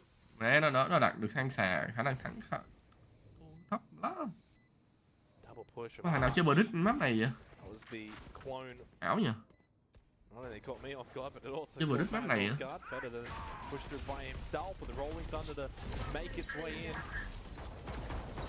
But that Viper's pit is still up, he's still such a threat despite the neural theft. Now down to a 2 versus 2. Mike's position is Mazuong compromised. cook. It doesn't matter because He's a good has scored chef. another 3. 18 and 10. Lại hôm nay nhiều quảng cáo ghê, chịu hỏi trên Twitch mà em đòi hỏi gì em? Anh coi trên Facebook thì mấy ông chê, coi trên Twitch thì mấy ông kêu quảng cáo nhiều, chịu ơi, tôi không chịu. Tôi không có adblock. Tôi không biết cái nào adblock để adblock the Witch được nha. The Witch hay nha. Nó không có. The unfortunate thing for DFX now, only winning 2 rounds in the half opens them up to being extremely vulnerable to the pistol rounds now. And there's every world in which Antics win the first 2, and their bonus rounds as well have not been to be scoffed at either. So Mấy vui thôi. I don't think this will necessarily be a 13-2, but that opportunity open and DFX probably. Unblock Origin anh. Starting to feel a little bit Mazuong xì mớp giải à. If they win the pistol round, Antic. Mazuong bắn xì mớp đến mức mà độ map 2 phải forfeit để team bạn độ có map danh dự không?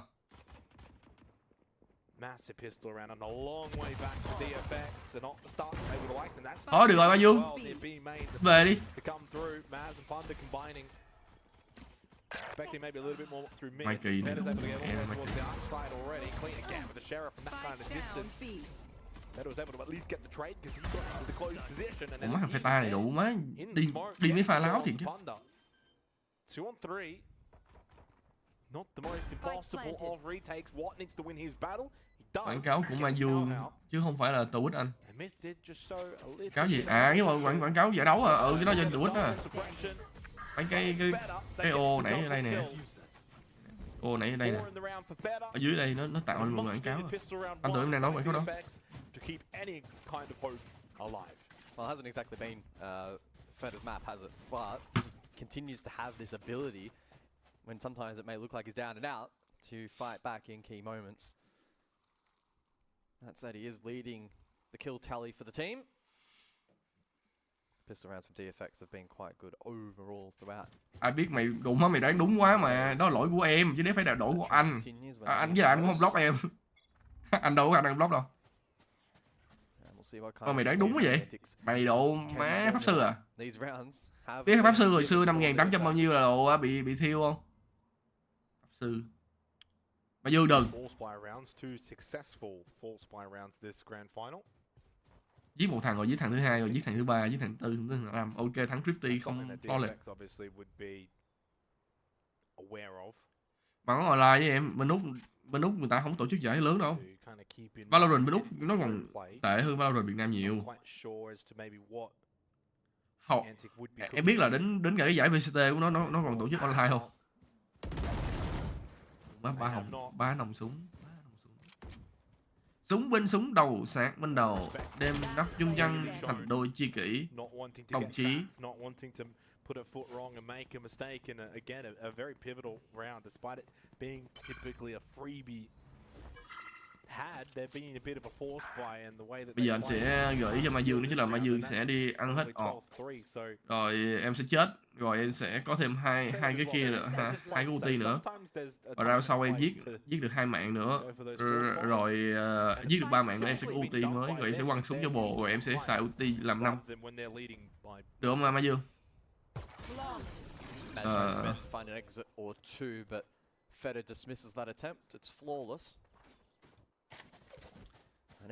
Anh không biết như thế nào nhưng mà khả năng cao thì chắc có khả năng ở lại. Nếu mà mình ở lại được thì mình nên ở lại em. Đó này có quảng cáo nào anh thấy không? Quảng cáo đến từ Twitch. Team KB Falcon M1 SE Ultra Honeycomb Gaming Mouse High Precision. Mẹ cái tên con chuột này không khác gì mấy ông châu Á mẹ đặt quán ăn của mình để người ta hiểu được mình bán cái gì á. Luôn mấy quán mấy ông châu Á hay đặt kiểu tên dài giống vậy á. Hay gì đặt là GSR vậy cho lẹ không?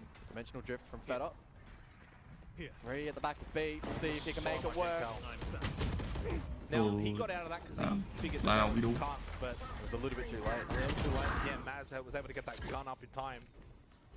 Regardless, so much information from that drift, even though he doesn't actually get a kill, and he does die there, he's able to just transfer so much. Toàn mới làm chuyện cú đá không?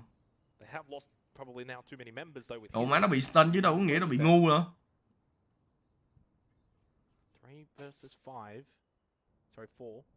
And they just wait. Anh phải ta chết rồi. Interesting. Well, the only thing about this, you wait, but they know. Mazuong! Đừng có spam nữa. Surely to go down quickly. 48 seconds. Can't be wasting any more time. Came to block off the cutout to the left-hand side. There's obviously Myth holding in that position. Mike's gonna have to clear it. He's not. Gun not in the right angle. DFX win out despite being a player down in the retake. They win their 3rd round in a row. I thought it was really going to fall apart. The dimensional drift earlier in the round didn't yield dividends. Feta reacted to the concussion. Pha nó bắn nguy hiểm quá Mazuong thiệt, anh nói thiệt luôn. Đừng bắn liều quá em. Team đang bắn mà tự nhiên em đi spam làm cái gì? Em biết là nó được nhưng mà mình không có kịp thôi mình đừng bắn. Bắn xong nó bắn spam lại chết mình. Rồi xong cái pha đó lỗi thua do em giờ xong mọi người chắc em lại bị tâm lý.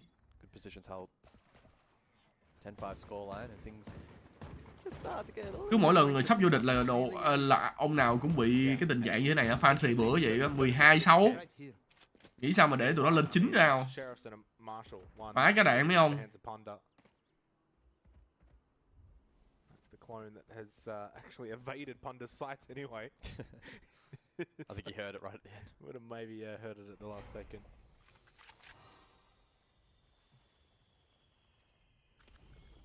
they've been good again, DFX. Like it's a shame that kind of what happened to them to start the first half, because I don't know if they deserve to be down 0-8, and that's put them in this weird predicament where against a team like Antics so perfectly. Well, I tell you what, they're stepping up to the challenge, and that perfection level that they've needed to reach, they are so far able to reach that level. Opening kill gives them B site. They've got the numbers again.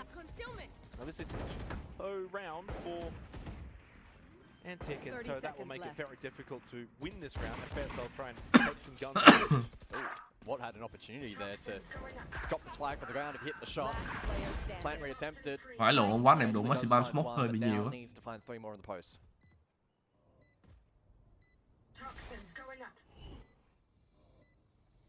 Well, he doesn't have to check left side now. Walled off, but he doesn't Cái check không right side. kỹ. Didn't commit to it. Yeah, a little bit of indecision from what. Probably once that wall goes up, just need to hard swing the right side, clear it first, and then you can maybe anticipate someone to push out of the smoke. All right, so 6-10. 6-10. It's a buy round, a very important one here. Mình toxic Pretty quá. important for Antic. Sorry nha Mazuong, em cố gắng lên em ơi. Toxic cũng chỉ vì muốn tốt cho em đúng không? Đừng có bị ảnh hưởng tâm lý. Bán hàng Feta nãy giờ nó bắn bị đụt lắm luôn, giờ nó lên top frag. Duelist, you got a little bit of leeway. You can definitely buy into the next round. The money will continue to be quite ordinary for Antic, provided they keep losing these rounds. Can't use that. As with the opening kill on Feta, and gives a bit of an advantage now to the defense. Blade storm up though, and we've seen that Maz can have an impact with those knives. No 1 HP this time around. Right there. Spike still positioned in mid in the 4 versus 5. DFX will need to cook up something here. Find a pick back. The util from the Viper proving to once again be a thorn in the side of DFX. And they'll slowly filter their way back now. Mike with a full read on A. They know at the moment that it is completely clear. Exposed a little bit through mid to A. I think losing the Yoro really doesn't help them. They're already Camera taken out. not going to be able to do too much in terms of entry without it. Oh, an opportunity for Mike. He doesn't quite manage to hit the shot. 30 2 seconds for 2. left. Nas One with a big enemy kill on the remaining. KO. Spike down Down to 1 A. versus 3 for Myth. Spike close to being a quiet panda. Beautifully placed on the stairs. I don't know if Myth's going to be able to get this plant down successfully. Maybe with the aid of the smoke, taps at once, forces Nos out. But Nos is on point, and with that, it's 11-6. And speaking of points, close to match. And grand final point now for Antic, 1 away from that magical 12. It will be a full buy for DFX. They've got the money, that's fine. They had won 4 in a row. But it's not about their economy anymore, guys. It's about the scoreboard. Yep. Maz having the advantage of Blade Storm still being available to buy into this one. 30 chưa bay lên Tết cứ từ từ ơi. Looks like he'll actually post up mid. Chưa đạm chưa đụng đến 12 đúng không? Maybe look to progress here.